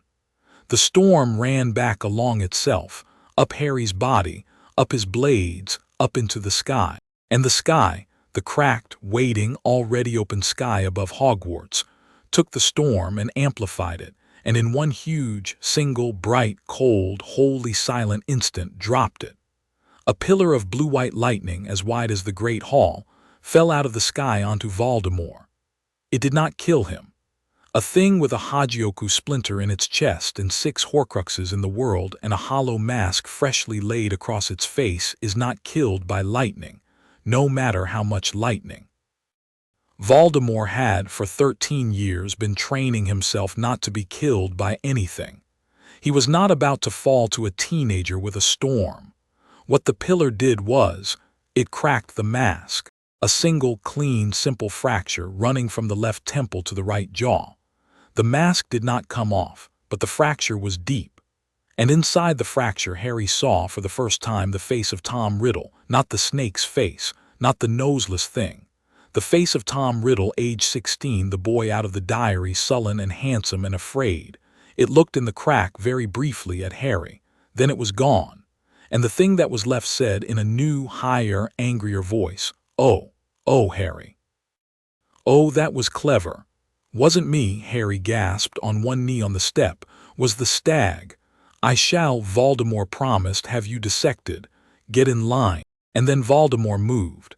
Not with Sunito this time, but with his whole, extended, hollow snake-scaled body, 6 arms, 2 legs, a spine as long as a horse, and came up the steps at Harry in a single, huge, wet surge. And Harry did the only thing he could possibly do, which was step back through the nearest doorway, and with one hand on the doorframe, slam the door in Voldemort's face. Because this, Harry had decided, an hour ago in the quiet of the entrance hall, was going to be his fight. Not on the drive, not on the steps, in the place where the storm lived. Harry ran. He ran through the entrance hall. He did not look at Sirius, who was, in dog form, already running alongside him. He did not look at Ron, who was, to his own surprise and to Harry's, keeping up. He did not look at Hermione, whose hand caught his as he passed and then equally let him go, because Hermione had understood in one look that Harry had to run this particular stretch alone. He ran up the marble stairs. Voldemort broke the front door. Harry felt it under the road of storm and came in behind him. "Harry," Voldemort sang up the stairwell. "Harry, where are we going?" "Up, Tom," Harry called. "Up, up." They went up. The castle in that 10 minutes did a thing that the castle had not done in 1,000 years of its own life, which was to help. Staircases moved, not randomly, but thoughtfully. Corridors shortened. The grand staircase, which had always been cranky, suddenly decided it was, today, a corridor.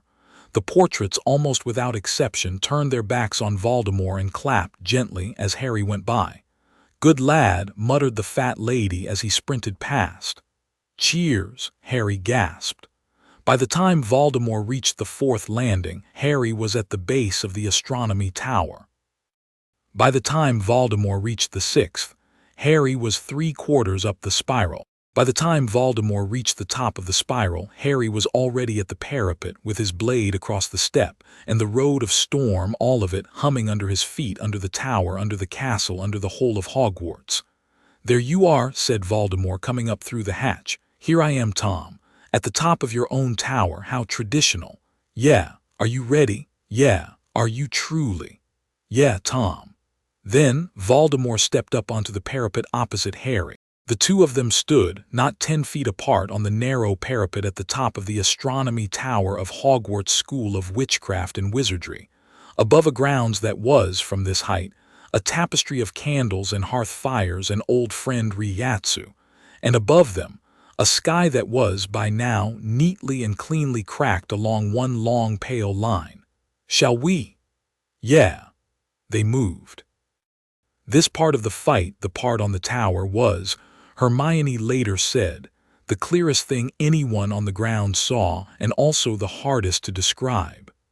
It was clear because it was high, and all of Hogwarts saw it. The tower was the highest point in 50 miles. It was hard to describe because it was, for most of its length, not a fight exactly in the way fights are usually fights. It was more like a duet. A very fast, very pretty, very dangerous duet, performed by two musicians who had trained on completely different instruments for completely different reasons, and who had discovered in the same week that they had been practicing for the same concert. Harry used his blades. Voldemort used, and this was the part Harry had not anticipated, his hands. He had in the mask decided in whatever lightless place he did his deciding that swords were beneath him. He would not draw his wand. He had left it at Malfoy Manor. He would not either rely on his transformed body alone. He fought with his bare hands and with flat slabs of Ryatsu that he manifested, instant by instant, along his palms, so that his own blows were in effect broadsword-shaped. The slabs broke when they hit Harry's edge and reformed in the next blink. They moved along the parapet. They moved off the parapet. They moved onto the sloped roof of the tower. They moved back. They moved up into the air, Harry on his road of storm, Voldemort on his hollow stepsonido, and they traded at one point a clean 15 feet off the ground, 7 cuts in 2.5 seconds. Harry took one on the ribs. Voldemort took one on the shoulder, one on the flank, and a long thin one up the line of the jaw, which widened his cracked mask a little further. The crack along the mask, Harry noted, was growing. With every blow Harry landed on him, a little more of the crack opened. With every blow Voldemort landed on Harry, and Voldemort honestly landed only one below, Harry felt in his ribs the stag pour him a patient, cool, running draught of strength. "Boy," Voldemort said on the 11th pass, amused, "how much longer can you keep this up? Long enough. You have not the reserves. Neither have you. Am I wearing you down? Am I cracking your mask?" Voldemort did not answer. Voldemort's mouth behind the mask, which was widening with every exchange, did however curve upward. "Round 2 then," he said, and he for the first time drew. Harry had not until this moment registered that the thing hanging at Voldemort's hip under the hollow scaled cloak was a sword. It was. It was a long, thin, black, ugly thing with no guard and with a dull, sooty blade. It was not a Zampecudo. It was, Harry understood with a small, nasty chill, a weapon Voldemort had made this summer by melting down the steel of a particular, very old Gringotts cup, and folding into it a long, thin, stolen sliver of the Hagioku. It was not a Shikai. It was not a Bankai. It was a Horcrux shaped like a sword. Voldemort drew it. He crossed it with Harry's nearest blade.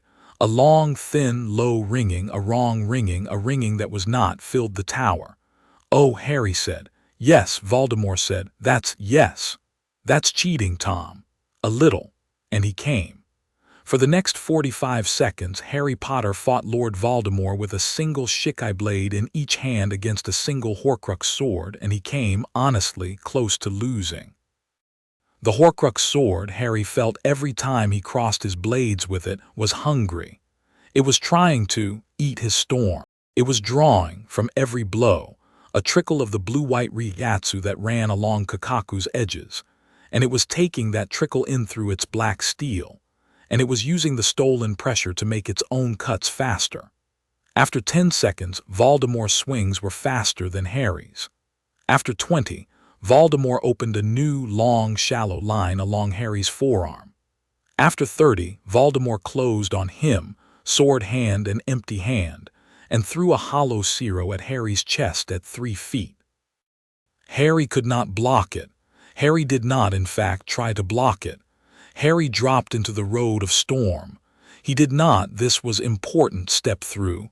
He did not go anywhere. He simply dropped into the road of storm under his own feet, the way you sit down into a chair, and the zero, having been aimed at the Harry of a half-second ago, went over him and out across the tower, and into the night where it evaporated. Voldemort's blade was already coming down. Harry, from his crouch in the road of storm, lifted both of his blades, crossed them and said very simply, "Bankai." He had not said it before in the fight because, as Arima had warned him, the full release was a thing you called only once.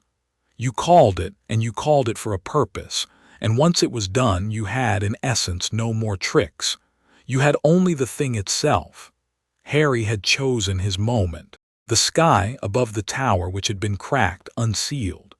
Across the whole of the grounds, above the lake, above the forest, above the village of Hogsmeade, above the ministry in London, and above every hill and village in between, the road of storm rose into the air and formed around the tower a single, enormous, antlered shape. Tenku Ajika Kakaku, the Skyking antler stag. He stood on the clouds above the astronomy tower. His shoulders were the height of the tower itself. His antlers, branching and branching and branching, carried, at each time, one of the lanterns from the field under the pool. His one eye, the stag at the scale had turned his head so that only one eye looked down, was green and old and perfectly, terribly, utterly at peace. Voldemort on the parapet looked up. "Oh," said Voldemort. Harry in the road of storm looked up too. "Hi," he said softly. The stag bent very slowly his enormous head. Voldemort, holding his Horcrux sword, did not to his credit flee. He raised his blade overhand. He prepared a zero. He opened his mouth to cast, Harry would later speculate, some kind of final, terrible, newly invented curse. The stag did not give him time. The stag touched one antler, one single time, the leftmost, the smallest, to the top of Voldemort's bone mask. The mask cracked fully. Every piece of it along the line of the old crack and along a dozen new ones came apart. Every piece fell. And for one terrible exposed instant, standing on the parapet with a Horcrux sword in his hand and no mask, was Tom Riddle. Not the snake, not the avatar, not the boy, the man. The actual, lipless, thin, hunted, furious, brilliant, careful man. His red eyes were very large. His face was empty. He looked for a half-second up into the green eye of the stag, and the stag looked into his, and whatever passed between them was not Harry's to see. Then Harry, on the road of storm, moved. He moved one blade, just one. He did not need two.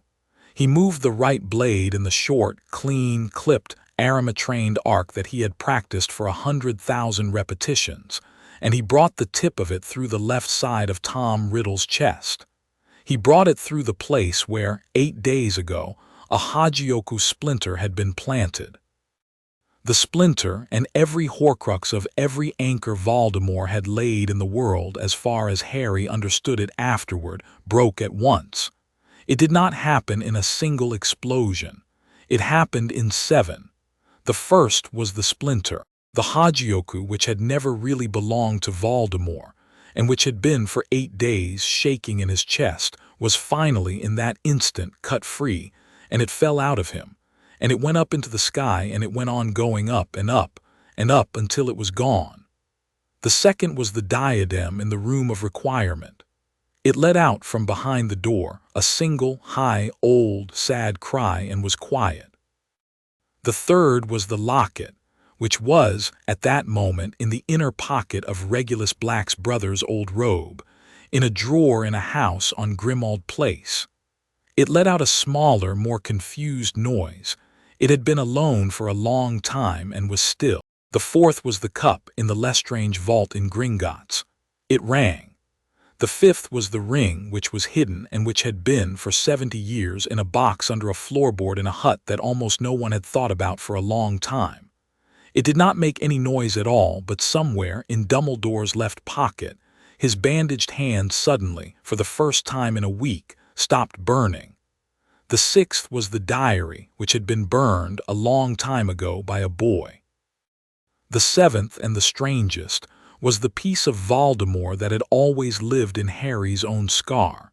It came, with no fanfare at all, like a leaf off a branch, and it left. Harry did not feel it go. Hermione years later would say she had seen it, A brief, small, black, uncertain shape drifting up off the top of the tower, not sure where to go and then going. Harry afterward could not find any grief in himself for its departure. And on the parapet Tom Riddle dropped his Horcrux sword. He looked down at his own chest, at the deep, clean, simple wound across his heart. "Oh," he said quietly. He did not ask Harry any questions. He did not curse Harry. He did not even beg.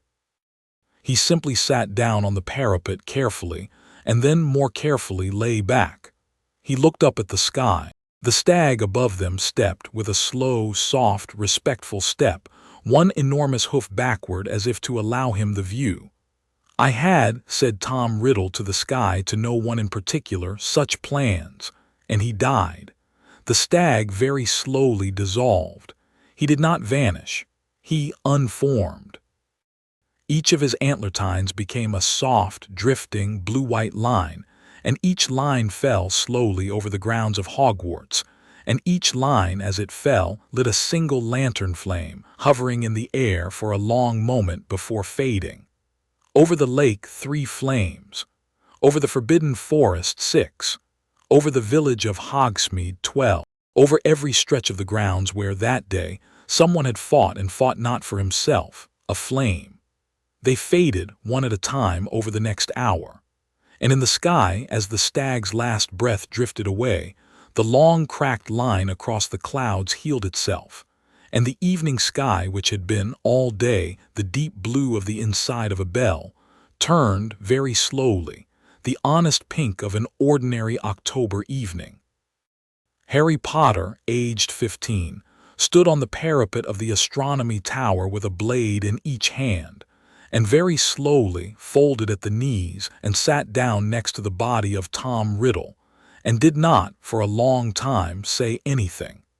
Sirius came up the tower first. He had, Harry would later learn, run up all 7 floors as a human, because the dog form could not take the stairs as fast as the human form could. He was out of breath.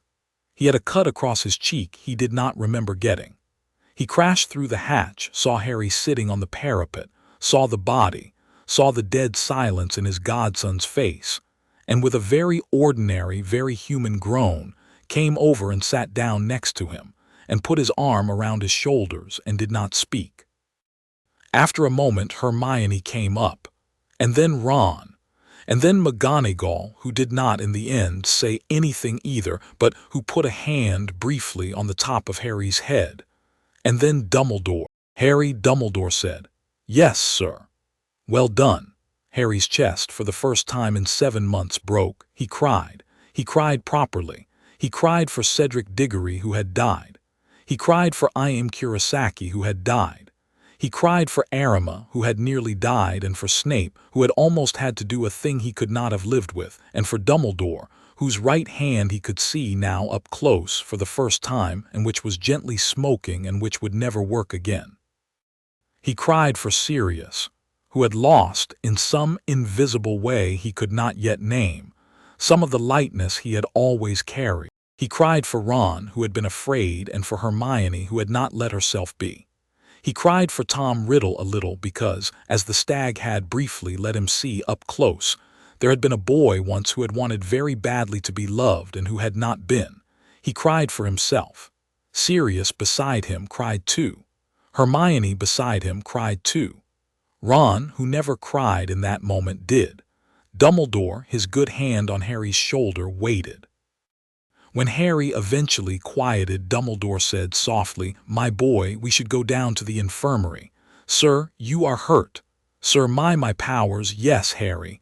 They're going." Dumbledore gently nodded.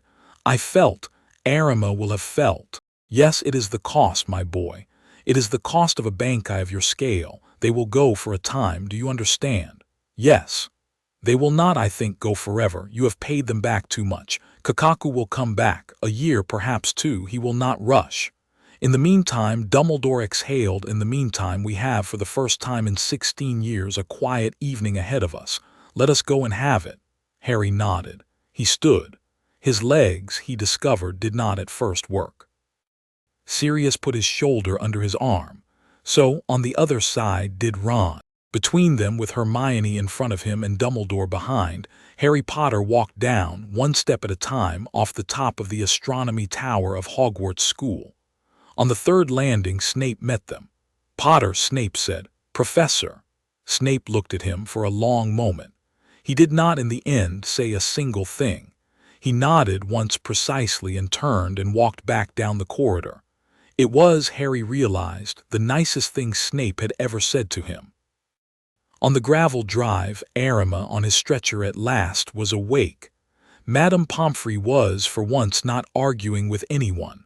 The light was pink. The wards of Hogwarts, which had been so badly bruised, were already, one by one, coming back up like fireflies rising out of the grass. Harry knelt carefully on the gravel next to Arima. "Sensei, Potter-san." "I do not," Arima said. "Apologize, boy, you made my week." Harry laughed. Yes. Arima's eyes creased. "You did your whole teacher a great credit, a great credit. I will dine out on you for a century." "Sensei, I think I lost, I know." Will I? Yes. When? When Arima's eyes flicked up to the fading last trace of a lantern floating above the tower. When he is ready to come back. A year, 2, perhaps 3. He is in no rush. Neither are you. You have had a very long summer. Yeah, Harry swallowed. Yeah, I have. Go eat something.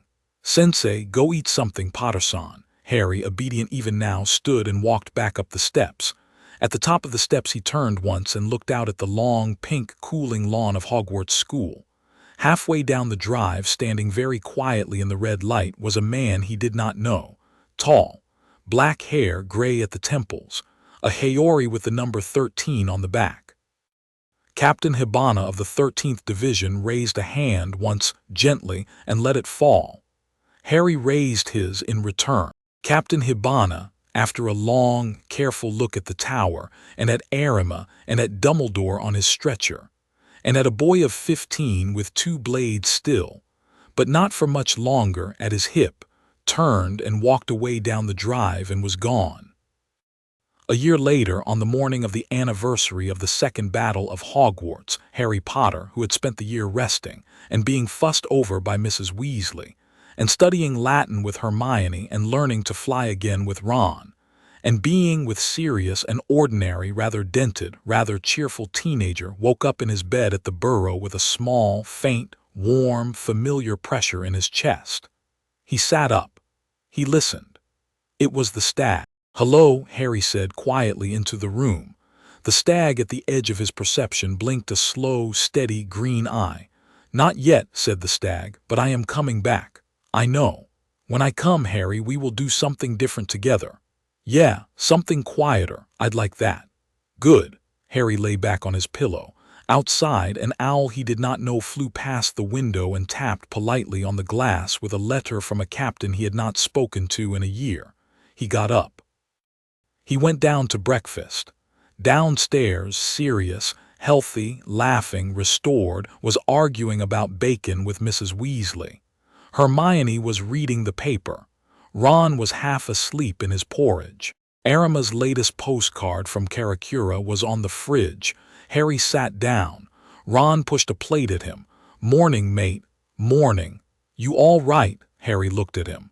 "Yeah," he said after a moment, and surprised himself with how much he meant it. "Yeah, today I am." The year had not been easy. He would be the first to say it.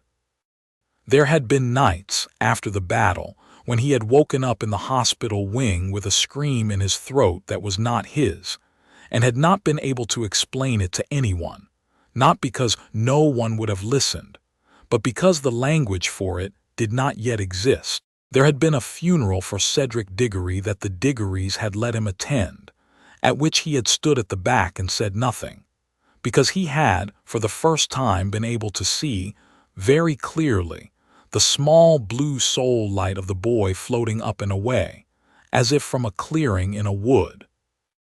There had been a funeral for Iam Kurosaki, which Captain Hibana had held without fanfare in a little courtyard of the Serete, and which Harry had been flown to via a single-use Senkamen, and had stood at, with a white sash tied around his forehead, and had at the end laid a small object, An origami stag Hermione had folded for him, on the place where her urn had been. There had been school, of course, because school did not stop for anyone. There had been OWLS, which he had passed, with a great deal of help from Hermione. There had been arguments with Ron and reconciliations with Ron and a long, painfully elaborate series of conversations with Ginny Weasley about whether, and when, and how. There had been a strange, wary, careful friendship with Severus Snape, which Harry did not for a long time tell anyone about, and which consisted mostly of Snape occasionally handing him a book with a particular page marked, and Harry, a week later, returning it, and Snape, with no expression on his face at all, nodding once and going back to whatever he had been doing. There had been a letter from Aunt Petunia.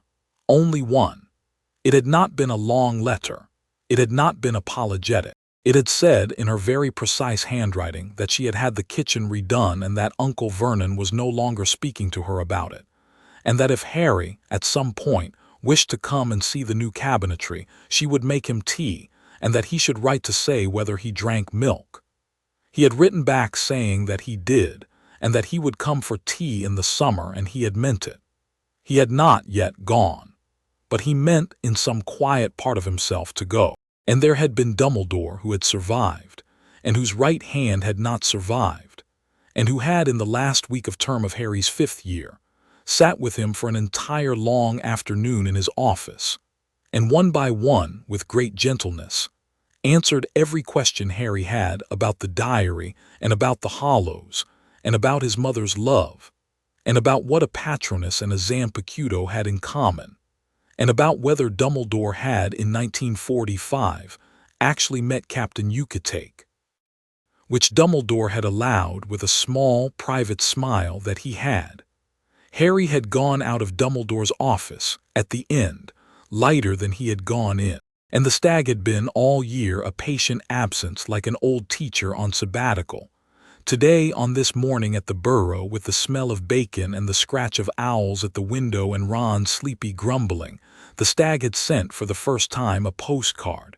Harry smiled to himself over his porridge. "What were you grinning at?" Ron said. "Just something." "Something," Ron repeated. "Yeah, Harry. Yeah, go on." Harry looked at Ron and at Hermione across the table, whose head had come up from her paper, and at Ginny, who had, unnoticed, come into the kitchen behind him and was now leaning against the doorjamb with her arms folded. "He's coming back," Harry said. Hermione put down her paper. "The stag." "Yeah, today. Number not today, soon." He said today was just. Harry searched for the word. A knock on the door. Sirius, who was at the stove cheerfully burning his 4th rasher on purpose because Mrs. Weasley had told him he could not, turned around. "Harry." "Yeah, Sirius. That's good news." Yeah, it is," Sirius grinned. It was the full, broad, old Sirius grin, the one out of the school photos. He brandished his spatula at the ceiling. "Right then, breakfast, lots of it, growing boys, growing stag. We're going to need some fat on you, Potter, before he shows up." Sirius, "Molly, budge over, I've got this." Harry, laughing, ate. And in the field of pale grasses in the country under the pool, the stag lifted his head and flicked his silver tail and stood in the morning, patient, waiting, in no rush at all. He would, Harry knew now, be there whenever Harry came to visit. He would be there on long, cold nights and on good mornings, and on ordinary afternoons when Harry needed only a moment of standing, silent, under a torii to find his balance again. He would be there gradually for the rest of Harry's life, not as a weapon in the end, but as a friend. Outside the Burrow, a very old phoenix which had recently taken to visiting in the mornings, alighted on the fence post and sang, briefly, 2 notes. Inside, Harry Potter, aged 16, put out a piece of bacon for the phoenix, kissed Ginny Weasley on the corner of her mouth as he passed, ruffled Ron's hair. Ron, irritated, swatted at him and walked out into the garden with the morning sun coming up over the orchard, and stood for a long, quiet moment in the grass. He did not draw his wand. He did not draw his sword, which was, and had been for a year, wrapped in its old cloth in a trunk in his room. He simply stood in the grass and breathed, the way Arima had taught him, and felt, for the first time in a long, long time, the full weight of his own ordinary, terribly precious, terribly small, deeply loved, deeply loving life. And that, for today, was enough. In the orchard, the phoenix sang a third note and a fourth and then fell quiet. Somewhere behind Harry in the kitchen, Sirius's spatula collided with prejudice against a pan, and Mrs. Weasley said Sirius Black in the particular tone that was, for her, nearly affectionate. Ron laughed. Hermione, who had come to the back door with her tea, leaned against the frame and looked at Harry's back in the grass and smiled to herself, and did not, for once, say anything at all. Harry closed his eyes. He let the stag's faint, patient, distant pressure settle around him, the way a warm coat settles over a cold shoulder, and he thought of everyone, alive and otherwise, who had brought him to this garden, of I.M. Kurosaki and Cedric Diggory, and his mother and his father and Arima and Snape, and of the old, strange, green-eyed spirit in a pool, who had been waiting for him as long as any of them. And he thanked in a small, silent way all of them. Then he opened his eyes, took a long breath of the cold September air, and walked, slowly, back across the grass toward the kitchen and toward breakfast, and toward the long, ordinary, patient rest of his life. Chapter 6 End.